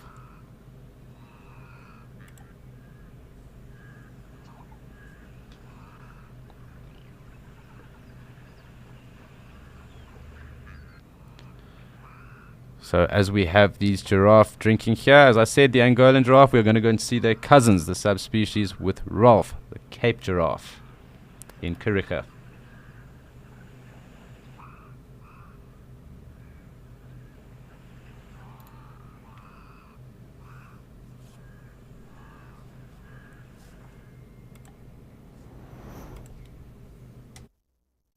Yeah, so here we have the southern giraffe. And everybody's been doing a bit of necking. The couple that were looking to mate, they went off for a bit of privacy, I believe. And who knows, maybe they will have mated, and in just about a year we may have another little youngster here. But in the meantime, these two, those different males, have been fighting as well. And now it looks like they've just stopped for a mid-fight snack. Got to get up the calories. You're going to be fighting. Spend a lot of energy necking. Now they look like they're pals.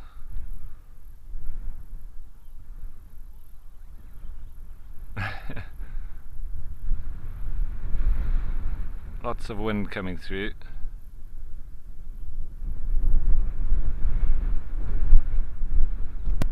Looks like a scotia that they're feeding on. They do like the scotia or the bourbine. Here it's Scotia afra, the Karoo bourbine. Different to the Scotia brachypetalia or the weeping bourbine that you'll get in the Djuma Lowveld area.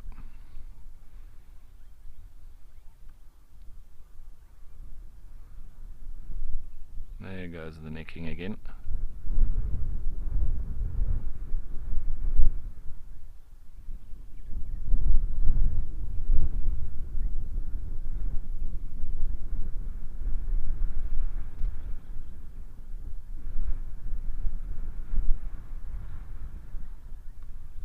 So lots of giraffe. It seems Okukuyo as well.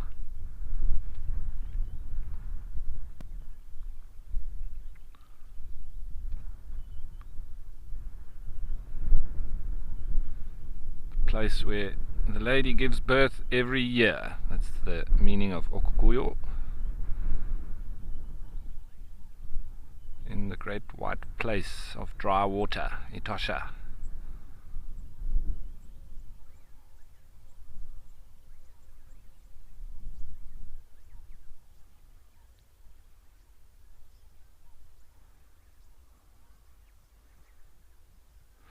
Londa, good question. It can take days.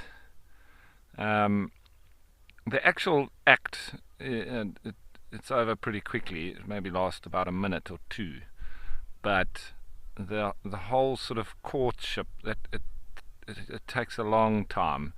And that's why I liken it to when giraffe come down to drink. Because there's a lot of waiting, watching, checking, ambling up and down, and when they're mating or they're attempting to, a male is pursuing a female, he can do so for days on end, and eventually she will allow him then. It's just that she stands still long enough for him to do the deed.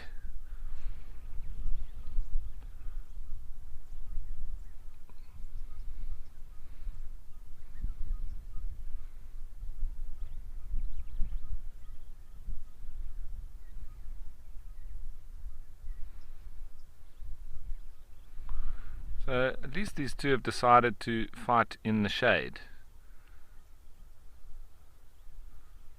They're stepping out now into the open, broadsiding each other, nudging, pushing. Obviously the bigger one got quite a hefty weight advantage.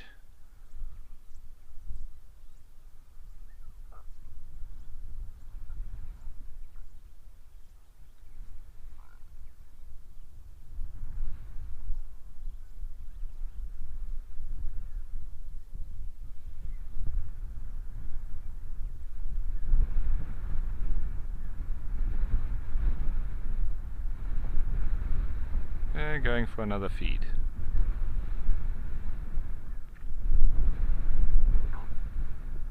You can actually see the browse line of where these ostriches are able to reach,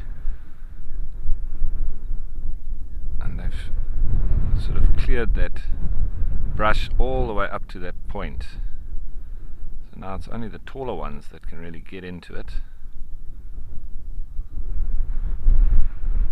Younger ones, the shorter ones, they've got to settle with the brush, the bushes, the plumbago with the blue flowers on it, and the needle bushes.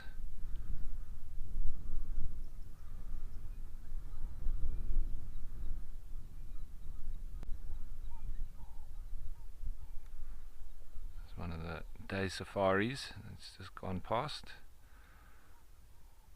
It's one of the excellent places to go for a day safari here on the Kariega Game Reserve.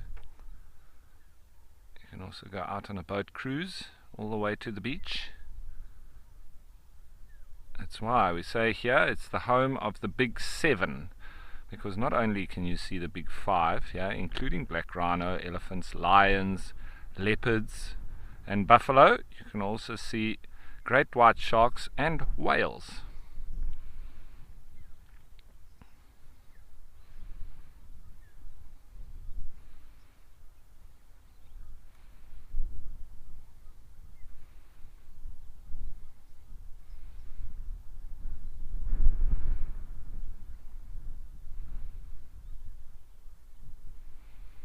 It looks like they've gotten bored of their necking sport. Well, they've had some interested spectators, have those two, because we've got some more giraffe over here. They've obviously just been enjoying the view.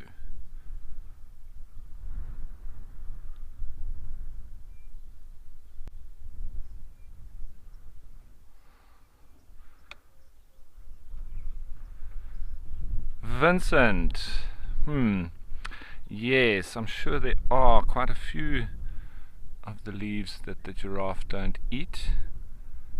One would be, I'm sure, a silver cluster leaf, because if you taste those ones, it's like a purger.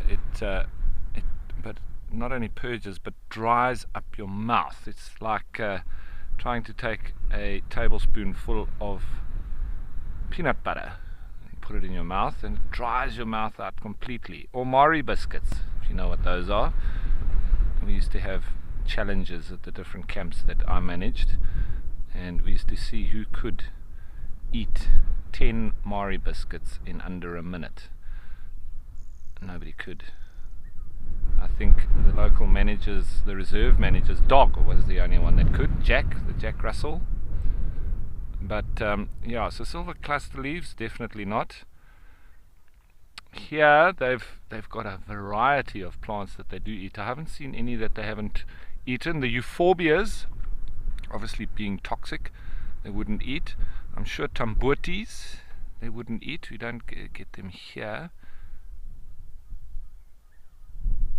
But the euphorbias, the river and valley euphorbias, they don't really have leaves like traditional leaves. It's a succulent, and it's got a very toxic white latex that I don't believe a giraffe would eat. I do see black rhino and porcupines feeding on the euphorbia, which is very interesting. They must have a protein in the stomach acid that neutralizes it.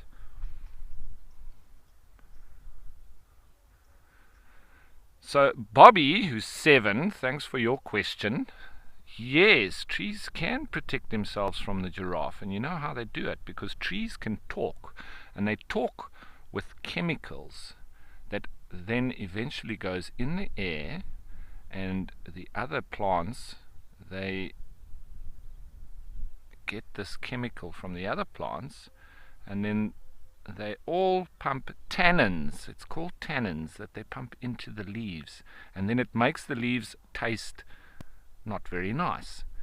So that's what plants do. As soon as giraffes start feeding on a plant, they put something into the leaves that make them taste bitter, so it doesn't taste very nice anymore.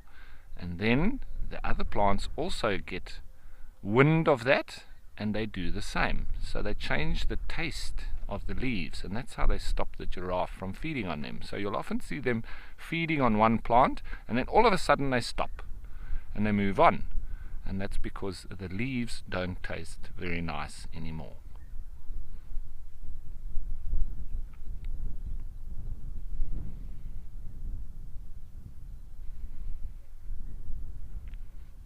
That little youngster, I think, just taking a bit of a nap and relaxing. As you do when you're small, you do need to get lots of sleep. It's not sleeping now, but it is definitely relaxing.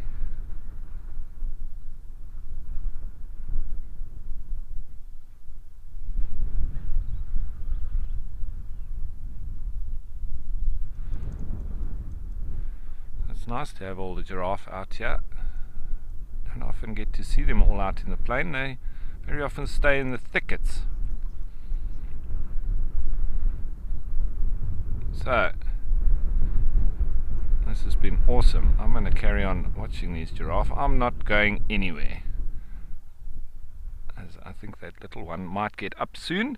But anyway, while we wait and see if he does, I think let's head on over to Wild Dog City.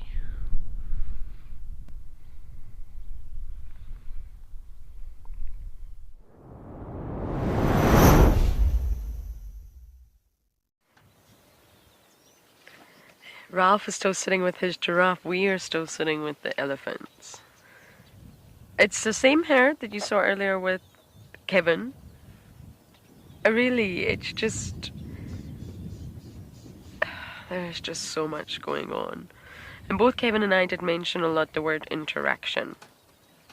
And interaction really just is that, to interact. Humans interact with other humans on a daily basis in a number of ways, not just verbally. We use a lot of non-verbal cues as well that we're not aware of. Body language. If I'm sitting not smiling with my arms crossed really tightly, you would assume I'm not happy, I'm possibly even angry, and you'd probably be right. And that is, I haven't said a word, but you're reading that from my body language.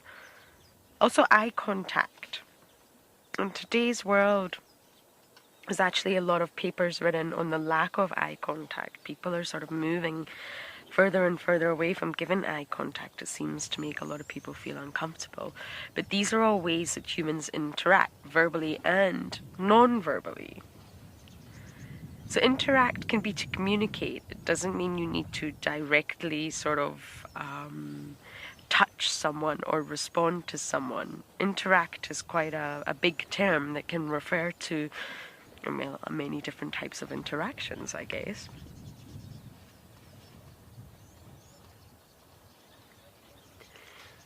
And I've been researching a lot lately whale song. That really fascinates me. But whale song, in some regard, is not too different from the way that elephants communicate. And it was actually a couple, Katie and Roger Payne, many moons ago. I think it was 1984, just before I was born. Whoopsie. And they were the ones that learned that humpback whales actually sing. Before that, it wasn't really known how these animals communicate. And Katie Payne realized that she wanted to study more animals, especially intelligent ones and social ones. So what was the next logical choice was, of course, elephants. And it was actually the Asian elephants first, believe it or not the African elephants, but at the end of the day, the results were the same. And she released a memoir called Silent Thunder.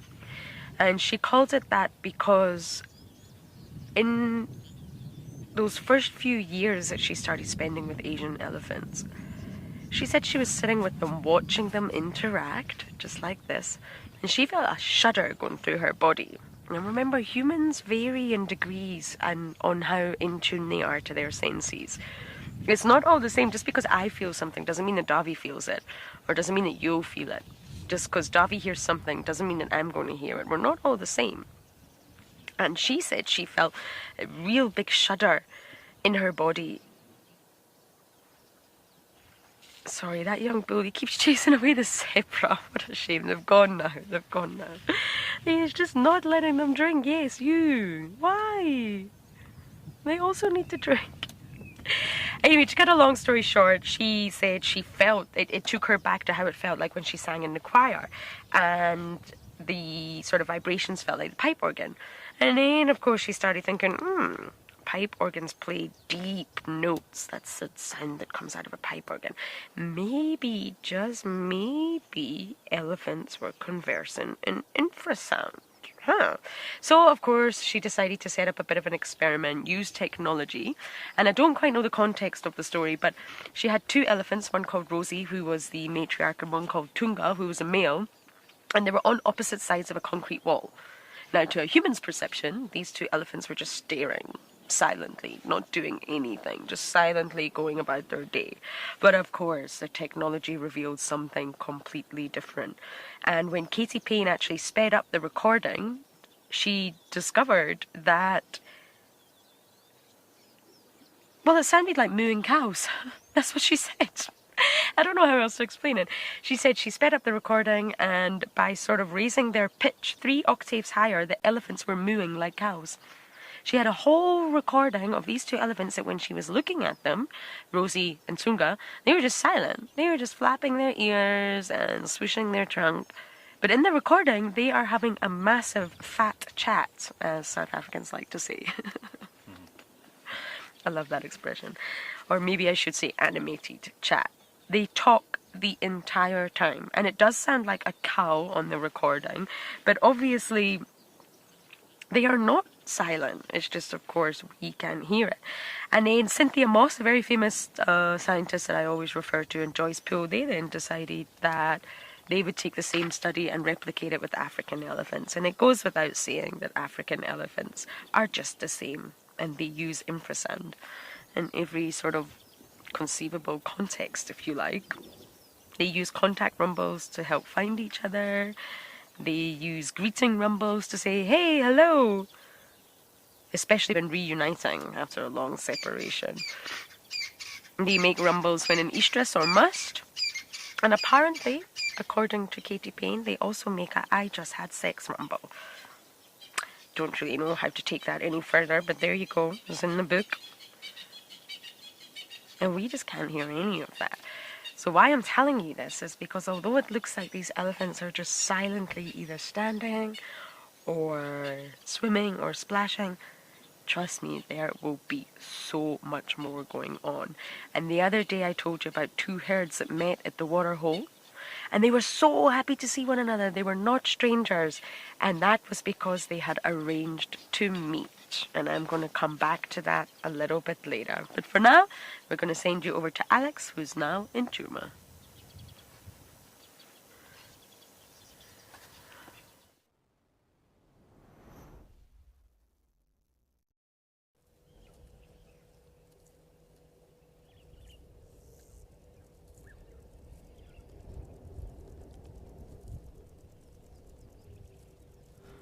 So we did just have quite a number of giraffe and zebra around us, and I did want to have another look at them. Again, the Birchville starlings are calling. I'm just trying to see if we can get a better look, but they were literally right here, so I did want to just show us what was going on with them. Seems that they are also finding refuge in the thickets. So these Guaribos thickets that are along the drainage lines here into the dam. Seems to be where everything kind of moved off into, but you can see the top of that giraffe again, and it seems that we've had quite an elephant and giraffe full day.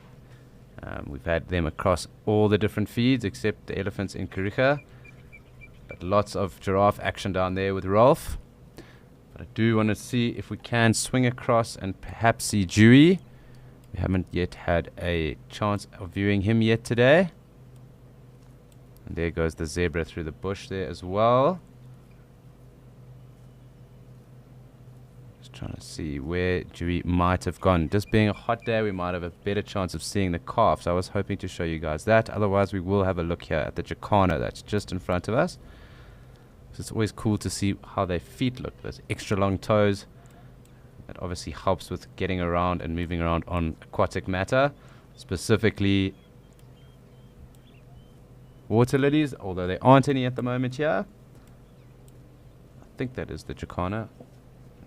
My eyes are playing games with me here, but I will go down again, try and find them.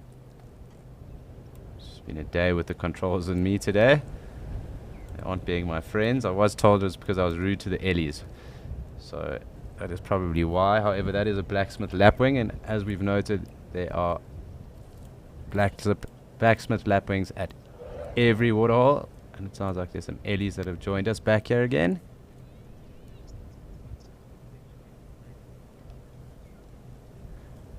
Hi Mason, that's a very interesting question, and I would assume that there would be catfish, so we would have some barbel here, and there would possibly be some tilapia. that would be here, and then there will probably be a few other little species of fish, but more than likely just the catfish and possibly tilapia. Thought I heard some elephants, so I'm going to try and scan across where I think they are. There's that Inyala bull over there, otherwise we'll come back and join him. But they have been playing in the mudwater over here, so although we've had quite a lot of elephant today, it's always cool to see them in different areas doing the same kind of thing. Here we go, Ellie's as I thought. This seems to be the third little breeding herd that has come through. I'm going to zoom out that we've had so far today.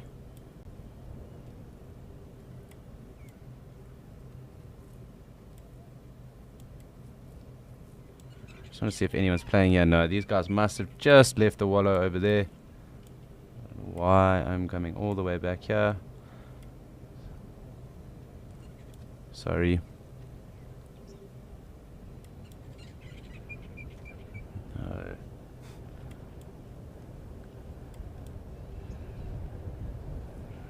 So that Inyala bull did just walk through the bottom bit there of that drainage line that feeds into the dam. So I won't try and zoom there. We'll try and get a little better picture of the Ellies that were here. We'll just watch them coming across. They might even swim for us. So let's just zoom in a little bit. Sounds like there might even be one or two that are actually a bit closer to us and probably just behind us as well. So we'll keep an eye on what's going on with the Ellie interaction over here. And also just note how quickly they disappear. Yes, these controls are really getting to me. But we will.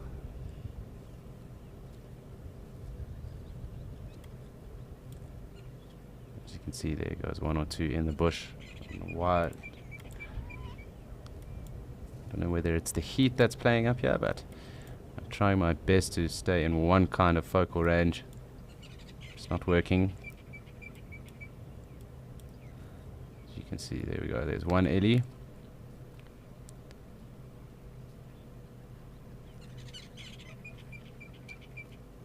Hi, Sean. From what my understanding is, there aren't any fish eagles at this dam. I know that the guys have been going over to Chitwa to find fish eagles there because on their animal bingo, they would have come here for a fish eagle. And that was one of the animals that were on their bingo boards. And they had to go to Chitwa to go and get that. Chitwa being on the property just next door to Djuma. So they're going to Chitwa Dam to find the fish eagles. So there isn't one currently resident around here. Doesn't mean to say that they wouldn't come in here and find residency or gain residency. Maybe if those fish eagles have some chicks, you might find the chicks coming here. Good to see these Ellies feeding. This is one of the more grassy areas, at least at where we're at, where we can see them. So it's cool to see the Ellies actually feeding as opposed to just drinking. You can see how they use their trunks, very dexterous.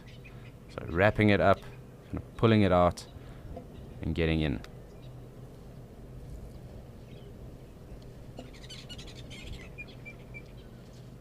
Hi Roger, so we have looked for Dewey. We've tried to find him for you guys today. He was around yesterday, but it seems that he isn't around at the moment. That or every time I've panned or Zumi has panned, we haven't been able to see him. He might just be submerged underwater. But apparently he does have a girlfriend and they do have a calf. So I've been trying to find that for you. But we've just been a bit unlucky. We will keep looking though.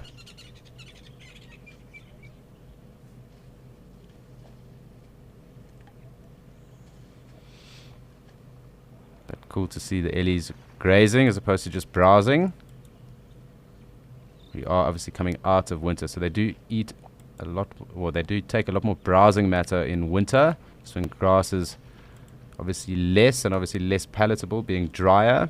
And some of them do far more grazing than they would in winter.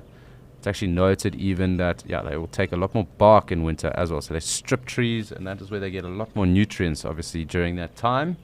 It's also when they push over trees quite a bit, but they also take the tubers and that as well. So you might even see Ellies kicking and then dusting off the roots because there are a lot more nutrients down there than there are in the dried out top parts of those grasses or any of the grazing matter that they might be taking.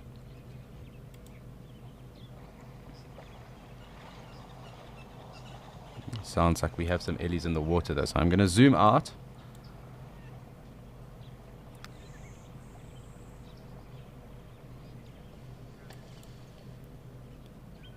Hi Lauren, it's a very good question.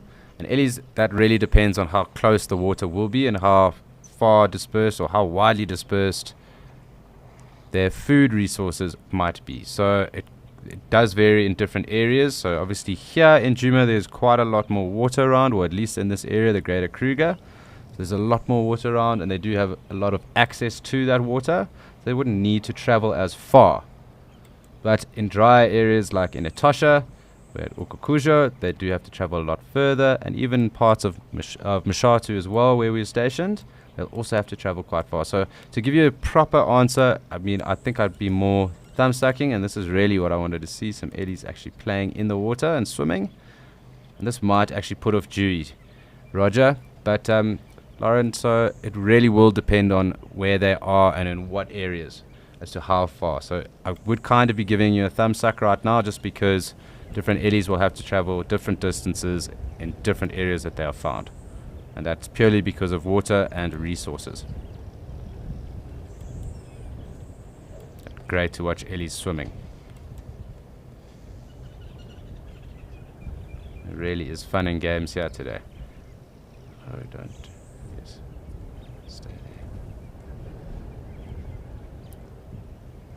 So I do want to see if more get back in. But it looks like they are going to be coming back through and possibly looking to feed again.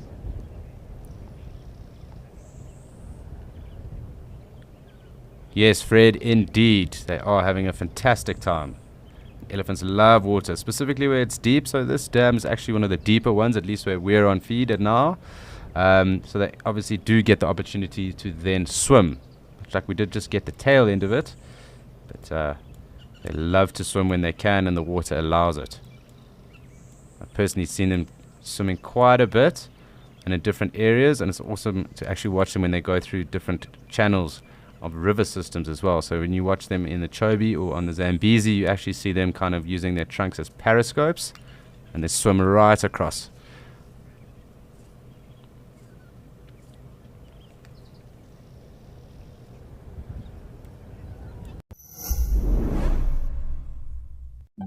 Do you know why giraffes have blue tongues?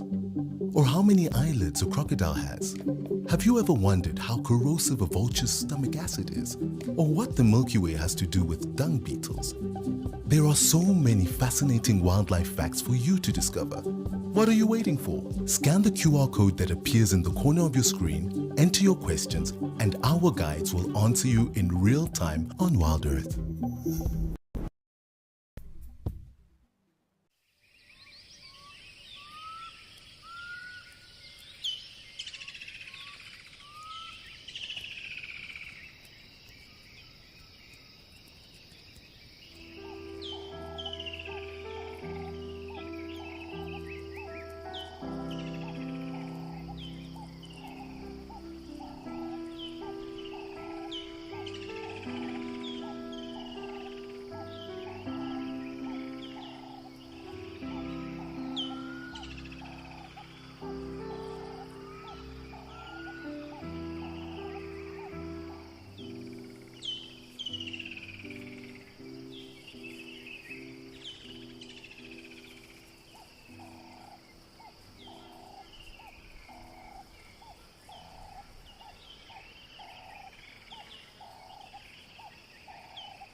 Camera's giving me a bit of a run around here.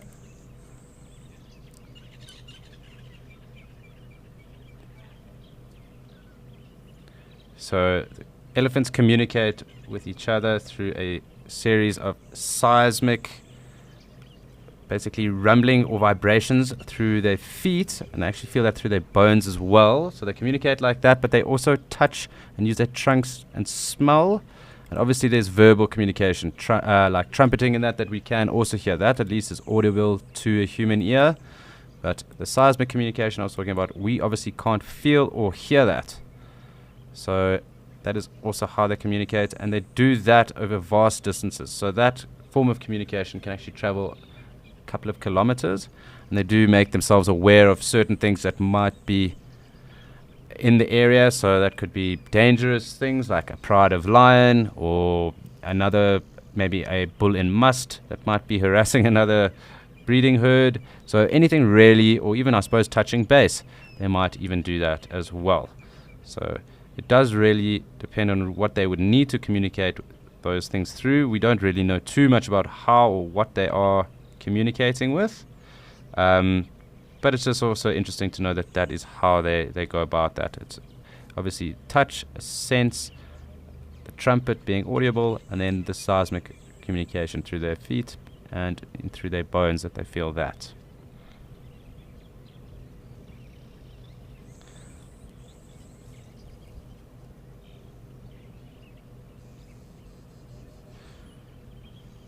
And just to make everyone aware, this week we are celebrating World Animal Day on the 4th of October, and we'll be searching for our favorite animals and marking them off on a bingo board during the sunset safaris. So today is the third day of our animal bingo and the competition, and Cedric has won the first two. However, Djuma, Pridelands, Amakhala and Madikwe will also have different bingo boards this afternoon, and they'll all be able to mark off their animals, and there is a set of rules that I'm sure they will bring up with you as well. But these will all be taking place on the sunset safaris. So who will be the naturalist that is crowned the bingo king for the third day? Will it be Cedric? Will it be one of the others? I know Chris has some ground to cover with regards to that, but don't miss out. It's going to be a lot of fun. So stay tuned and do stay on the lookout for Animal Bingo this afternoon or evening on the Sunset Drive.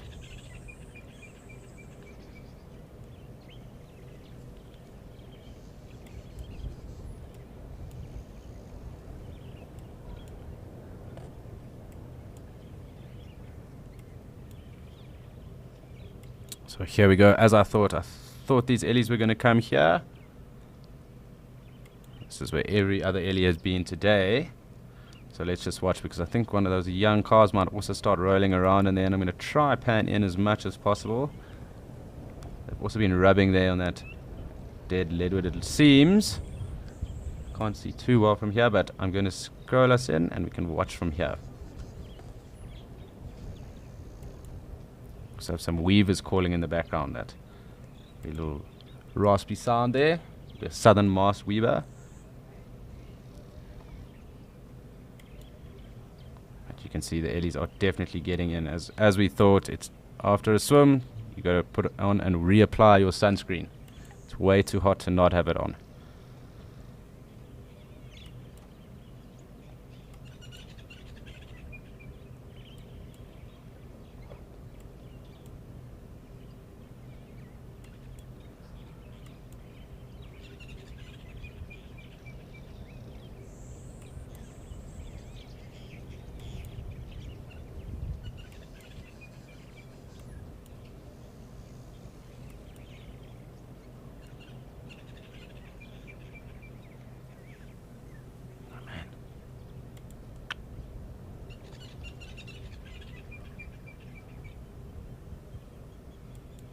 So just want to see if we can see that little youngster getting in there. It's a pretty young Ellie that is there. Probably around a year or so worth of age. So you can note how small it is, but it does have use of its trunk, it seems. So it's not the youngest of Ellies. It's still very, very young. And getting right in. It's always the youngsters that kind of coat themselves and play the most. I suppose it's youthful exuberance.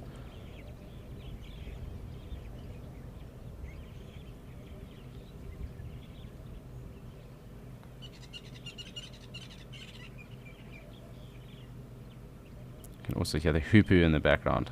Very cool bird with that kind of mohawk styled headdress that they do have.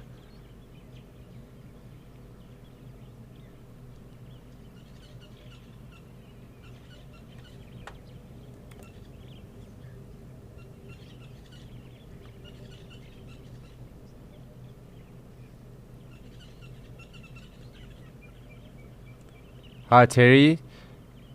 Yes, I suppose they do have to. I mean, in certain areas where ellies are found, the temperatures will drop to even the -1s or so. I mean, I have certainly been in areas, even in the Lowveld, where along dry riverbeds the temperature has dropped to around that.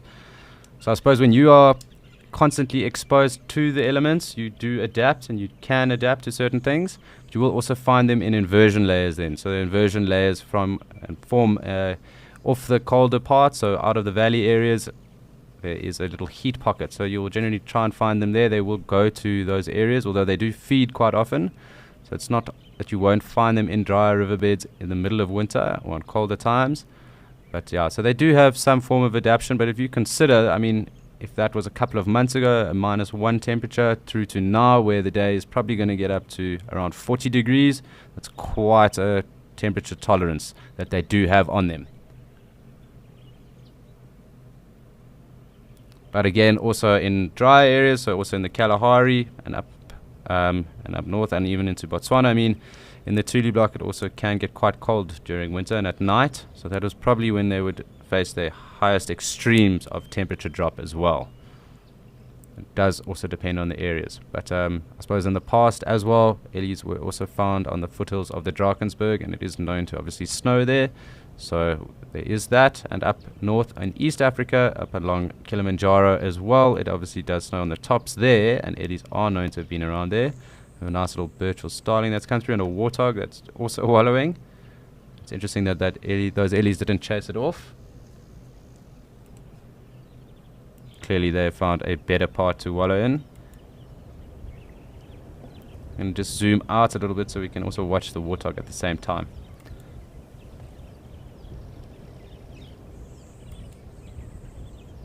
Is getting a little bit windy, but I think that is also to do with the heat.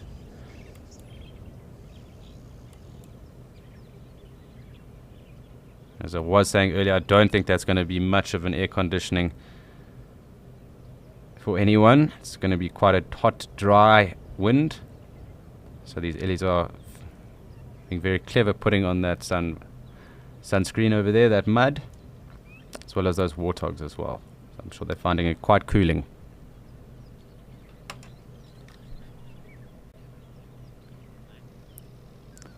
Hi Max. So effectively isn't really a difference. There is the fact that there are I suppose desert adapted elephants, and those we would find up towards the west inside of Etosha. Those ellies there would also be more desert adapted to here. But these are actually savanna elephants. So the difference is that we actually have two separate species of elephant in Africa, and those are the savanna elephants that we are watching here and that we saw also in Madikwe and in Etosha at Okakuyo, and the ones that I just mentioned now, the desert adapted ones that were in the Damara land. And then we also have the forest elephant, and the difference between them is that the forest elephant is far smaller and their tusks actually face downwards, and they obviously do a lot more of their feeding in the rainforest, so that is also why they're smaller, but these two are closer related. And we obviously have the Asian elephant. So hopefully that does answer your question. But yeah, there are also ellies up in the dry areas in East Africa as well, so Tsavo in Kenya. And those ellies actually have huge tusks, some of the biggest tusks that I've seen at least. Those are the ellies there in Tsavo that have those. So there isn't really a difference between bush and desert adapted ellies really. They are the same species of ellies.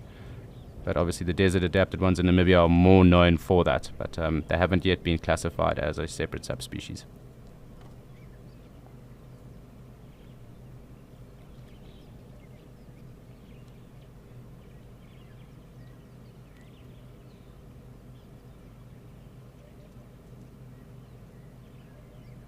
It looks like those two little piggies are happy.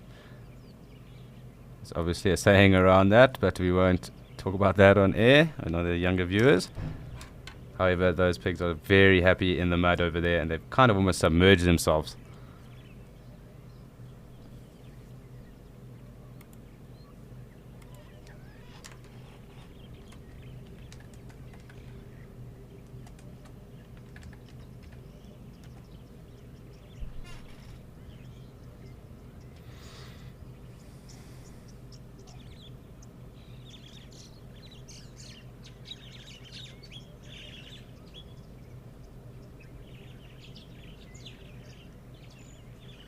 Great to see that young Ellie calf there playing, throwing its weight around in the mud like that. See it almost just like rolling in it, just behind the Guaribos there.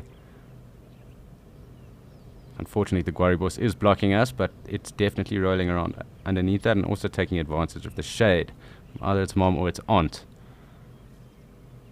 even grandmother.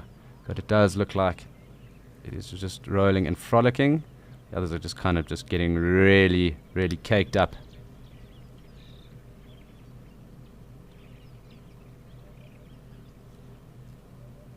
Hi, Austin. Yes, they do eat grass as well. We were showing you that just now. There was some elephant actually eating grass on the other side of the bank when we started, at least here in Djuma. But yes, they also take bark. And one of the more destructive things that Ellies do is they actually ring bark trees as well. So it's not something you want to see happening. It's also because that might affect other species, such as vultures. However, they do take bark, branches, fruits, tubers, grass, and obviously leaves as well. It's also noted that in some parts, if you are camping, say in Botswana and the rest, they ask you not to leave oranges in the back of your car because the Ellies are known to break into there and actually take the oranges out. So, I mean, I'm having a little chuckle here, but I don't think when you are stuck in the bush camping and all your oranges are stolen by an elephant, you're probably not going to be too happy. But definitely comedic, I'm sure.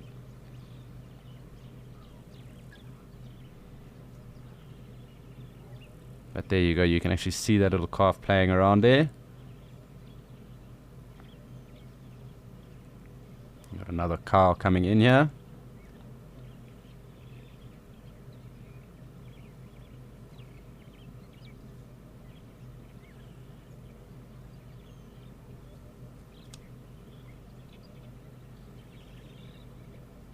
Lots of Ellies today, and I do think it's a contribution of the heat. So we've had lots of Ellies around all the different waterholes.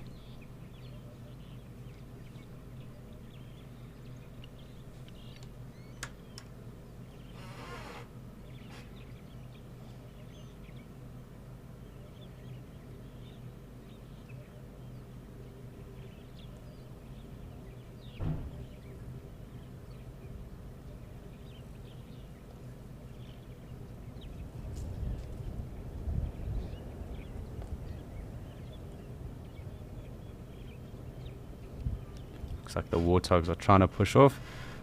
And that calf also, in the time of its life, you can see all fun and games.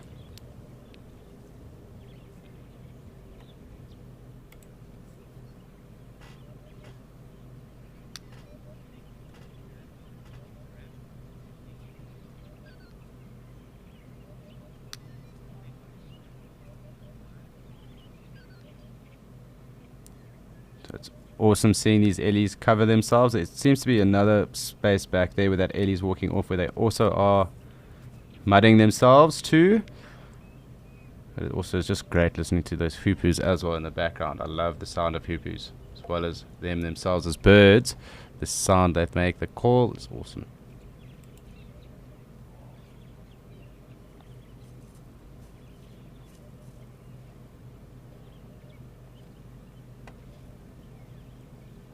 I'm going to zoom out a bit and just see how much further these Ellies have kind of wandered off.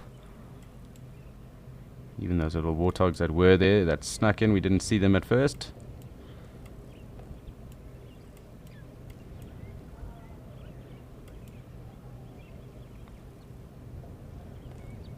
Oh, they're actually also feeding. We're actually going to have a look at that. We can notice that they are always feeding on their shins. It's almost like they fold their ankles and then get on down with it.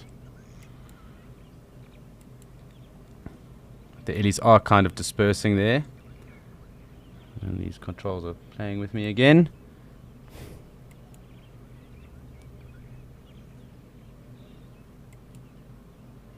So I won't be calling the Ellies heffalumps again because it seems to have made all the controls not be my friend since then.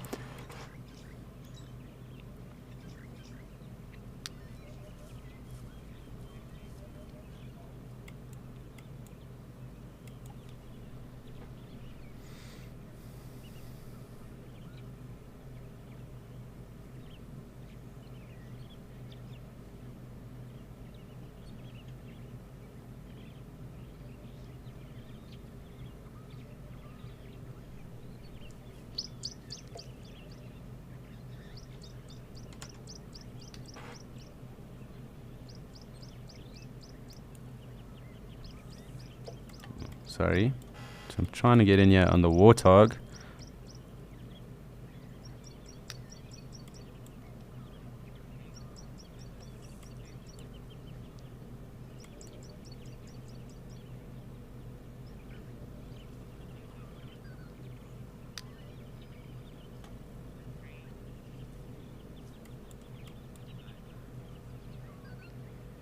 So as we can see, the warthog have also left the wallow. There's one or two other ellies that are still in the wallow, and quite a few that are just in the thickets here.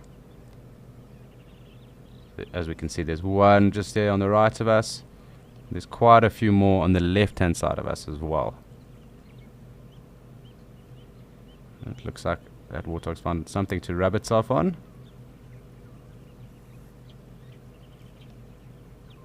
It seems to be more of a piglet than a mature warthog.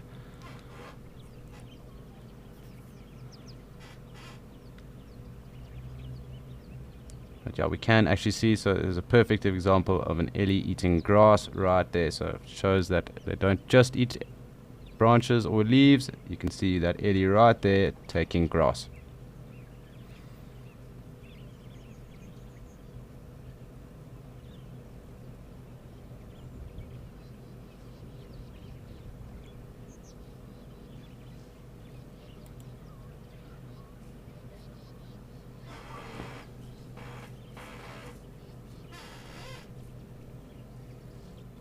It's quite cool to see these warthog out in the open like this. It's nice just to also just get some cool content just of them, or just some footage of them just doing their thing. Especially at the middle of the day like this. I think they're probably also a bit protected with having these ellies around too. So anything that might be around here, probably think twice about approaching, just because the ellies would also show their displeasure with that being around, and that being the case.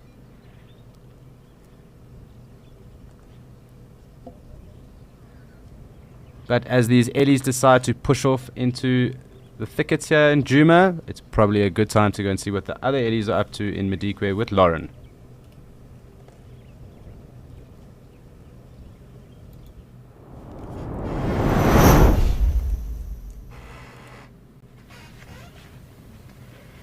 We just had a huge altercation, big drama at Jamala Dam.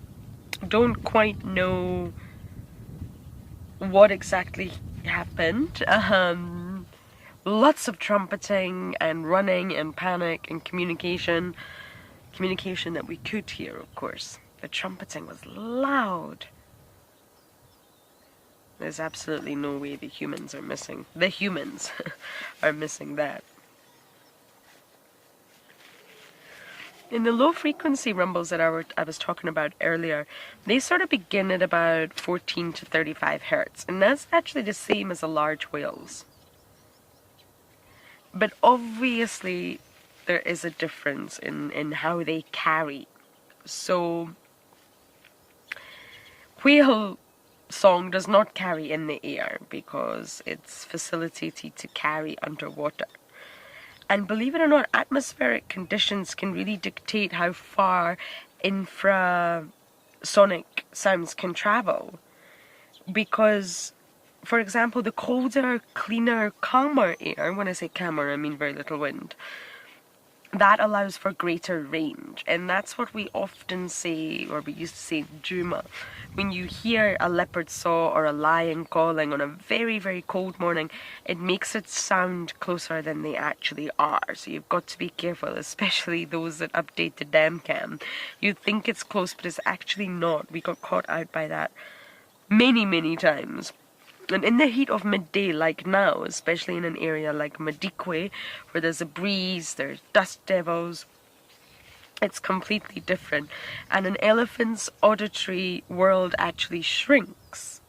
So a few hours after sunset, it will expand a tenfold. So their umvel's constantly changing, expanding, it's dynamic, it's not static the whole time. So once it gets cooler and a bit calmer after sunset, the sort of auditory world expands massively.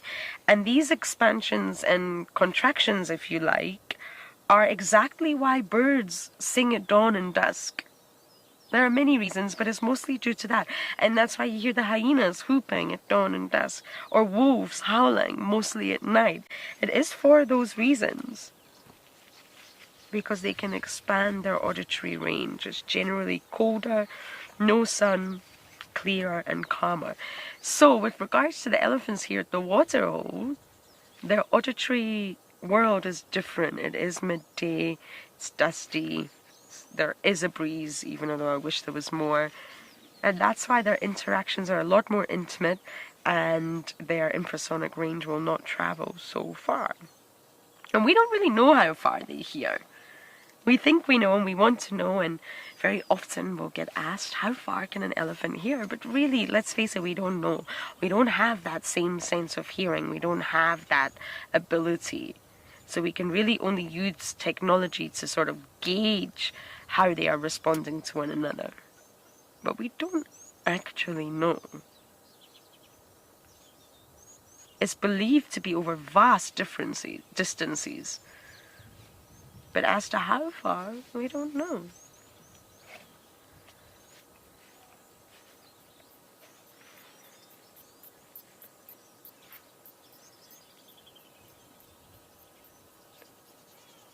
And again, going back to that sort of point, nightfall actually increases the range over which a predator can pick up on your call, right? So because sound does travel better at nighttime, it does also benefit the predators, and it's also said to be another reason why elephants communicate a lot more during the day, especially in the afternoon, than at night.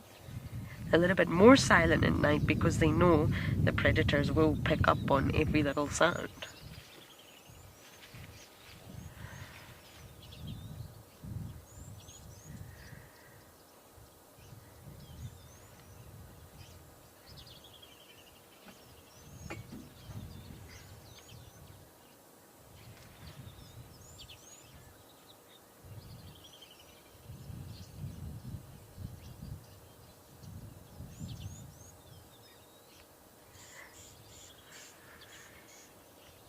Hope, I really don't know. It's quite a big question, really.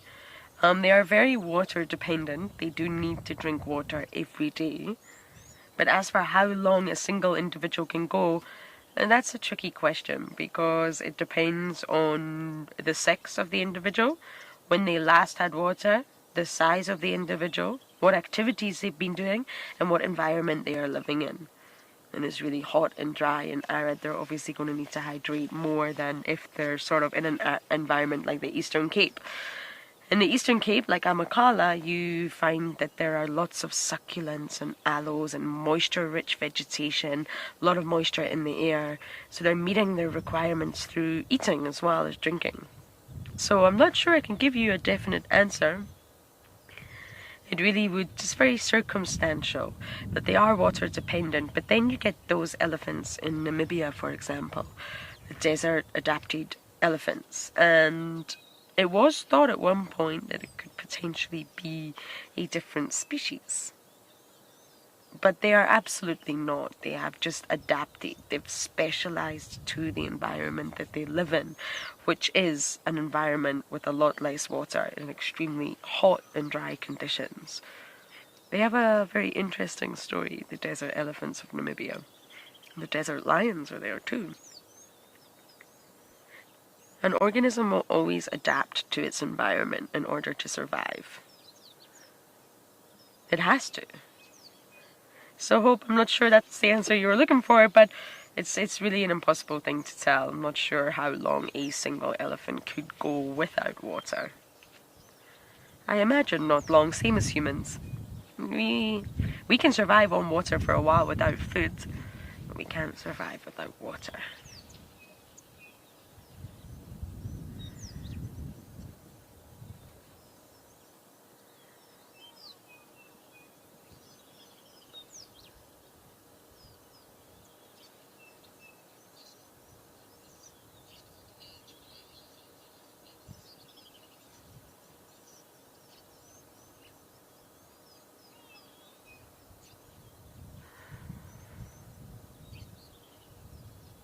These are the two bulls at the back here. I'm just I don't know if these were the ones that were causing trouble.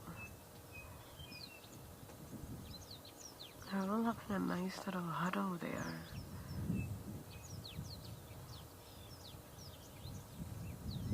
Lawrence, it's the same as humans. So once a elephant cow reaches sort of puberty, and again I use that word very loosely because it is a human term, but once she goes under those hormonal changes and starts to come into estrus.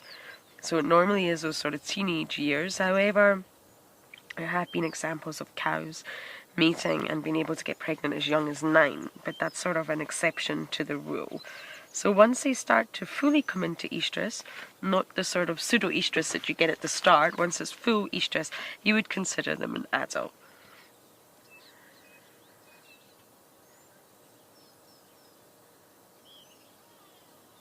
But for cows, that's definitely earlier than bulls.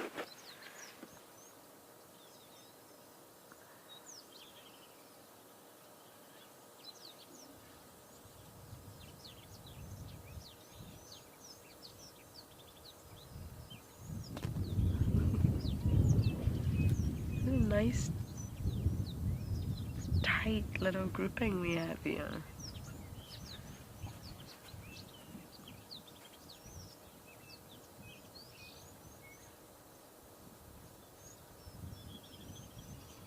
This has truly been a wonderful day at Jamala, from the swallowtail bee eaters dancing around. My first time putting them on camera. To all the action at the waterhole, and you've noticed possibly the past 2 hours or so, it really has just been dominated by elephants. The impala have disappeared, buffalo did not return, zebra have disappeared. It really has been very much dominated, and we're almost pushing 2 o'clock, and that's the elephants sort of starting to peter out a little bit. So it really is a midday pool party. Of course, it's the hottest part of the day, so intrinsically they know to go to water.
apparently you're still with us. Sorry about that.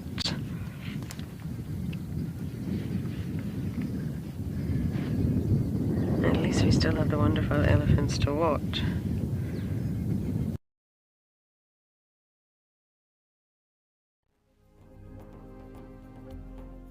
You can see the hyenas are far more tolerant of vultures than a lion or leopard would be.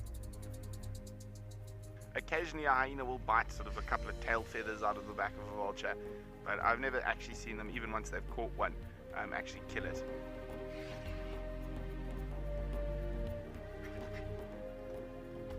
Oh, there we go. Nearly got him.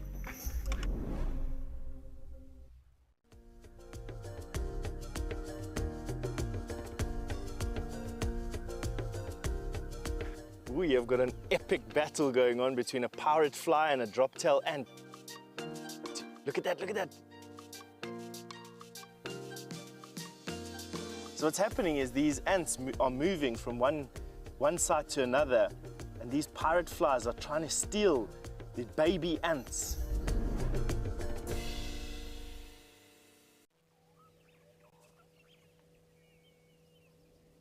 Seems to be that he's hot on the tail of that breeding herd, although he is quite small. There are a lot bigger bulls around in the area. Just going to come out a little bit and just see. I've really been hoping that we could get some primates in for you guys today. I haven't seen any baboons. I thought I did here at Mashatu earlier, but I haven't seen yet on the feed. So I'm going to keep on trying to get that, because over the last 3 days we haven't seen or heard any. And all of these locations are pretty good for those, except for probably Etosha. I know that Trishala did have the vervet monkeys yesterday though, so something just to keep our eyes peeled for. We will just hang with this Ellie for a second. Hopefully he will also get back into the mud. Trying to see if that is the crowned lapwing or a blacksmith. I can't see just from here. Does look like a crown though from here. I'll try and zoom in though, also just so that we've got some different birds to add to our list for today. But we have done really well with our mammal list. We are on 11, one off from yesterday, so we just need something little to come through and we will hit our top number, which is 12 anyway. We got 11 on my first day here, which is on Friday, and then it's kind of been peaking at around 11 and 12 throughout the last 3 or 4 days. So we'll just see where we get to. We'll try and see if we can actually ID this little lapwing over there, or if it's actually a plover. We are a little bit away. Oop, and I've gone and jimmied the controls properly again.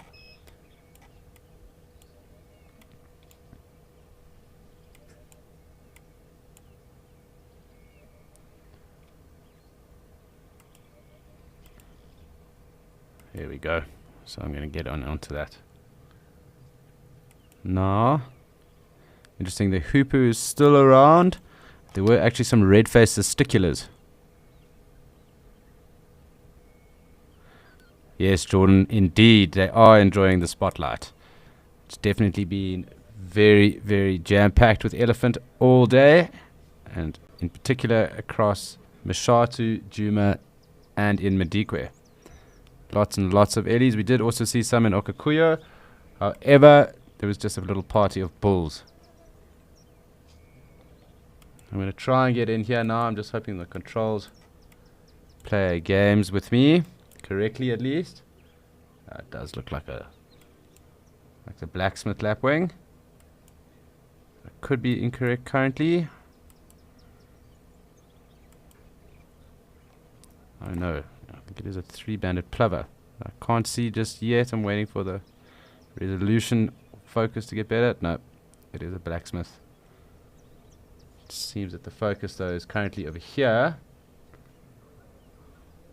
Yeah, that is a blacksmith lapwing. So we do get those obviously everywhere, and we have heard them calling, and they do actually get quite irritated when the other animals come through, obviously because they nest on the ground. So they also have to look after their nests when they are nesting, or their eggs. I do know that there was some young born here, so I'm assuming that these lapwings have had their young. And we won't hear too much about that because those others would have gone off, but they do obviously get predated on quite quickly.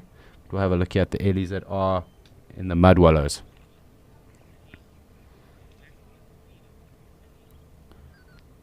Hi Billy, so they will eat little insects, probably little bits of aquatic matter that is around there, but I'm going after mostly the insects and little arthropods that are around those water sources, but they will obviously take, little bits of grass seed and as well as some of the aquatic plant matter that is around as well.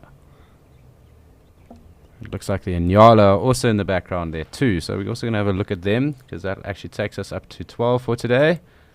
I did forget that we did see that bull earlier, but he was quite far. But let's have a look and see. We can watch them for a second as well.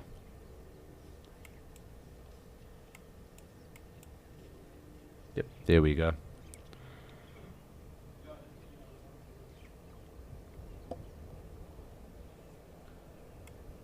So what's interesting is the Inyala will compete with the bushbuck. So if there were bushbuck around here, these Inyala would try and push them away. They obviously eat the same things, even though they are cousins. The Inyala would actually be not too tolerating of them. But they are a bit far away, so it's probably better just to look at the ellies who are in the mud wallow, and hopefully these guys will walk closer towards us and we'll get a better view. We'll watch these ellies over here having fun. And more are coming in. The parading elephants.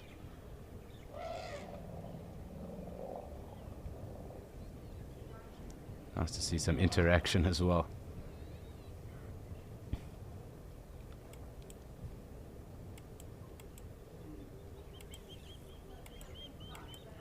And that is the red-faced testicular that is calling. It's often around water courses, so this dam and these little ravines and gullies, drainage lines that are leading in, that obviously is perfect habitat for them. You obviously also hear them along major river courses as well. Quite a distinct call.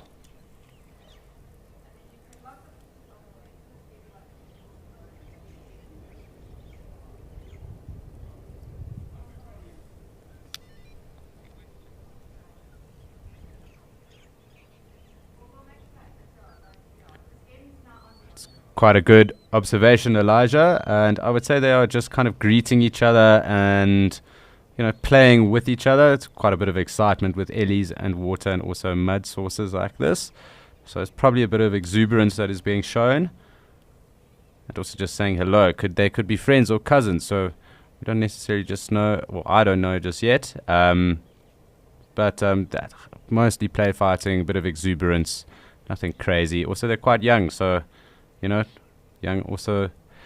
things like to play around water, much like we do as well. So always when you see young children around pools and that, you can always notice that there's that extra level of excitement that's going on. Looks like we've got quite a big bull looking like he's wanting to come through as well. But again, I did say that just there where that area is also another wallow site. So might get in there, might come here. I suppose it'll be whatever is the least line of resistance, or the line of least resistance.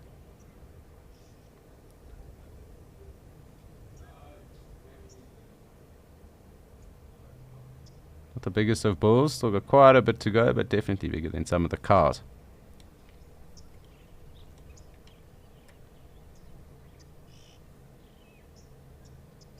We can hear the oxpeckers as well. That little chirp that is going on there, those are oxpeckers that are calling.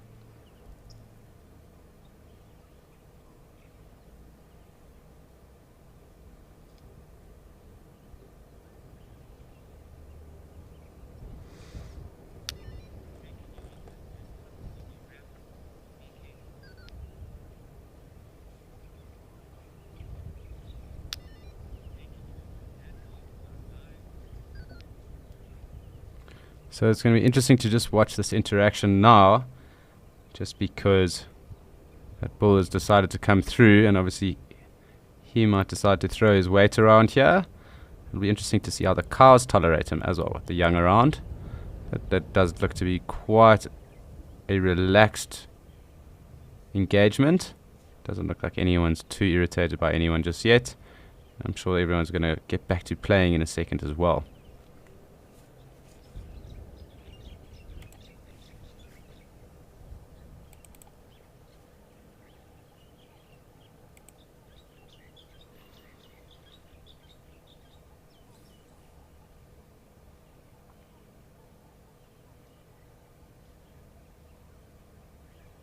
You can actually see around the base of this trunk how many ellies and possibly even the warthog that have come through, maybe even rhino, that have come through and actually rubbed themselves off after being in these wallows. You can actually see the mud cake on the trunk itself. Possibly even buffalo too that might have been in the area, but obviously it's the ellies day today and they are commanding these wallows.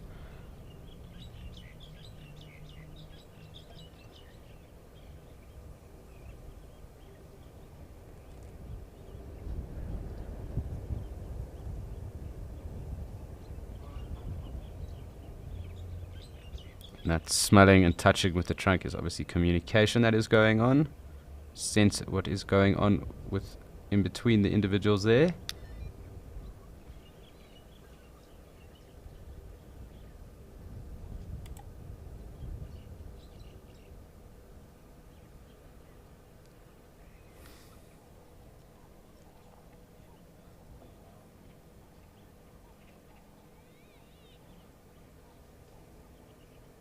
You have a greater blue-eared starlings there.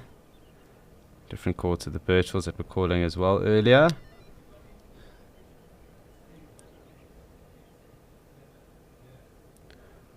It looks like this little family group's also pushing off, but the bull is definitely, I think, going to be hanging around for a few more minutes longer. Maybe not, maybe he's more interested in tracking on after the family, it looks like. Little herd.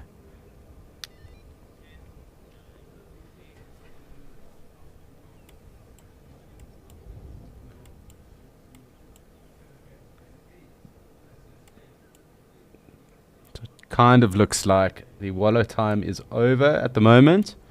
I do think we're going to see these ellies pushing off into the thickets here. I do want to scan because there have been quite a few around, so there might still be a number of them around in these thickets. Might just take a second just to have a look and see.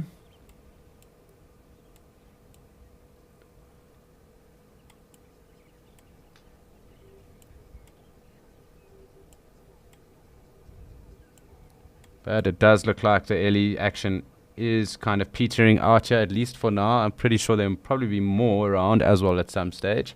But Rolf in Kariega has something interesting to show us, so we're going to link off to him.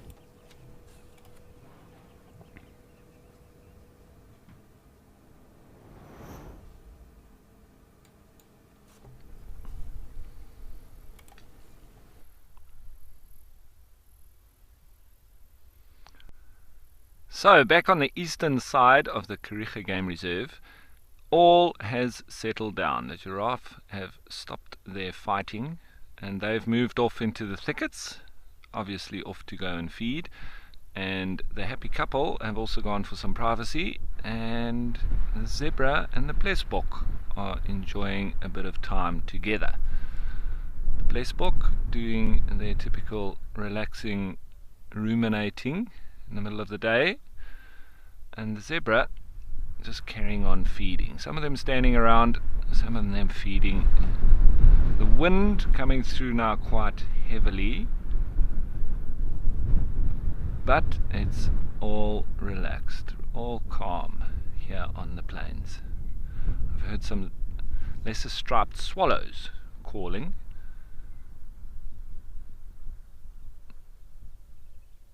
But all very relaxed.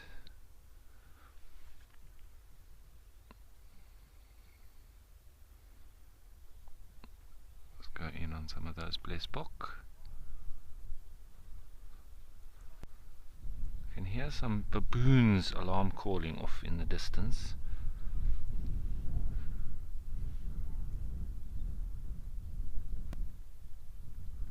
Wonder what it may be for.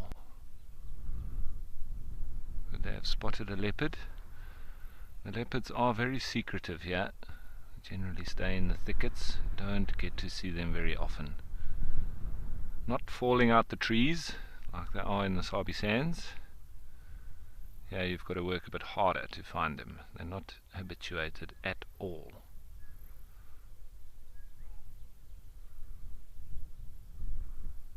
And the swishing tails, keeping the flies at bay.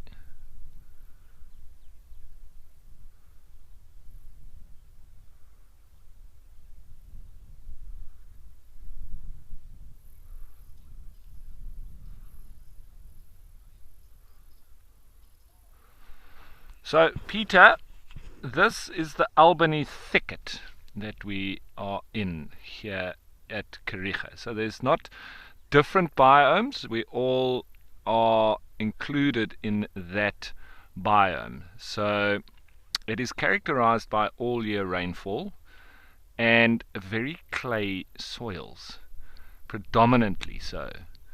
So that results in the sort of plants that grow here, and that's why you don't really get too many big trees. As the ostrich makes its way through there, I'll follow him a little bit. So that's the whole region dominated by these typical plants. You do get some big plants or big trees, but they're mainly down in the river valleys. We get a lot of euphorbias, and it's part of the Cape Floral Kingdom, so it's one of the most diverse plant regions on the planet. There are yellowwoods as well that you find in the Greater Addo Elephant National Park, but on the Woody Cape section, so down closer towards the coast. And we do get jacket plums here, a lot of milkwoods, the common guarries, the wild olives, the Scotia Karoo, or the Scotia Afra, which is the Karoo bourbine, but you don't get a lot of large trees. They are in particular areas, and it's mainly due to, as all biomes are, dependent on the geology as well as the associated weather and climate. So with it being all year rainfall, we have a lot of evergreen trees and generally no grasslands. So most of these open patches that we have here are from previously farmed areas. But it does allow for a lot of the plains game to thrive. But they are being re-established by these thickets. Slowly but surely. It's very easy to cut down and open up. Well, it can be, relatively, but it takes a lot longer for the reclamation process and the succession to go through. It does happen, and there's a lot of different species that aid in that process. Termites being one of them, making nutrient hotspots and water and moisture prevalence in the areas where they build their nests, and then a lot of the seed dispersal from the monkeys, birds and baboons that then drop them onto those nutrient hotspots that the termites have created, and then it is slowly but surely reclaimed.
look like they're going to be chasing each other. The competitor stopped and decided to have a bit of something to eat.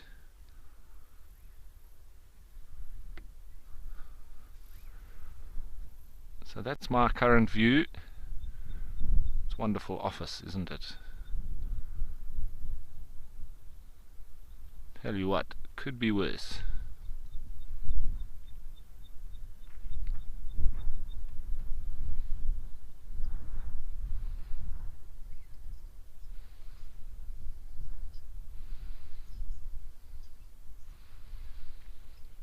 Righty, so looks like the competition status in sports has relaxed. The giraffe have stopped, the ostriches seemingly not too keen on chasing each other around. The Egyptian geese slowly making their way through the grass there. And well, it seems like it's not the only place the Egyptian geese are around.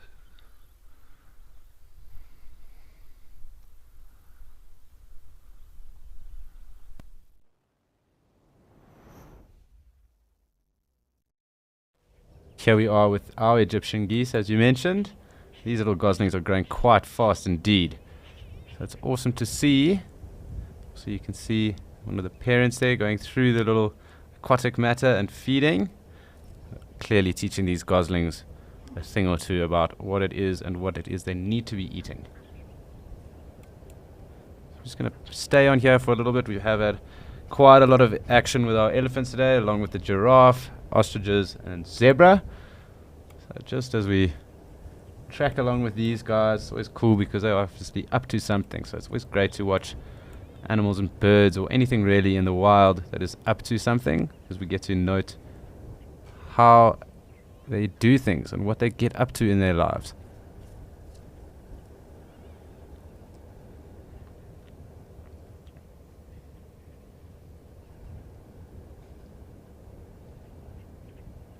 These little goslings are clearly quite adept little swimmers by now.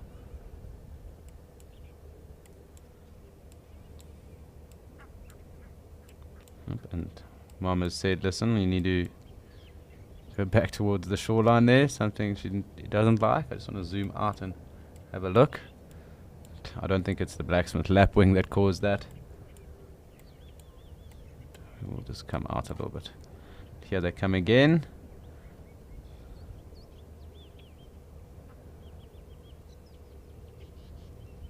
We'll come back and zoom in again now.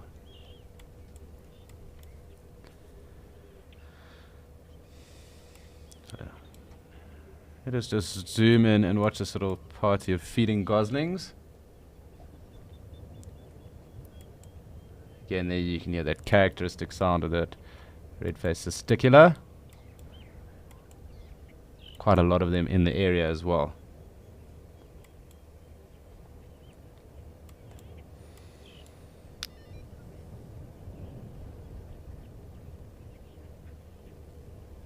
Hi Amy, yes it is quite a sweet way to end the show if you consider we had such big animals around earlier. Now we're ending off with some little babies, some little goslings. But as I was saying, it is awesome to watch them foraging and feeding and moving around. It's not every day you get to see this. So it's good to take the time and appreciate the little things as well. A lot of what spending time in the bush is about is also experiencing and seeing what the little things get up to. Very important.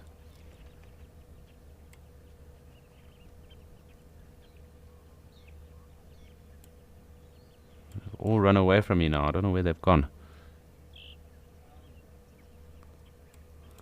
I'm trying to have a look. Here we go.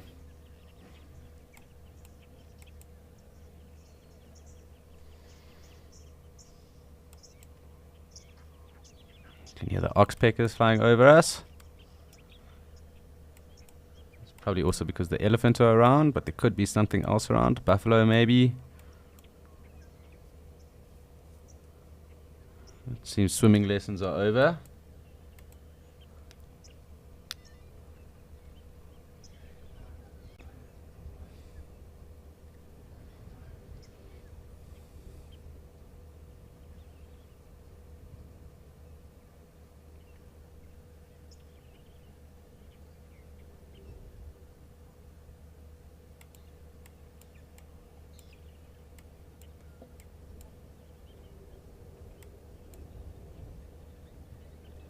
Interesting to see how parent is quite happy to let them stroll a little bit further away.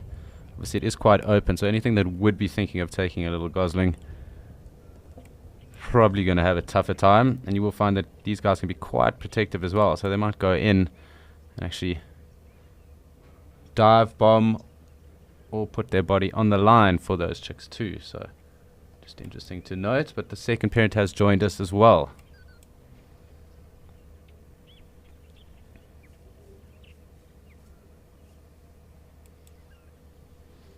I'm just going to zoom out one last time and just have a look here just before.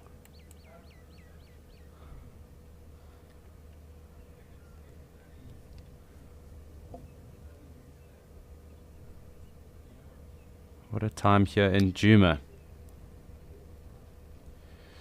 But sadly, we are coming up to the end of this amazing escape to nature, and I hope that you have enjoyed it as much as I have. I know that Rolf and Lauren, as well as Calvin as well, also had a great time with you guys as well. Please join us again tomorrow morning at 8:30 CAT, and don't forget to pop over to Penguin Beach, which starts just as I say goodbye.